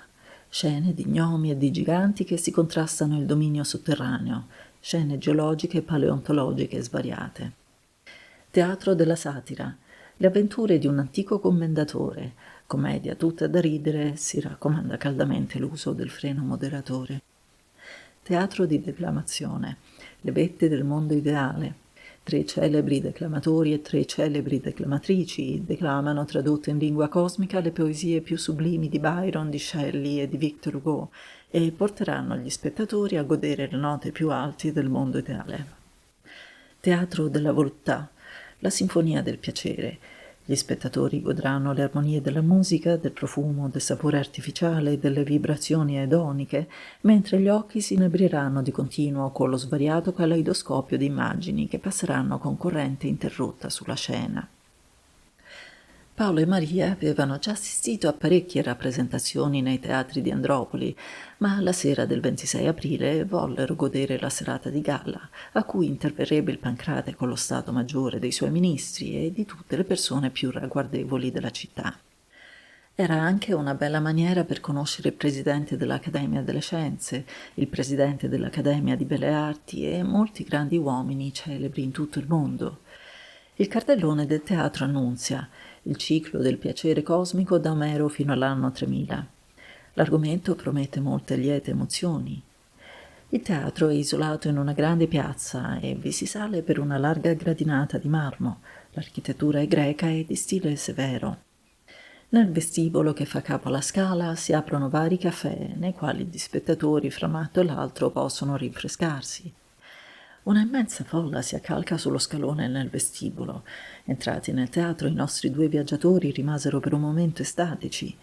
La sala è un anfiteatro a gradinate senza palchi e ogni posto è distinto dall'altro. Solo nell'alto vedi una grande piccionaia in forma di galleria e dove si addensa già da un paio d'ore la folla degli spettatori poveri. Paolo e Maria avevano preso 2 posti in prima fila onde essere più vicini al palcoscenico. Appena si furono seduti, Maria rimarcò che davanti ad essi era posto sopra una tavoletta una specie di berretto di una stoffa molto grossa di seta a cui facevano capo 6 fili. Era per lei una cosa nuova e curiosa, non avendola veduta in nessun altro teatro, per cui domandò subito al compagno: «E che affare è questo?» Paolo si mise a ridere e poi: «Te lo spiego subito. Guarda gli altri spettatori. Appena hanno preso il loro posto, si levano il cappello e si mettono in testa il berretto che si chiama l'estesiometro. Poi fissano il filo più grosso alla tavoletta che sta loro dinanzi, tenendo gli altri fili nella mano. È un apparecchio inventato da poco tempo da un celebre fisico inglese e che fino ad ora non fu applicato che in questo e in qualche altro grande teatro d'Europa. Il filo che fa a capo alla tavoletta comunica con un grande condensatore di forza elettronervea che è una sola per tutti quanti gli spettatori, mentre gli altri 5 fili minori si applicano in vari punti del nostro corpo a seconda del senso di cui vogliamo accrescere o diminuire la sensibilità. Mentre Paolo parlava, aveva in mano i fili e andava spiegando alla compagna il meccanismo dell'apparecchio. Tu vedi, questo è il filo della sensibilità generale e si può applicare in qualunque punto del nostro corpo. Di solito si tiene in mano e ciò basta perché noi possiamo acuire o moderare tutte quante le nostre sensazioni. Il più e il meno di sensibilità si ottiene premendo col piede l'uno o l'altro di questi pedali che tu vedi qui sotto dinanzi al nostro sedile. Quando uno spettatore vuole crescere l'intensità del piacere che prova in qualunque delle scene del teatro, preme sul più e la sua sensibilità cresce secondo la pressione. Se invece sente troppo, preme sul meno e modera così l'intensità del piacere, il quale si trova a diversi gradi di tensione secondo le nostre condizioni del momento e secondo il modo di sentire di ciascheduno. Vedrai che alcuni degli spettatori non fanno uso di questo nuovo strumento, che è un vero regolatore della sensibilità, sia perché lo trovano ancora troppo complicato, sia anche perché si accontentano dello stato normale del loro sentire. Quando tu applichi il filo più sottile sulla fronte o sull'orecchio o sul naso, agisce più direttamente sul senso della vista, dell'udito, dell'olfatto, rendendo più delicate e più squisite le sensazioni che vi corrispondono. Negli antichi teatri il piacere non era dato che dai 2 sensi della vista e dell'udito, ma oggi nei nostri spettacoli è entrata anche la nota del profumo e perciò anche i piaceri dell'olfatto possono essere moderati o resi più intensi con l'uso di questo estesiometro. Maria crollava il capo tra la meraviglia e l'ironia e poi: «Tutto questo mi sembra troppo complicato, troppo artificioso. Mettiti tu il berretto magico, quanto a me voglio per questa sera accontentarmi dei miei sensi naturali così come me li ha fatti Domeneddio». Intanto la sala, illuminata da una luce di cui non si vedeva la sorgente e che rischiarava uomini e cose come il sole, si andava riempiendo e una musica suavissima, di cui non si vedevano gli esecutori, spandeva all'intorno le sue divine armonie. A un tratto la musica cessò e si apersero le cortine che separavano gli spettatori dal palcoscenico e apparve all'occhio di tutti la prima scena. È una famiglia preistorica che fa il suo pasto in una grotta trogloditica. Uomini e donne nudi, irsuti, asce di pietre immanicate appese alle pareti della grotta, nel mezzo un focolare acceso su cui cuoce la metà di una rena enorme che è già pronta per essere mangiata. Il padre di famiglia distribuisce alle 3 mogli e ai fanciulli che gli fanno corona coltelli di pietra di varia grandezza secondo l'età di chi deve maneggiarli, e tutti guardano con occhi avidi l'arrosto saporito e fumante aspettando che il padre spenga il fuoco e dia l'ordine dell'assalto. La scena preistorica non poteva essere più fedelmente rappresentata e l'evidenza storica era ancora più eloquente perché alla sensazione della vista si associavano quelle dell'udito e dell'olfatto.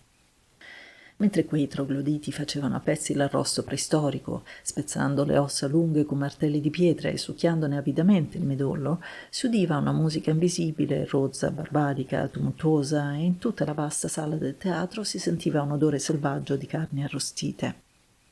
Fuori della grotta pareva di sentire da lungi muggiti di fiere, mentre il cielo scuro lampeggiava come per una procella vicina. Tutto era unisono e concorde per trasportare gli spettatori nel mondo di centinaia di secoli or sono, e a tutti sembrava di rivivere in quella gioia animalesca di una famiglia neolitica che saziava la sua fame omerica con un pasto selvaggio ma saporito. «Vedi, Maria», disse Paolo, «io mi servo subito del mio estesiometro perché questa scena mi piace assai, ma non così egualmente trovo troppo gradevole questo profumo di carne arrostita. Io metto il filo dell'estesiometro sul naso, premo il piede sul pedale moderatore ed io non sento quasi più l'odore del bruciaticcio, anzi l'odore è diventato quasi un profumo di bistecca che mi solletica piacevolmente il palato e mi risveglia l'appetito». Maria allora, incuriosita della cosa, volle mettersi anch'essa il magico berretto e se ne trovò soddisfattissima. Finita la prima scena, si richiusero le cortine e si riaprirono poco dopo per mostrarne una seconda. Era una scena di guerra omerica nei tempi dell'antica Grecia, e chi ha letto l'Iliade o l'Odissea può figurarsela facilmente. Mentre la prima scena rappresentava la gioia animalesca del mangiare, questa mostrava al vivo le terribili voluttà della lotta, e i cavalli che portavano i guerrieri alla battaglia nitrivano, e gli eroi dagli elmi piumati alzavano a cielo grida formidabili, e lance e giavellotti cozzavano orrendamente tra di loro, e l'urlo selvaggio della vittoria riempiva l'aria di orrore, mentre i carri passavano sui caduti e i loro gemiti si udivano nel fragore e nel tumulto della pugna. Finita la battaglia, appariva lassù nell'alto cielo Venere bella, spargendo fiori sui vincitori. Anche in questa seconda scena la musica armonizzava con l'orrore della battaglia e coi dolori della morte, e un odore di sangue e di ferri cozzanti circolava per l'aria ad acuire le tinte della omerica scena. Non starò a dire tutte le scene che si successero l'una dietro l'altra in quella sera, rappresentando a grandi salti le gioie dell'umanità attraverso le evoluzioni progressive della civiltà. Si ebbe una scena di lotta di gladiatori e di fiere nel Colosseo di Roma, e anche là la musica era romanamente terribile e grande, e l'odore sparso per la sala del teatro era di pelli sudanti di belvercine. Si ebbe una scena di una corte d'amore in un castello di Provenza con dame bellissime e pennuti cavalieri. Si ebbe una festa carnevalesca del popolo nel tempo dei Medici. Si vide un ballo delle Tuileries al tempo di Napoleone III di Francia, ed altre scene tutte gaie e festose dei tempi successivi. Non mancarono durante lo spettacolo gli applausi e una sola volta una scena fu zittita, quella cioè in cui si rappresentava una cena pantagruelica in un convento di francescani. Il ricordo dei tempi frateschi era per sé stesso poco simpatico e la scena era con troppa fedeltà rappresentata al vivo nella brutale disarmonia estetica delle sue note. Mentre alcuni frati eruttavano rumorosamente dai ventri troppo obesi, un altro frate leggeva ad alta voce un libro di preghiere, sogghignando sotto i baffi e maciullando di nascosto un'ala di cappone che gli aveva passato un collega. Questa scena, benché fosse rappresentazione di gioie storiche, parve sguaiata e perciò fu zittita. Fra un atto e l'altro dello spettacolo, Maria e Paolo poterono passeggiare nei corridoi e nelle ampie sale di conversazione, di cui era fornito il teatro e che erano altrettanti giardini ornati di vaghe piante in fiore. Anche negli intervalli la musica non cessava mai di spandere all'intorno le sue armonie deliziose. Nello stesso tempo correnti invisibili di profumi svariati e delicatissimi accompagnavano la musica dell'orecchio con un'altra musica di odori che si alternavano e si confondevano, facendo dei veri concerti armonici e melodici che deliziavano gli spettatori di una voluttà olfattoria affatto sconosciuta agli uomini dell'Evo antico. Capitolo 11. Paolo e Maria vollero vedere anche il museo d'Andropoli, che è alquanto discosto dalla capitale e si vede da lontano, posto com'è sopra l'altipiano d'una vasta collina. È un immenso edifizio circolare e intorno ad esso gira un portico a colonne dove nei giorni di pioggia passeggiano spesso e volentieri i cittadini di Andropoli. Quella passeggiata è la prediletta degli uomini di studio, che sono sicuri di trovarvi sempre qualche letterato o qualche scienziato che vi passa qualche ora, riposandosi delle fatiche del pensiero e godendo nello stesso tempo lo splendido panorama della città posta in basso e dei giardini sparsi qua e là fra quartieri e quartieri dell'immensa metropoli planetaria. È quello un luogo poco frequentato dalle signore galanti e dai ricchi oziosi, e non vi si odono che dispute scientifiche e letterarie, tanto che in Andropoli, con un'ironia che pare un elogio, si dice di un uomo saccente o di un saputello: tu sei un peripatetico o un uomo della galleria del museo. La satira però non attacca quella galleria dove gli uomini più colti della città si istruiscono a vicenda, disputando e conversando in amichevoli parlari. E la galleria è anche bella, ornata di piante peregrine sempre in fiore, che fanno risaltar meglio le candide statue che si innalzano fra esse e che sono erette ai più grandi uomini di ogni tempo e che si sono resi illustri nelle scienze, nelle lettere e nelle arti. Quella mirabile corsia ha fatto nascere l'idea di fondare un giornale hebdomadario, la Galleria del Museo, che pubblica sotto forma di conversazioni le controversie letterarie e scientifiche del giorno e che si fanno veramente in quel luogo o si immaginano avvenute. Chi ha poco tempo o poco denaro per leggere molti giornali, anche con la sola lettura della Galleria del Museo, può dire di seguire il movimento del pensiero in tutto il mondo, tenendosi al corrente di tutte le nuove scoperte e di tutte le nuove invenzioni. Dalla galleria si entra per varie porte nel vero museo che riunisce in un solo centro tutti i prodotti della natura dell'uomo. Il museo di storia naturale è circolare anch'esso e gira intorno all'interno della galleria e chi faceva tutto il giro poteva ben dire di aver fatto un viaggio intorno al mondo.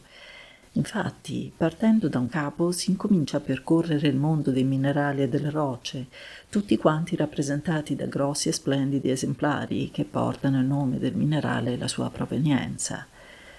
In quel museo l'analisi si alterna sempre con la sintesi, per cui nel dipartimento consacrato ai minerali, dopo averli veduti raccolti insieme secondo la loro natura, si vedono poi riuniti invece secondo il paese che li ha prodotti.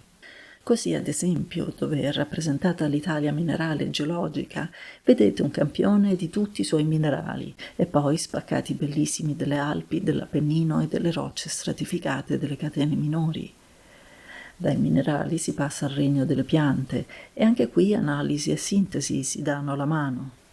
I funghi, le alghe, i licheni, gli organismi più semplici del mondo vegetale aprono la schiera e gli esseri microscopici sono riprodotti in grandi proporzioni, onde a primo colpo d'occhio se ne possa vedere la struttura. Questo per il volgo della gente colta, che per gli studiosi di botanica ogni creaturina è conservata in liquido antisettico per poterla studiare col microscopio. Le erbe, le piante e gli alberi più colossali sono riprodotti al vero coi loro fiori, coi loro frutti, e queste copie formate di materie molto diverse e incorruttibili danno la perfetta illusione del vero. In apposito scaffale poi si conservano le piante vere, disseccate o secondo i casi conservate in liquidi antisettici per poter servire alle ricerche degli studiosi. Ogni pianta è esposta nella storia della sua evoluzione. Si vede cioè la pianta fossile che era o si supponeva l'avo lontano delle specie viventi e poi l'una accanto all'altra le forme che hanno con esse vincolo di parentela e di discendenza, come chi vedesse l'albero genealogico di una famiglia umana. Già da molti secoli la paleontologia non è più una scienza a sé disgiunta dalle sue sorelle figliuole. Il botanico che studia una famiglia di piante deve necessariamente conoscere la sua progenitura e così le specie fossili da cui esse derivano. E ciò fa il zoologo per gli animali, e in tutti i musei accanto agli animali, tuttora viventi, si vedono sempre i loro antenati fossili, e così con un solo sguardo si può ammirare la meravigliosa evoluzione delle forme attraverso una continuità non mai interrotta di progresso. Paolo e Maria, percorrendo la sezione del museo dedicato alle piante, si fermarono a lungo dinanzi ai quadri sintetici riproducenti la flora di una data regione. In quei quadri le piante non sono più distribuite secondo la loro parentela morfologica, ma bensì secondo la loro patria. Cercarono subito dell'Italia e la videro rappresentata mirabilmente da una flora alpina, da una flora marittima e da altre flore minori, quali la palustre, l'insulare e parecchie altre. Dove è rappresentata la flora alpina, non già in pittura, ma con le piante vere mirabilmente imbalsamate, tu vedi un albetto d'aveto messo più in su di un faggio che alla sua volta vede ai suoi piedi un castagno. E l'abeto ha i suoi licheni, le sue borracine e intorno a sé le felci, i funghi, le sassifraghe e tutta la minuta e mirabile microflora delle più alte regioni. I nostri viaggiatori si fermarono lungamente davanti ad uno dei quadri rappresentante la feconda e magica flora di una foresta tropicale e dove i rami degli alberi maggiori si intralciano con le liane, con le felci arboree, portando sulle loro spalle le più vaghe orchidee e le altre 100 piante parassiche che sovrappongono la vita alla vita, i colori ai colori, formando mazzi che nessun giardiniere riuscirà mai a riprodurre nelle sue aiuole e nelle sue serre. Dappertutto dove in quel museo è riprodotta al vero la flora di una data regione, è posta in uno stereoscopio la fotografia di scene prese dal vero e che riproducono il prato, la foresta, la palude, per cui fra la rappresentazione plastica e la riproduzione pittorica ognuno può con tutta evidenza ammirare la vita vegetale di un dato paese. Anche le scene vegetali dell'antico mondo geologico sono riprodotte nel museo, sia con la plastica sia con disegni, e il visitatore, così come prima poteva fare un facile viaggio nello spazio, qui lo fa nel tempo, condensando in pochi istanti le emozioni del viaggiatore e dello storico. Dalle piante si passa nel regno degli animali e anche qui essi sono prima distribuiti per famiglie, generi, specie e varietà e poi raggruppati insieme nella fauna di tutte le regioni del globo. Ogni animale ha accanto a sé i suoi antenati geologici, non tutti però, da che la paleontologia antica non ha saputo trovare ancora gli avi preistorici di ogni specie, né la corteccia del nostro pianeta è stata tutta dissodata e messa a nudo. Ogni animale, oltre alla sua storia attraverso i secoli, ha rappresentata anche l'evoluzione attraverso i periodi della propria vita. E così tu vedi per esempio l'uovo dell'aquila e il suo nido, e poi l'aquilotto neonato, il giovane, l'adulto e il decrepito, e ogni specie presenta le sue varietà dovute al sesso, al clima e anche le sue forme patologiche. Un'altra cosa si vede è che negli antichi musei del secolo XIX non si era neppure sognato di fare. Un animale ha cioè accanto a sé i propri parassiti, che sono riprodotti con la plastica con un forte ingrandimento. E così tu accanto al gallo vedi i suoi acari, i suoi vermi intestinali e tutti i microbi che vivono sulla sua pelle e nei suoi visceri. Anche per gli animali ogni regione del nostro pianeta ha rappresentata la propria fauna, dalle forme più alte alle più basse. E dove ti si presenta la ricca fauna dell'India, tu vedi strisciare i piedi del tigre, della pantera e del quon, il velenosissimo cobra, mentre i piccoli pappagalli e gli avvoltoi sospesi ad arco rappresentano con altri infiniti uccelli la fauna ornitologica di quella terra feconda. Gli animali, come le piante, si seguono secondo la loro gerarchia morfologica, per cui dai vermi, dai molluschi, tu passi agli insetti, dagli invertebrati passi ai vertebrati secondo la loro scala ascendente, finché tu trovi dinanzi ai tuoi occhi il re planetario, l'uomo in tutte le sue forme preistoriche, protostoriche e moderne, trovandoti in un vero museo d'antropologia.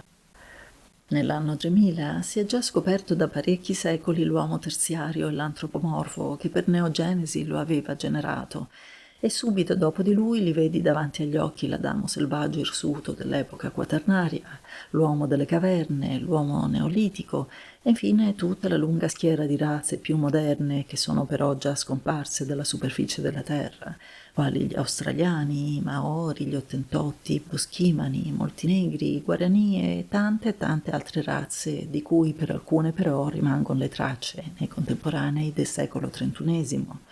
Così nell'Africa non c'è più un solo negro puro, ma molte razze di mulati ricordano l'antica origine. In Malesia non più malesi puri, ma parecchie razze malesoidi nelle quali è entrata una ricca onda di sangue ariano.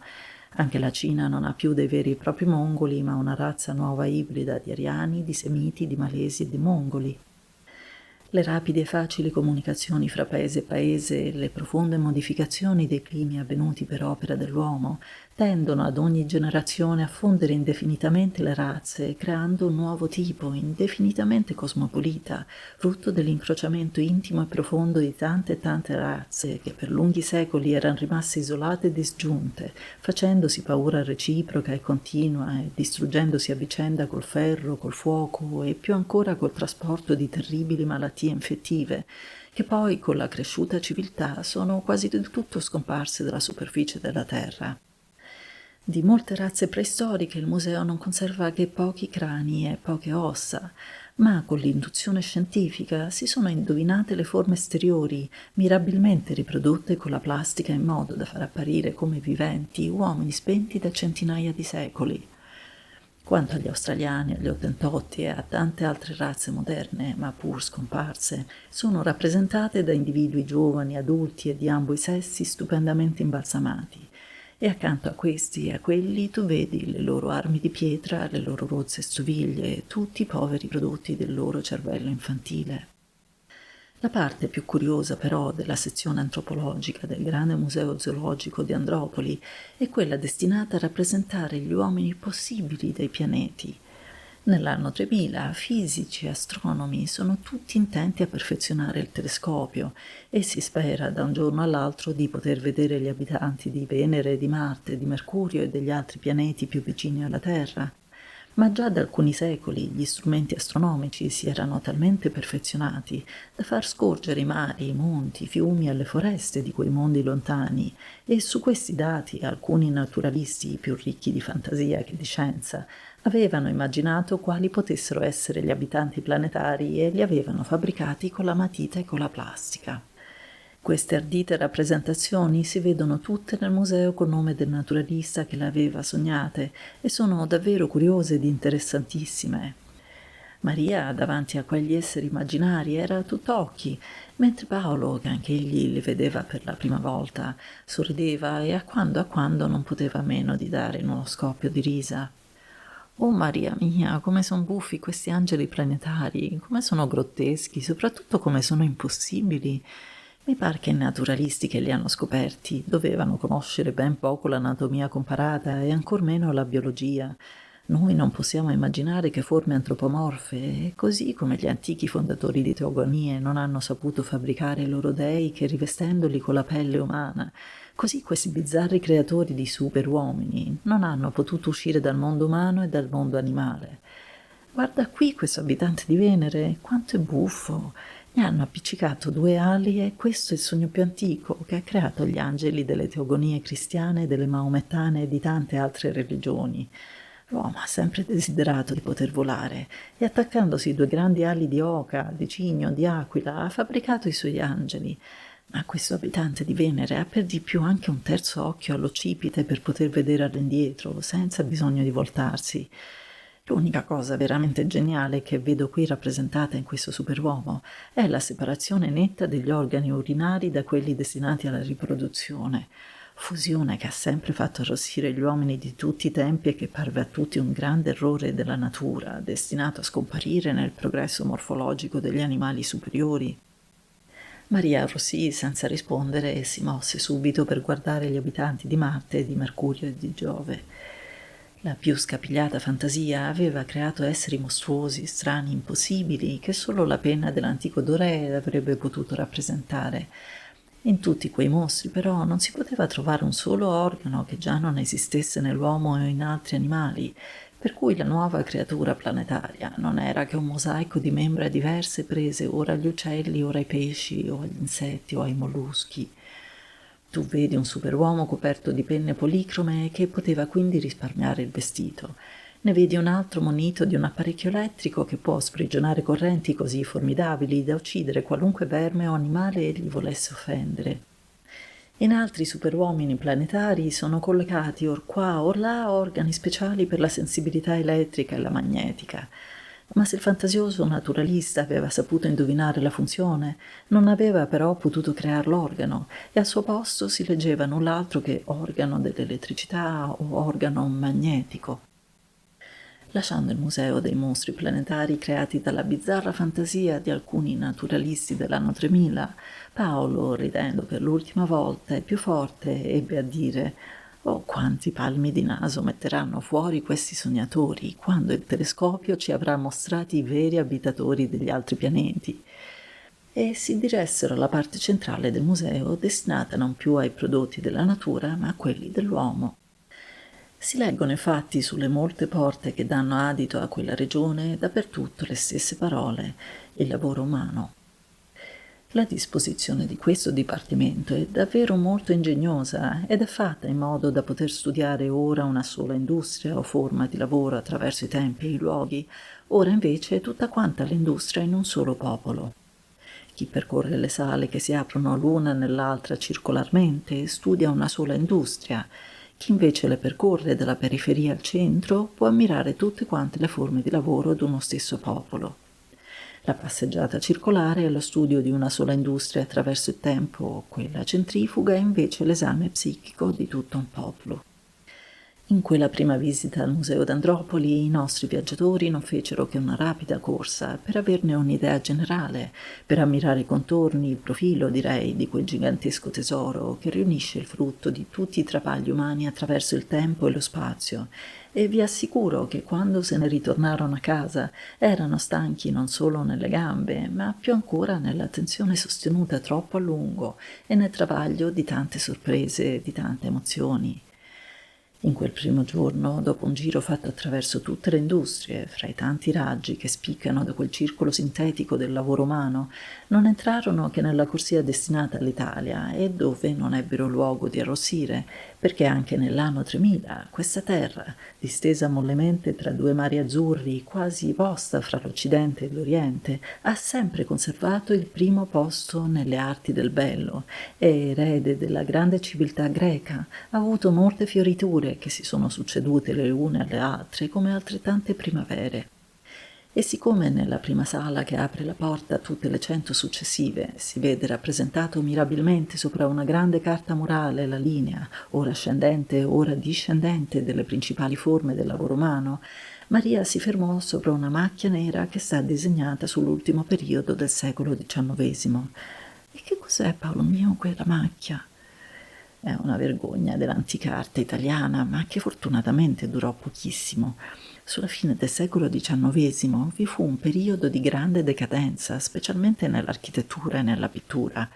E allora gli artisti mediocri, che avevano troppa superbia per copiare l'antico, non sapendo creare nessuna nuova forma di bello, caddero nel grottesco e, immemori di essere figli di Raffaello, di Michelangelo, del Brunellesco, del Correggio e di tutta quanta una pleiade di ingegni divini, fecero del brutto e dello strano un nuovo dio, o per dir meglio un nuovo mostro dell'estetica, fondando la scuola degli impressionisti, del pointillé, dei decadenti e tante altre mostruosità che ora ci fanno ridere.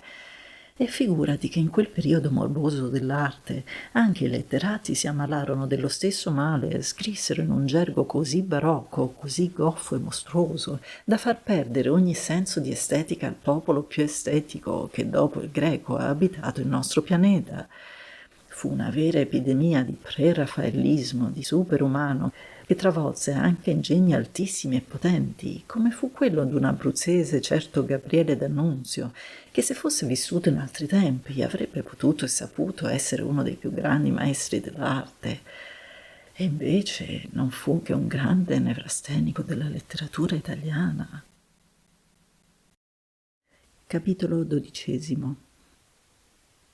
Nell'anno 3000, già da vari secoli, non esisteva alcuna religione di Stato. In Roma non vi era alcun papa e i templi buddisti e le moschee erano tutti crollati, non avendo più né sacerdoti né credenti. La parte più colta in ogni paese non professa alcun culto, ma la grande maggioranza degli uomini e quasi tutte le donne credono nell'immortalità dell'anima e in Dio.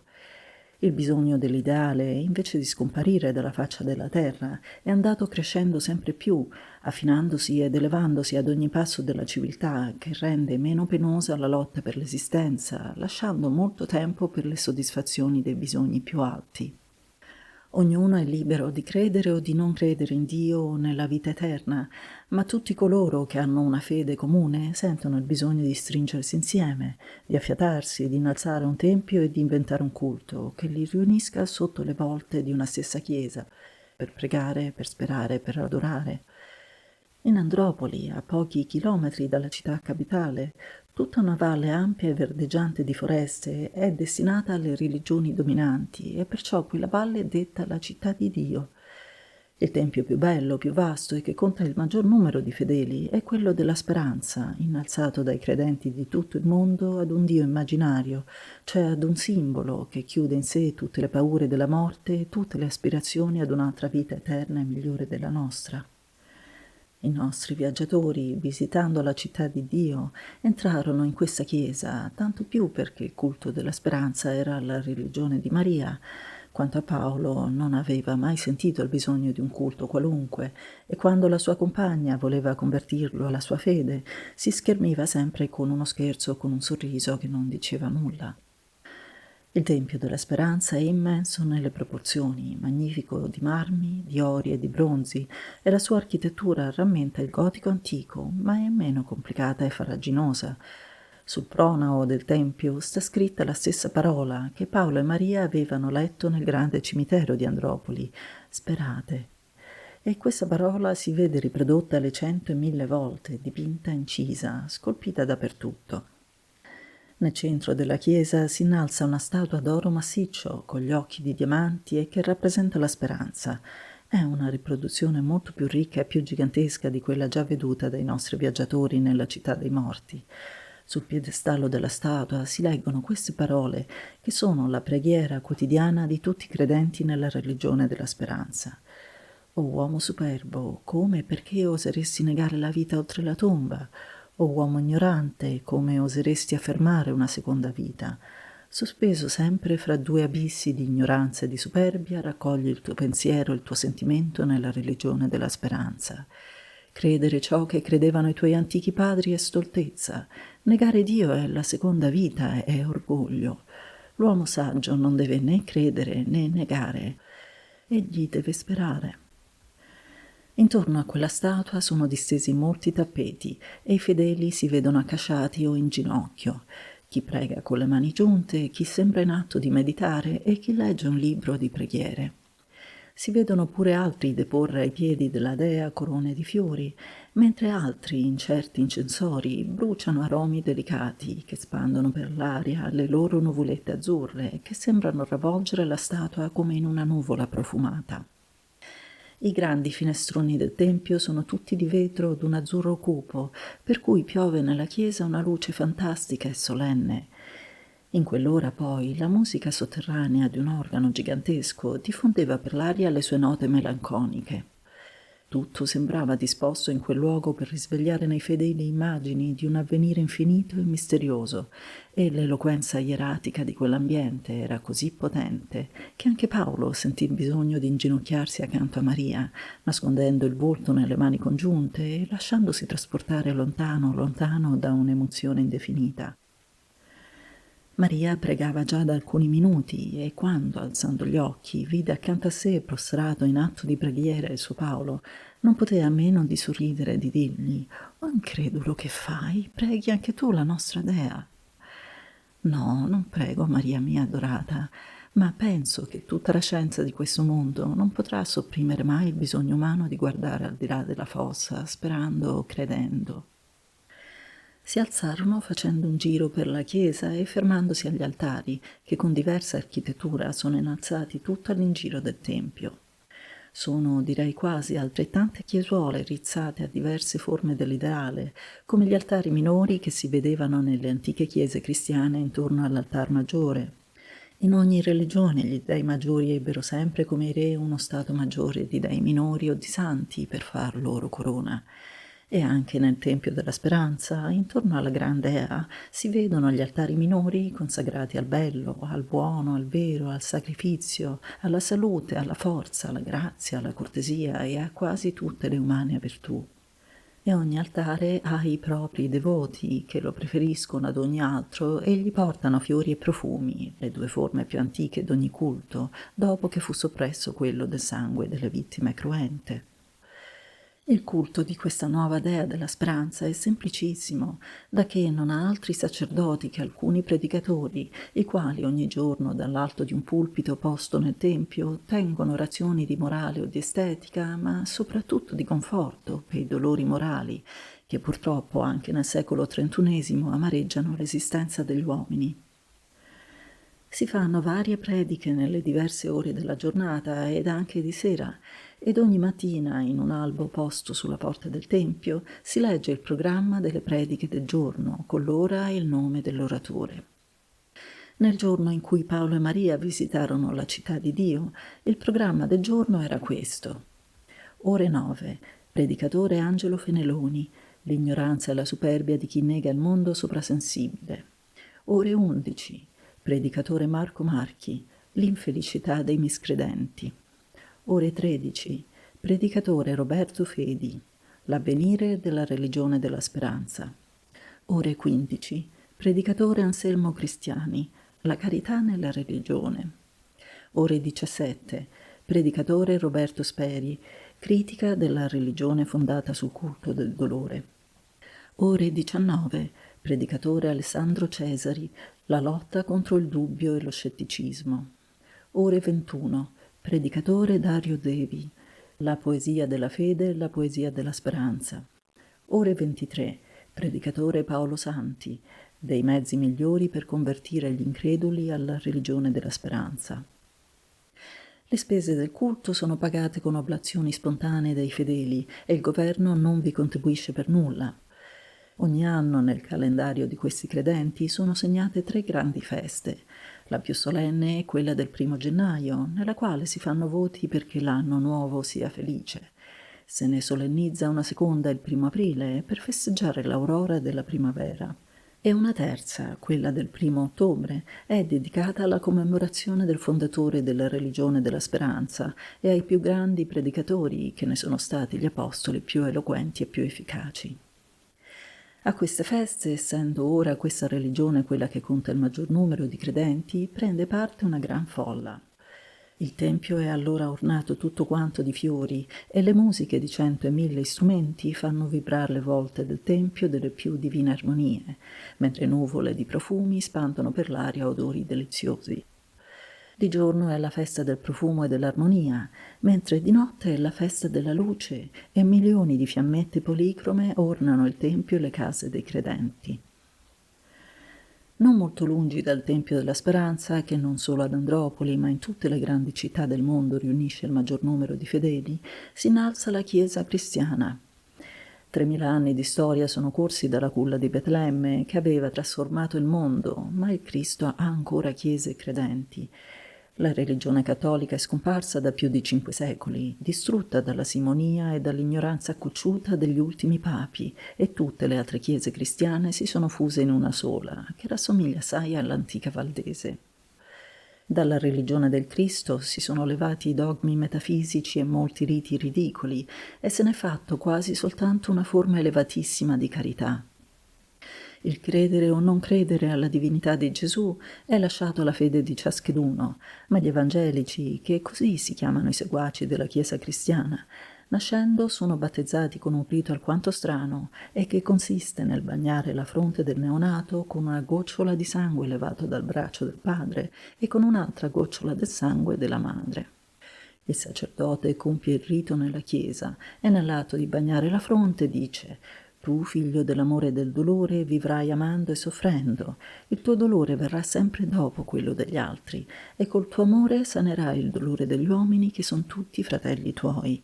In nome dell'amore, in nome del dolore e in nome del Cristo, che è morto per noi, io ti battezzo e ti chiamo», eccetera, eccetera. Questo è il battesimo degli evangelisti nell'anno 3000. Di sacramenti non hanno altro che la confermazione, il matrimonio e l'estrema unzione.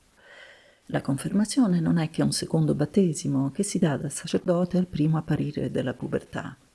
Il neofito deve giurare di consacrare la propria vita alla carità, di essere fedele marito e padre perfetto. Il matrimonio non è che religioso ed è consacrato nella Chiesa con un rito solenne molto poetico, nel quale i fiori e la musica formano la parte migliore. Il divorzio è concesso a tutti, ma circondato da garanzie gravissime che impediscono i capricci del vizio. L'estrema unzione è rimasta come ricordo dell'analogo sacramento cattolico ed è come un saluto che i superstiti danno all'uomo che sta per lasciare questo mondo per entrare nella vita eterna, in cui credono tutti gli evangelisti. All'infuori di questi sacramenti, coi quali essi danno un marchio religioso agli atti più importanti della vita, non hanno altro che la preghiera e la predicazione. Essi riuniscono nella chiesa la domenica e in altri giorni solenni per ascoltare la parola del sacerdote, che è sempre ammogliato, anzi che deve esserlo sempre, o per pregare. Pregano soli o tutti riuniti, cantando in coro accompagnati dalla musica dell'organo. La religione evangelica domina soprattutto nel nord dell'Europa, dove si può dire dominante, ma anche altri centri minori nell'America settentrionale, nel Tibet e nella Siberia. Ad Andropoli essa non ha che un solo tempio nella città di Dio, ma è forse il più grande e il più bello del mondo. Paolo e Maria lo visitarono e furono stupiti di veder quasi fedelmente riprodotta l'antica cattedrale di Firenze, Santa Maria del Fiore, che più non esiste, ma di cui hanno veduto il disegno in molte opere di storia e di architettura. È una chiesa severa, malinconica, senza quadri e senza statue, che ispira rispetto e invita al silenzio e alla meditazione. Camminando in quel tempio si sentiva il bisogno di rallentare il passo e di renderlo quasi muto, sembrando ogni rumore una profanazione. Sembrava a tutti che in quel silenzio non avesse diritto di farsi sentire che la voce del sacerdote dall'alto di un pulpito e il suono dell'organo dai sotterranei del tempio. Nella chiesa evangelica non si vedono i due capi che due altari che si guardano in faccia. In uno di essi si innalza un Cristo crocifisso di bronzo, gigantesco, solenne, fattura di uno dei più grandi artisti italiani che era vissuto nel secolo XXV e che fu chiamato il nuovo Michelangelo. Intorno a quel bronzo mille fiammelle stanno accese di giorno e di notte. È l'altare del dolore e del sacrificio. Di faccia il secondo altare è consacrato alla Vergine Maria ed essa è raffigurata in una statua gigantesca di marmo bianco in atto di aprire le braccia a tutto il mondo, opera di un celebre scultore inglese, vissuto anch'esso nel secolo XXV e che ebbe il battesimo glorioso di Secondo Donatello. È l'altare dell'amore e della carità. I nostri viaggiatori si fermarono per alcuni momenti dinanzi a quei due altari, osservando che dinanzi al secondo erano prostrate molte donne, mentre dinanzi al primo i fedeli inginocchiati erano quasi tutti uomini.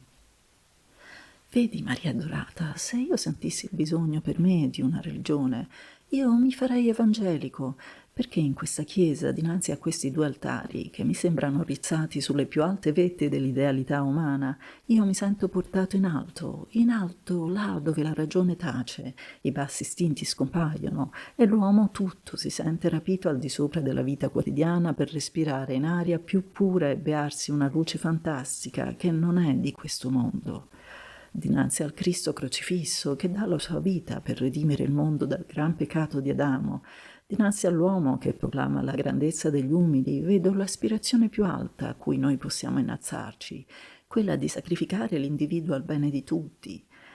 E là, dinanzi a quella donna dea che apre le braccia per stringere al cuore tutta quanta l'umanità, vedo santificata la carità nella sua forma più tenera e più calda, nell'amore materno e divino che fa di tutti gli uomini altrettanti figli. In questi due altari innalzati in questo tempio dagli evangelisti, io vedo i due poli entro i quali si muove tutta la umana famiglia, l'amore e il dolore. Vedo le sorgenti dalle quali sorsero e sorgeranno tutte quante le religioni che non siano feticismi o idolatrie, ma aspirazioni verso l'alto, verso l'infinito, verso qualche cosa che sia meno caduco, meno fragile della povera nostra vita terrena. Paolo e Maria lasciarono commossi la chiesa evangelica, dirigendosi a un terzo tempio, tutto circondato da una foresta così densa di alberi secolari che appena lasciano intravedere il vasto edifizio che pare nascondersi fra tutto quel verde. È la chiesa dei deisti. Avevano copiato l'antico Pantheon di Roma e sulla porta del tempio si legge al Dio ignoto. Nude le pareti interne, né quadri, né statue, né pulpiti, né altari. Solo nel mezzo di quell'edificio circolare si innalza un gran cippo di bronzo in cui è accesa sempre di giorno e di notte una fiamma azzurra. Qua e là si vedono alcuni rari adoratori in piedi che guardano la fiamma, che senza far rumore spande all'intorno la sua luce livida e triste. Nessuna donna in quella chiesa di deisti. Maria aveva aggrottate le sopracciglia e atteggiato il volto a un'emozione dolorosa. Paolo mio, mi pare di sentire in questo tempio un gran freddo. Lo sento anch'io, Maria. Io intendo benissimo gli adoratori della speranza, capisco la religione evangelica, ma non ho mai inteso che cosa vogliano i deisti con la loro religione. Il Dio ignoto fu di tutti i tempi e di tutti i pensatori, che non erano anche superbi. L'uomo sa così poco del mondo che lo circonda e delle forze che lo muovono. Nasce, vive, muore fra due abissi impenetrabili di ignoranza, il piccolissimo e il grandissimo, ed è costretto a mettere in fondo ad ogni sua domanda, ad ogni sua curiosità, un gran punto di interrogazione. Tutto questo è logico, è naturale, è inevitabile, ma siamo sempre nei campi del pensiero. Ma come si fa ad adorare un forse, un punto di interrogazione? Il Dio ignoto è una pura e semplice confessione di ignoranza, ma non può dar materia di culto né di religione. La religione è fatta di sentimento e non di pensiero, e non so intenderla senza un altare, senza un sacerdote, senza un culto. E qui non vedo che nude pareti e respiro un'aria gelata, senza tempo tinta, come disse già molti secoli or sono un grande poeta. Nulla parla al mio cuore, nulla mi dice quella fiamma azzurra e livida che eternamente è accesa su quel cippo di bronzo. No, e poi no. Io potrei convertirmi un giorno alla tua religione, a quella della speranza. Se fossi molto infelice potrei diventare un evangelista, ma deista non lo sarò mai. Neppur io, soggiunse Maria, accompagnando le sue parole con un brivido che le corse per tutto il corpo, come se provasse un gran freddo. E i nostri viaggiatori escirono da tempio del Dio ignoto, ritornando a casa. Capitolo 13. Maria era da più giorni di pessimo umore. Le meraviglie di Andropoli che essa vedeva per la prima volta la distraevano per qualche ora, ma poi ripiombava nella solita tristezza. Dico male, essa non era triste, né poteva esserlo. Amava Paolo con tutto il suo cuore, con tutto il suo pensiero, ed ora si stava realizzando il sogno più alto della sua vita, quello di visitare la capitale planetaria, facendo nello stesso tempo il giro del mondo. No, non era triste, era impermalita, dispiacente, contrariata. Paolo, che era avvezzo a vederla sempre serena, passando i suoi giorni da un sorriso ad un altro sorriso, le aveva chiesto già più volte: «Ma che cos'hai, amor mio? Ti senti male? Ti senti stanca? Vuoi forse riposarti per qualche giorno dalle nostre continue escursioni?» Ed essa rispondeva seccata con quel piglio che rende quasi sempre impossibile l'insistenza della domanda: «Non ho nulla, mi sento benissimo». Un giorno però alla domanda Paolo aggiunse anche le carezze e a tante forze alleate messe insieme essa non seppe, essa non poté più resistere. «Ecco qui perché io sono di cattivo umore. Tu mi hai detto sempre che la prima prova di amarsi e di vivere una vita sola in due era quella di non avere il più piccolo segreto l'un per l'altro, e mi hai ripetuto non so quante volte che la prima bugia detta dalla bocca di un amante all'amato lacera la concordia e mette in pericolo l'amore. Tu lo sai che io dal giorno che ti dissi son tua, non pensai cosa che tu non sapessi un'ora dopo, né provai una sola volta una gioia o un dolore che subito dopo non fosse anche tuo. E anche tu, Paolo mio, mi hai aperta tutta quanta l'anima tua, ma mi hai però detto che ti riservavi un piccolo segreto, che però non era una colpa, ma che non me lo avresti rivelato che ad Andropoli. Di quel mistero io non mi sono mai offesa, sembrandomi che non era che un ingegnoso artifizio per farmi desiderare qualcosa di nuovo, a me, che vivendo con te non avevo più nulla a desiderare. Ma ormai siamo in Andropoli da 2 mesi e tu non mi hai svelato il tuo segreto. Ed ho sempre aspettato e aspetto ancora, ma ormai la curiosità è divenuta impazienza e l'impazienza è divenuta dolore e mi tormento e mi martello sospettando che il segreto non sia un mistero ma una colpa che non hai il coraggio di confidarmi, temendo forse che in me diminuisca la stima per te che è grande come il mio amore. Esso non è una colpa, è almeno una debolezza. E tu, che sei il forte dei forti, hai paura che nello specchio della tua anima tersa e brillante come l'acciaio io non veda una macchia. Paolo stava a sentirla e sorrideva, baciandole le mani e accarezzandola nei capelli. «Pazzarella, mattacchiona mia cara, non ti sapevo così sospettosa e permalosa. Io ti ho promesso di svelarti il grande segreto, l'unico ch'io mi abbia per te ad Andropoli, ma non ti ho però detto in qual giorno te l'avrei rivelato, se appena giunti o più tardi o magari l'ultimo giorno, quello della nostra partenza. Tu vedi dunque che non ho mancato di parola né dimenticato la mia promessa. Orbene, il giorno della rivelazione è giunto e te lo annunzio ad alta voce, solennissimamente. Domani avrai il mio segreto, nel giorno della proclamazione del premio cosmico. E a qual'ora di questo giorno e in qual luogo? Nell'ora della proclamazione nella grande sala dell'Accademia. Maria saltò al collo di Paolo e allegra come un puledro in festa lo baciò più e più volte. Il malumore, la displicenza eran volati via, s'eran sfumati come nebbia mattutina fugata dal primo raggio di sole. Per tutto quel giorno la sua allegria accumulata e non spesa per tanti giorni si scatenò tutta quanta, inondando di pazza gioia anche il suo Paolo. Ballarono, saltarono, si rincorsero come fanciulli. La gioia è sempre giovane e nelle sue forme più belle e anche infantile. E Paolo e Maria, per tutto quel giorno e la mattina appresso, ebbero sempre fra tutti e due non più di 16 anni. L'Accademia di Andropoli è il più alto istituto scientifico del mondo. Conta 100 membri presi dalle più lontane regioni e formano, direi, un vero senato della scienza. Eletti dal libero voto di tutti i pensatori del mondo, rappresenta tutte le branche delle scienze, delle lettere e delle arti, e non hanno altro obbligo che di trovarsi in Andropoli una volta all'anno e precisamente il 31 dicembre, quando i segretari delle diverse regioni presentano la storia scientifica, letteraria e artistica dell'anno, ciascuno nella disciplina che gli è affidata. Ritornati alla loro patria, corrispondono con l'Accademia per rispondere ai diversi problemi che sono affidati al loro studio. 30 fra loro sorteggiati risiedono per tutto l'anno nella capitale, dove hanno splendidi alloggi.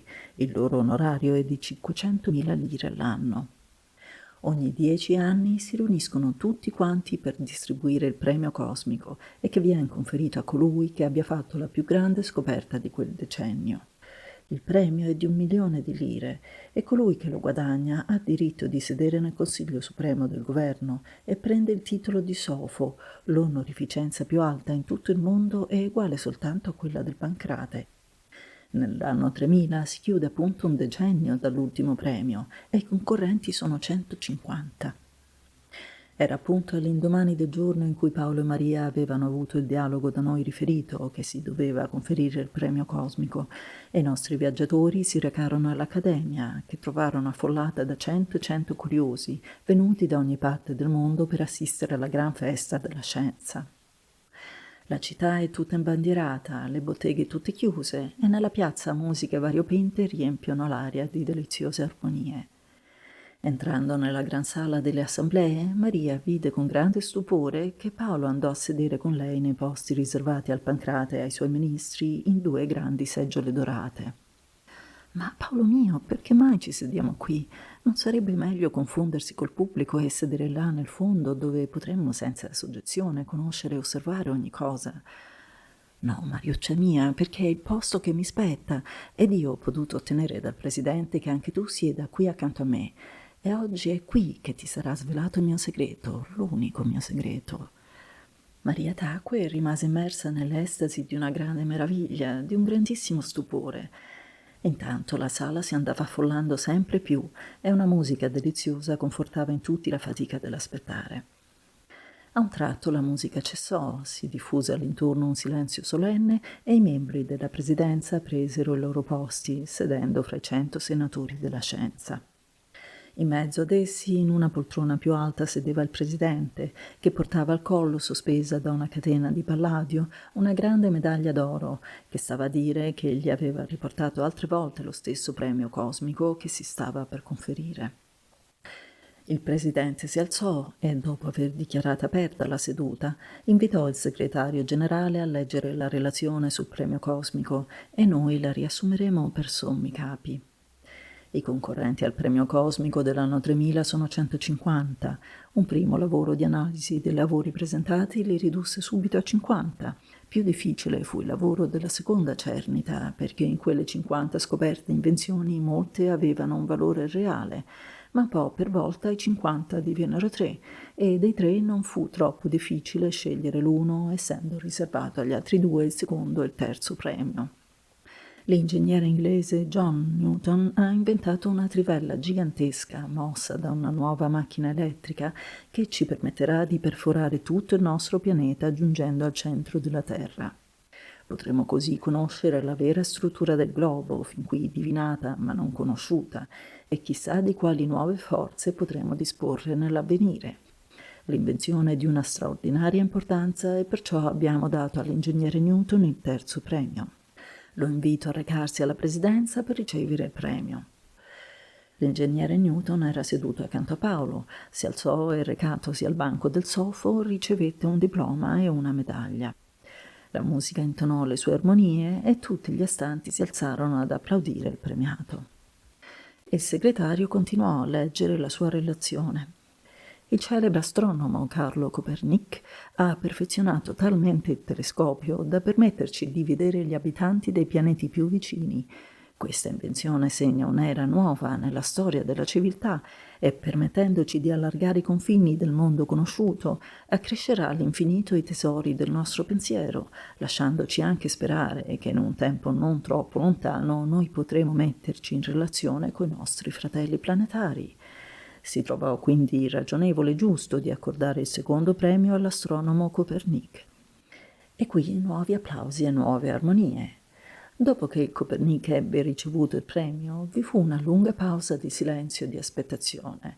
Quel silenzio esprimeva l'infinita curiosità di sapere chi mai avesse potuto fare una scoperta ancor più grande, perforare la terra da parte a parte e comunicare direttamente con gli antipodi e spiare la vita degli abitanti di Venere, di Mercurio, di Marte.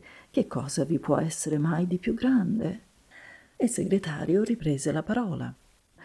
La terza scoperta, signori e signore, e di certo la più grande, è quella dello psicoscopio, strumento che ci fa leggere facilmente i pensieri dell'uomo verso cui si dirige.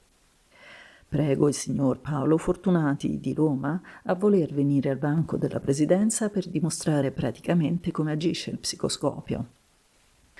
Maria a queste parole si sentì battere il cuore forte forte. Guardò Paolo, che dopo averle stretta una mano convulsivamente le disse all'orecchio: «Ecco il mio segreto».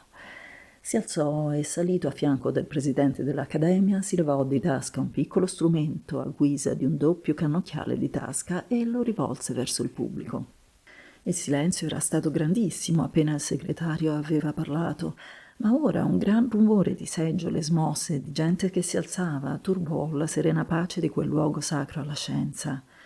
Era il rumore di molti che improvvisamente lasciavano la sala, perché avevano paura che si leggessero i pensieri che in quel momento passavano per il loro cervello. Paolo, benché in quel momento fosse estremamente commosso, non poté a meno di ridere a quella fuga tumultuosa. Appena si ritornò al silenzio dell'aspettativa e più nessuno si mosse, Paolo rivolse il psicoscopio verso un fanciullo sui 10 anni che stava seduto accanto alla sua mamma e poi... Ecco là un fanciullo che pensa con grande dolore che egli si sta annoiando in questa sala ascoltando discorsi che non intende, mentre a casa sua i suoi fratelli giocano a palla nel giardino. Egli dirige mentalmente a tutti noi delle maledizioni. Tutta l'assemblea scoppiò in una risata omerica. Paolo diresse allora il suo strumento qua e là, come se cercasse qualcuno o qualche cosa, in modo da non far capire dove si fermasse più a lungo. Non accennerò ad alcuno in particolare, ma io leggo in più di 10 fra le persone qui convenute un grandissimo sdegno per la solenne ingiustizia commessa a loro riguardo dai nostri accademici. Essi avevano concorso al premio cosmico e non l'hanno conseguito. In uno di essi poi leggo anche pensieri orrendi di odio e di vendetta. A queste parole il tumulto di prima sorse di nuovo più violento. Alle sedie smosse e cadute di chi abbandonava la sala si unirono grida irose. «Profanazione, profanazione, abbasso il psicoscopio!» Paolo rimase imperterrito e il presidente suonò più volte il campanello, invocando silenzio e pace. Intanto la sala si era vuotata più che mezza e il segretario poté ripigliare la sua relazione. L'Accademia ha creduto a voti unanimi di conferire il primo premio al signor Fortunati perché se le 2 altre scoperte ci allargano le frontiere del conoscibile, il psicoscopio ci promette un'era nuova di moralità e di sincerità fra gli uomini. Quando noi tutti sapremo che chiunque può leggere nel nostro cervello, faremo sì che pensieri e opere non si contraddicano e noi saremo buoni nel pensiero come cerchiamo di esserlo nelle opere. È a sperare che col psicoscopio la menzogna sarà bandita dal mondo, o almeno sarà un fenomeno rarissimo che si andrà perdendo del tutto, come tutte le funzioni e gli organi che non hanno più uno scopo necessario o utile. E lasciamo da parte tutti i vantaggi che potrà recarci il nuovo strumento nella diagnosi delle malattie mentali, nell'educazione, nella psicologia.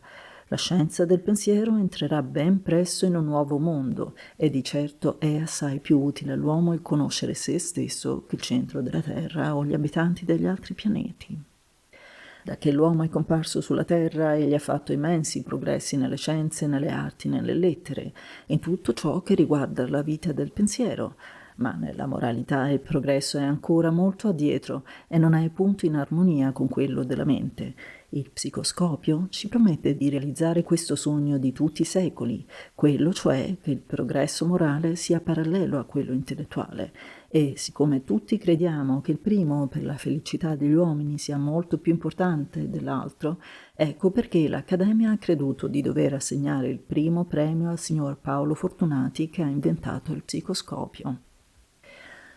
Tutti quelli che erano rimasti nella sala perché non avevano paura che il terribile strumento ottico leggesse attraverso il loro cranio alcuni pensieri malvagi, si alzarono in piedi applaudendo fragorosamente il fortunato vincitore del premio cosmico, e che anche nel suo nome portava quasi il vaticinio della sua gloria.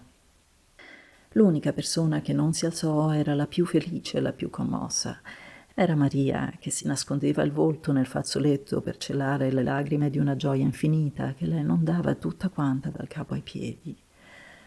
Paolo intanto era sceso dal banco della presidenza, era ritornato al suo posto, e là le lagrime di due felici si univano insieme, confondendosi nell'estasi di un'ebbrezza sola. Tutti i presenti guardavano commossi quel gruppo dei due felici, persuasi che l'abbraccio di quella donna in quel momento, in quel luogo, era il premio più alto e primo della scoperta immortale di Paolo. Pochi giorni dopo, Paolo e Maria, dopo aver avuto l'alto consenso del Tribunale Sanitario di Andropoli per unirsi nel matrimonio fecondo, ne ricevevano nel Tempio della Speranza il sacramento solenne, ed amanti, che lo erano già da vari anni, diventavano marito e moglie, avendo acquistato per consenso della scienza il più alto dei diritti, una volta concesso a tutti nei tempi barbari, quello cioè di trasmettere la vita alle generazioni future. Fine di L'anno 3000, un sogno di Paolo Mantegazza.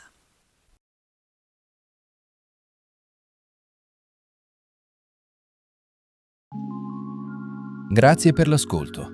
Se la lettura ti è piaciuta, lascia un mi piace, un tuo commento e iscriviti al canale. Attiva la campanella per rimanere aggiornato sui prossimi contenuti.